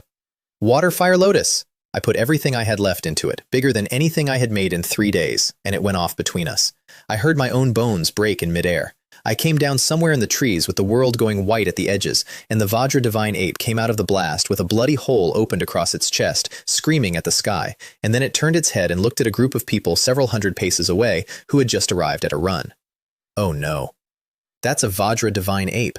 That bastard Chen Shu, what has he— Run! It was faster than them. It was there in 3 breaths. A mid-stage Xuan spirit expert put both hands up to block a golden staff, and it worked once, and the second blow turned him into a red mist. I've been told what the rest of that looked like by nobody, because nobody who was standing near the front has been willing to describe it. 5 Xuan spirits died. The rest scattered like birds and did not stop. In a valley some way off, days later, the survivors gathered and sat with it. 5 of us. 5. And the rest all injured. We can't go back to that region, not for a decade. At least the boy's dead. Nobody survives what the ape did to him. Then it was worth it, said Wang Bao, who was pale and had nearly not made it out. Let it be worth it. They left the monster beast mountain range, and every one of them had learned something about what happens when you chase a prodigy into a place he has already chosen. 200 paces from where they had been standing, I was lying on my back in a bush, coughing blood into the moss. I was closer to dead than I have ever been, including the time I actually was. The ape's attack had gone through every defense I had like they were suggestions. The only reason I had a body at all was a rune I had prepared weeks earlier and set off at the last possible instant, a light as a swallow talisman, which turned me into something the blow could not properly land on and let me leave with a scattering of concealment runes behind me. Paper. Again. Runes have saved my life more times than any sword I have ever owned. If you chase me, I told a forest from the ground, that is the price. Then I swallowed every healing pill I had, and they barely held the injuries still, and I lay in that bush and could not move for the rest of the day. At nightfall, something came through the trees, a fireboar, profound practitioner grade, which a week earlier would have been target practice. I could not stand up. Really, I said, not killed by the ape, eaten by a pig. It put its head down and came for me, and something small woke up on my shoulder. Hiss! The boar stopped, turned, and left its speed. Pippin rubbed its head against my neck, extremely pleased with itself. You scared it, I said. You're the length of a chopstick, and you scared a profound practitioner beast. A spatial beast's bloodline suppresses ordinary beasts. That is what I found out lying broken in a bush. Whatever that little creature actually is, and the system still does not know, everything in that forest with an animal's instincts takes one look at it and decides to be elsewhere. For 2 days, it kept a patch of the deadliest mountain range on the continent completely empty while I could not lift my arms. When I could stand, I hunted something, cooked it, and gave most of it to a lizard the length of a chopstick, and it ate an amount of roasted meat that should not fit inside it, and then looked at me for more. Foodies are invincible, I said. Then I found a cave, collapsed the entrance behind me with a water fire lotus, and did not come out for a month. Before the cave, there was one more thing to do, and it took a week of careful murder. The system had a promotion mission open, and the requirement was Xuan master grade beasts, and the monster beast mountain range is full of them if you do not mind dying. I killed the last one, a giant lion, on a morning that I will remember for a long time, and dug the demon core out of it, and left before the noise brought anything worse. Ding, promotion mission complete. Player Chen Shu has advanced to Xuan master realm. I stood in a cave with a warm current going through every part of me and had to sit down. Half a year. 6 months. 6 months earlier, I had been a low-grade disciple at the bottom of an outer sect who could not beat a fourth heaven bully, and I was now, by the reckoning of that continent, an expert. Then the wheel opened because I had 2 draws, one for the promotion mission and one for the promotion. 72 mortal weapons, high grade. I nearly put my hand through the wall. 72 matched swords, high-grade mortal weapons, every one of them. The thing I could not afford. The thing that turns a 7-blade formation into something that kills early-stage Xuan spirits with a single unleashing. Beside it, Demon Wings, a movement item that with wind intent would multiply my speed tenfold. Draw. The wheel went round, and I watched the 72 swords go past 3 times. It stopped on a small blue stone that glowed gently. Congratulations, skill enhancement stone. I sat in the dark and had a long private conversation about that wheel and its ancestry. A rock. Again.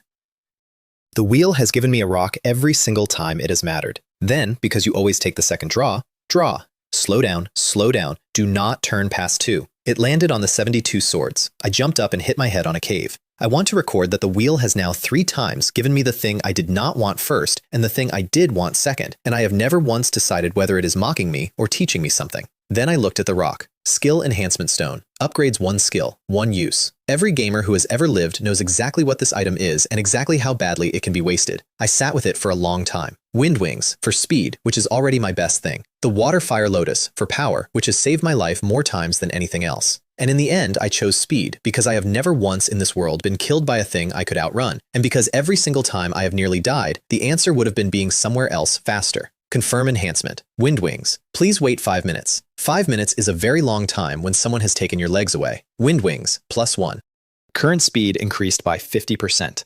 50%. Not 5, 50. I opened them in a cave I could not properly use, and the movement of the air alone told me everything.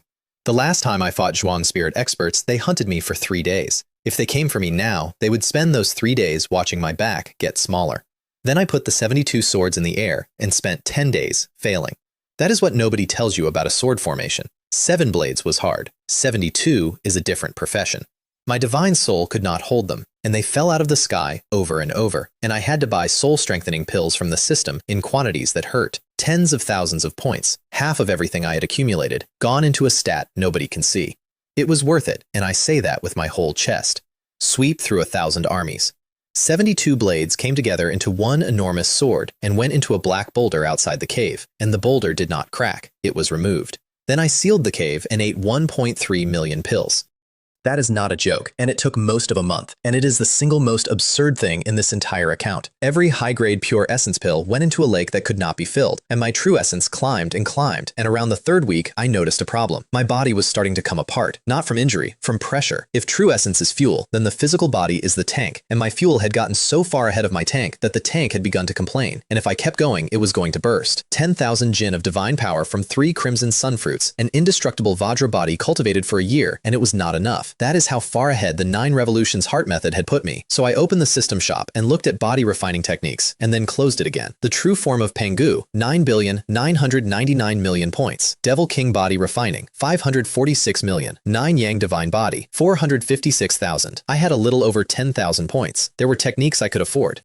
They were rubbish, and I could see they were rubbish, and buying a bad body refining art is worse than buying none, because you cannot swap it out later. Fine, I said, to a shop I could not afford. We'll find one the old way. The old way meaning off somebody. I also spent 3 days on the Great Destruction Sword technique, which turned out to have exactly 3 moves: Annihilation, Destruction, Great Destruction. The last 2 cannot be used below Xuan Spirit and Xuan King respectively, and forcing them would do serious damage, and I have enough sense not to try. The first one I could use, Annihilation. I drew once in a clearing, and a golden light came off the blade with the smell of a red sun in it, and when it landed there was no forest, not felled, not burned. Where the trees had been there were wood chips, and past that there was nothing to describe. No wonder he was never defeated again. Wind intent kills without leaving a trace. Gold intent does not bother hiding. There is no clever answer to it. There is only dodging. And then, a month after I went into that cave, I came out of it. The Monster Beast mountain range had gone quiet.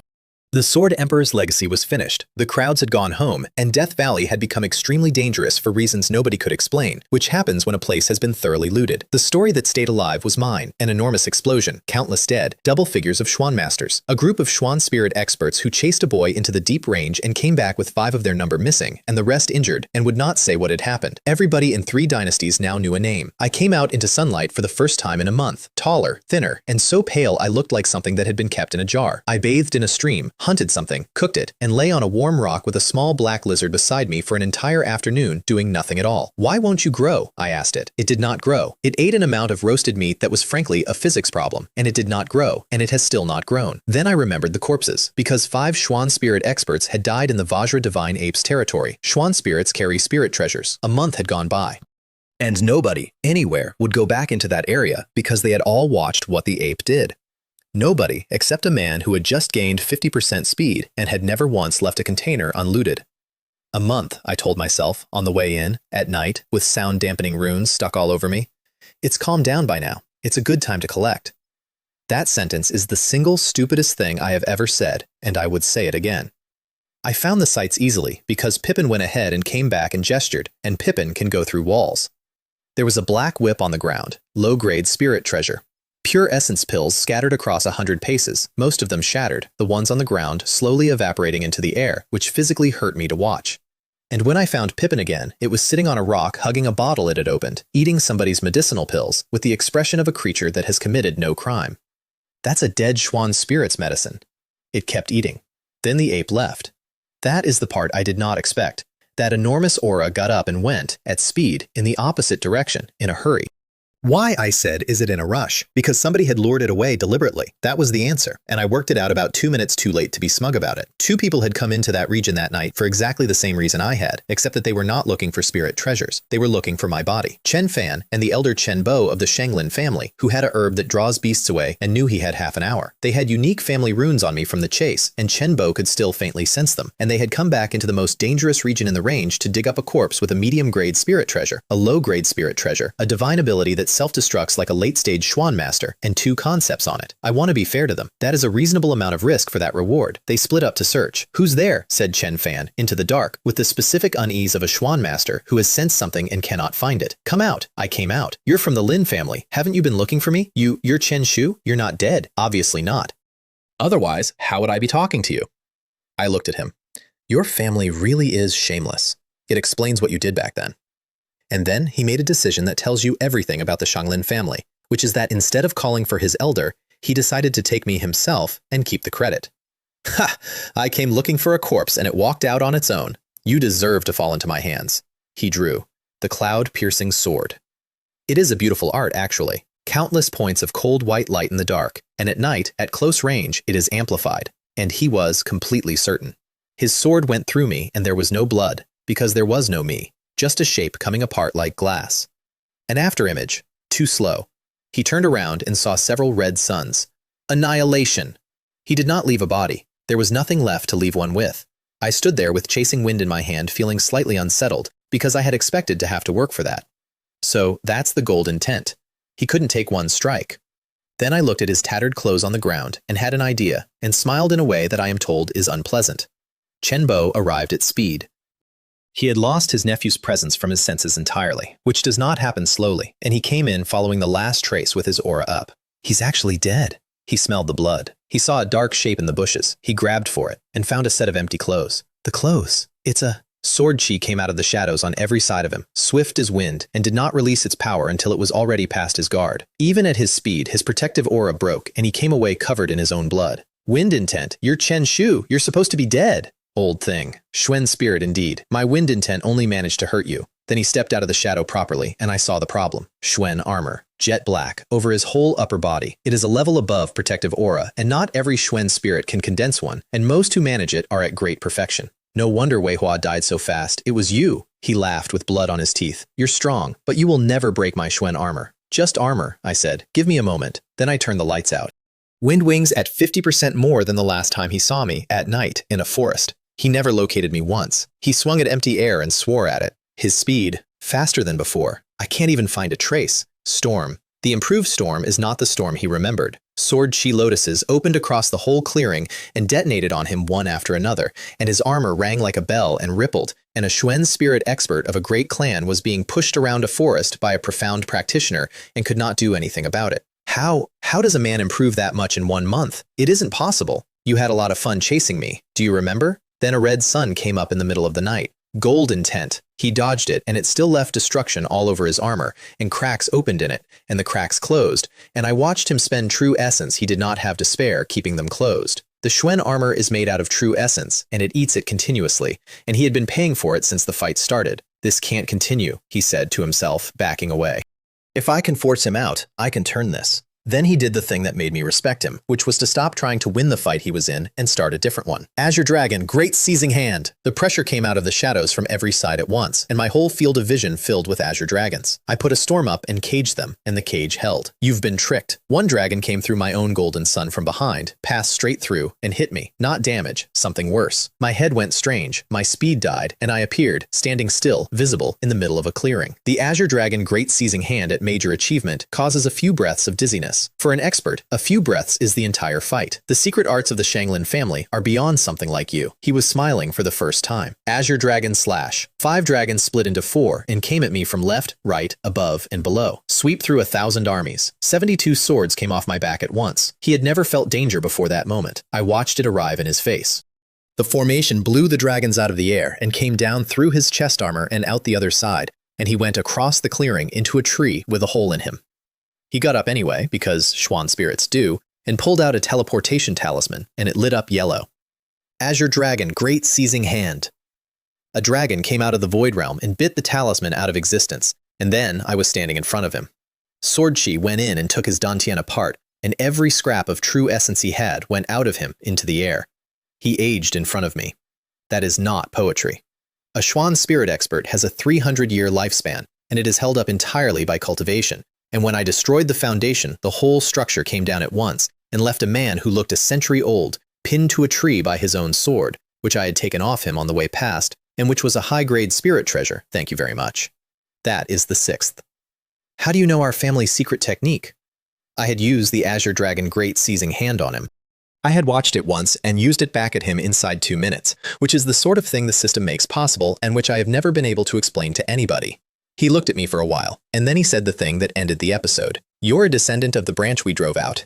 I have thought about that sentence a great deal since, because I did not know. I genuinely did not. The boy's memories have his family, and Guiyuan City, and the mines, and a mother in a red dress, and no branch, no expulsion, and nothing about the Shanglin family of the everlasting dynasty at all.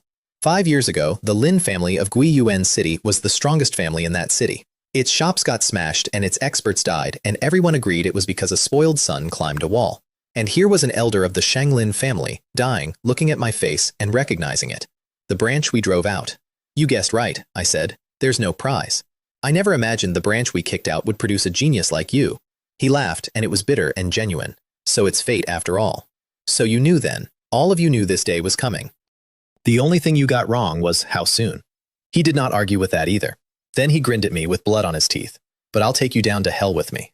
And a Xuan spirit expert with a ruined Dantian condensed everything he had left and self-destructed.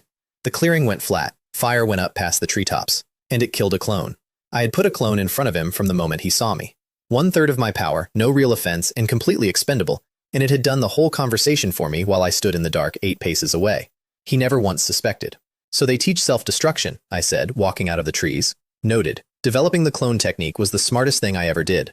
Then I went through the crater, complaining, because a self-destructing Xuan spirit ruins his own loot, and I had been looking forward to it. The high-grade spirit treasure survived, with most of its power gone. And then, in the grass, something caught the light. Gold paper. Nothing survives a Xuan spirit's self-destruction. Anything that does is, by definition, worth having. Azure Dragon True Body. Not a combat art, a body refining technique. 10 layers, and at major achievement, the body evolves into an Azure Dragon. I ran it through the system with my hands unsteady. Azure Dragon True Body, incomplete manual, cultivation star rating, 4 stars, chance to advance to 5. I had to read that twice. 4 stars, upgradable to 5, which is the highest rating there is. The system shop wants 10 million points for a 4-star body refining art, and I have never had more than a few tens of thousands. The Shanglin family had one. Chenbo had it in his pocket, and by the look of it, he had only just been given it, and had not had time to cultivate a single layer. If he had, I would not have won that fight. I stood in a crater holding the exact solution to the exact problem that had been quietly killing me for a month. A body that could hold the lake, and it had come out of the pocket of an elder of the clan that threw my line away. Roar. And then the night ended, because the Vajra divine ape came back. Of course it did. Chenbo had lured it off, and then a Xuan spirit had self-destructed in its territory, and there is no signal on this continent louder than that. It came down out of the dark, and cleared an area the size of a village. Golden fur in the moonlight, 10 feet of it, holding a black iron staff. And it was looking at me specifically, with the eyes of something that remembers. You've got to be joking. Sweep through 1,000 armies, 72 swords into its chest, and I opened it up and drew blood, and it did not slow down. The staff came around faster than anything that size has any business moving, and shattered a waterfire lotus and hit me anyway, and I went across the clearing.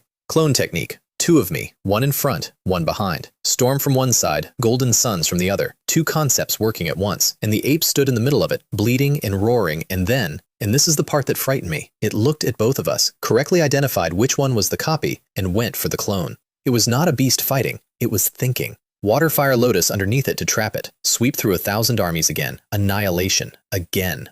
3 sweeps and my soul was nearly out, and it was still standing. Water fire lotus. Detonate. 20% of my true essence, and this time I did not let it grow. I compressed it, and kept compressing, until a lotus the size of a basketball sat in front of me, and my face went white with the effort of holding it together. The ape did not know what it was. The blast leveled the forest and threw me through a hedge, and I crawled out with blood coming out of my mouth, and the world tilting, and there was a crater with a Vajra divine ape lying motionless at the bottom of it. Finally. 40% of everything I had to injure one beast. And then, as I let my guard down, it came out of the pit with its claws already coming down at my head. I have never moved so fast in my life. Sweep through 1,000 armies. 72 swords went out at point blank and put it back into the ground, and my face opened up under its claws on the way past, and I sat down in the dirt with blood running down my cheeks and my hands shaking. It had waited. It had lain there and waited for me to relax. 4 sweeps in one night. My divine soul was finished. And the ape was in the second crater, alive, injured past moving, and dragging itself toward the edge with its eyes fixed on me like I had killed its whole family. Which, to be fair. Why? I said. Why bother? If you hadn't chased me, I would never have come near you. I stood up to finish it. Ding! Weakened powerful beast detected. Player Chen Zhu. Capture his pet beast. Cost 5,000 points. I stopped with the sword up. Pet system? I want to tell you about the version of me that existed on Earth, who used to stay awake for a full day and night hunting a single high-talent pet in a game because the drop rate was cruel and he was not going to be beaten by a number. That person has never gone anywhere. That person was simply waiting. Scan it first. Vajra Divine Ape. Mutated Beast. Profound Spirit at Grand Perfection. Immense Strength. Astonishing Defense. Growth Rate 90%. Note, potential to unlock Bloodline. 90% growth. And a locked Bloodline. Any gamer alive knows what those 2 numbers mean together. That is not a pet. That is the top-tier catch, the one people spend years looking for, sitting in a hole in front of me at 5,000 points. 5,000 points hurt. I want that on the record. I sat there genuinely agonizing over the price with a mutated Shuang King grade beast bleeding at my feet. Do it. Congratulations. First pet acquired. 5,000 points spent. Pet system and pet shop unlocked. Please purchase equipment for your pet. The crater was empty. The ape was inside a space in the system, and I could feel its injuries closing at a speed that told me it would be at 70 or 80% within a day. Then I opened the pet shop and found rows of things I recognized from another life entirely. Power type armor, 10,000 points. Defense type armor, 20,000 points. Equipment for your pet, priced like a video game. I sat in the wreckage of a forest at the bottom of a haunted valley in a world where I had died once already, laughing so hard my ribs hurt, and thought about the shape of the last year. 6 months ago, somebody killed me on a stage for money. 2 hours ago, the clan that threw my bloodline away sent an elder to dig up my corpse, and he died telling me who I was. And now the thing that had nearly killed me twice was healing in my pocket, and I had a shop where I could buy it armor. 2 days later, I walked out of the Monster Beast mountain range with a giant lizard on one shoulder and a golden ape on the other, and both of them were mine.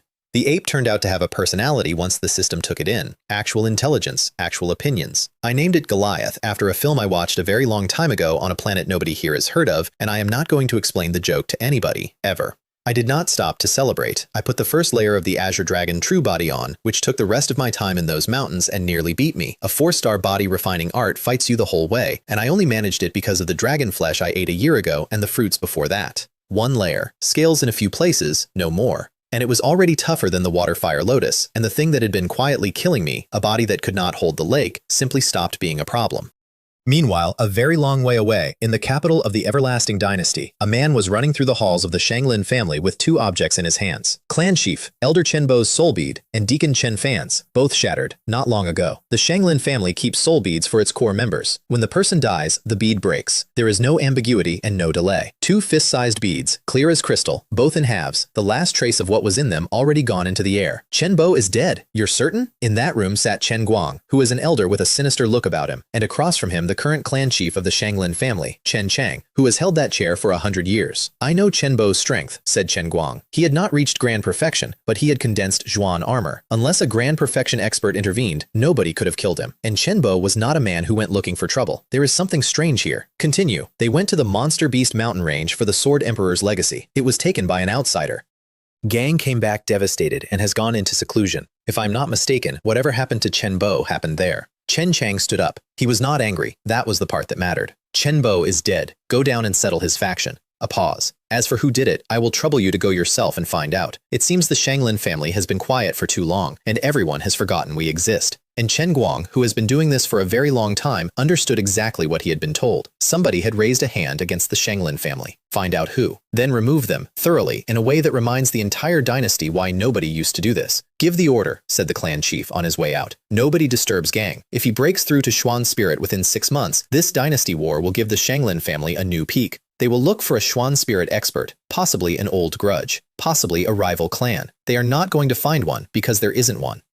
There is a boy from the branch they threw out 4 generations ago who was exiled and beaten to death on a stage for somebody else's convenience, and who has spent the last 6 months walking back up the ladder they threw him off. They do not know his face. They do not know his name. And I have their family's body refining art in my pocket, and their elder's sword on my back, and their secret technique in my hands. And I learned all 3 of them off the corpse of the man they sent to check that I was dead. So I came out of the Monster Beast mountain range on a clear morning and turned toward the Tianhai dynasty because my senior martial uncle Li Yong had left me a small errand in that direction. And because everybody who had ever hunted me was over there, living comfortably in the belief that I was buried in a crater. I have never understood people who say revenge is a dish best served cold. Cold food is for people who cannot get a table. At a fork in the Imperial Road I stopped, because I did not have a map of the Tianhai dynasty, and both roads looked identical, and I sat there genuinely stuck. Then a caravan came up the road behind me. A big one, well guarded, hauling serious cargo, with Tier 9 beasts in harness at the front, which tells you the owners are not ordinary people. If they're going to the capital, I said, that solves my problem. I looked at the golden ape on my shoulder. Let a little of it out. Goliath, who has learned very quickly what happens when he does not, let out about a hair of what he has. Every Tier 9 beast in that caravan went down flat on the road and began to shake. What's happening? Why aren't we moving? Get down there and see. Men came off the wagons and tried everything they knew, and not one of those animals would stand up. They were finished. A caravan with no draft beasts is a pile of cargo in a road, and you cannot simply buy a new set of Tier 9 beasts at the next town, which is roughly when a young man in a black robe strolled up out of nowhere with a lizard on one shoulder and a monkey on the other, and cleared his throat and made them an extremely reasonable offer. Specialist in difficult and complicated cases. 100% success rate. Packaging. Title 1. Was beaten to death on a sparring stage, so I turned every enemy I had into experience points. Description. A game tester wakes up inside the body of an exiled young master who was just murdered on a sparring stage for somebody else's convenience, and the unreleased leveling system he was debugging boots up on his first kill. He takes the technique the whole sect calls career suicide, and it turns out to be the heart method of an emperor who once killed 100 immortals. Manhwa recap of a LitRPG cultivation reincarnation story with an OPMC, a system that pays experience for every enemy who comes looking, and a running policy of taking 1 trophy off every single person who tries him. He goes from butchering beasts in a slaughterhouse to stealing a profound emperor's inheritance out from under the strongest young experts of 3 dynasties. The clan that threw his bloodline away just sent an elder to confirm he was dead. Should they have checked twice? Thumbnail prompt. Split composition, 1 continuous image. Left side, a gaunt teenage boy in a filthy, blood-soaked butcher's apron kneeling at a chopping block in a dim slaughterhouse. 1 hand on a cleaver, faint blue system text glowing in the air in front of his face. Right side, the same face, older and hard, in a black robe, standing in the open with 72 swords hanging in the air behind him in a wheel of white light and a golden ape silhouette looming at his shoulder. 3 text blocks only. Top left, killed on day 1. Top right, system booted. Bottom center, he took everything. Cinematic Manhwa key art style, hard rim light, cold blues on the left half, hot gold on the right half. The boy's eyes locked on the viewer.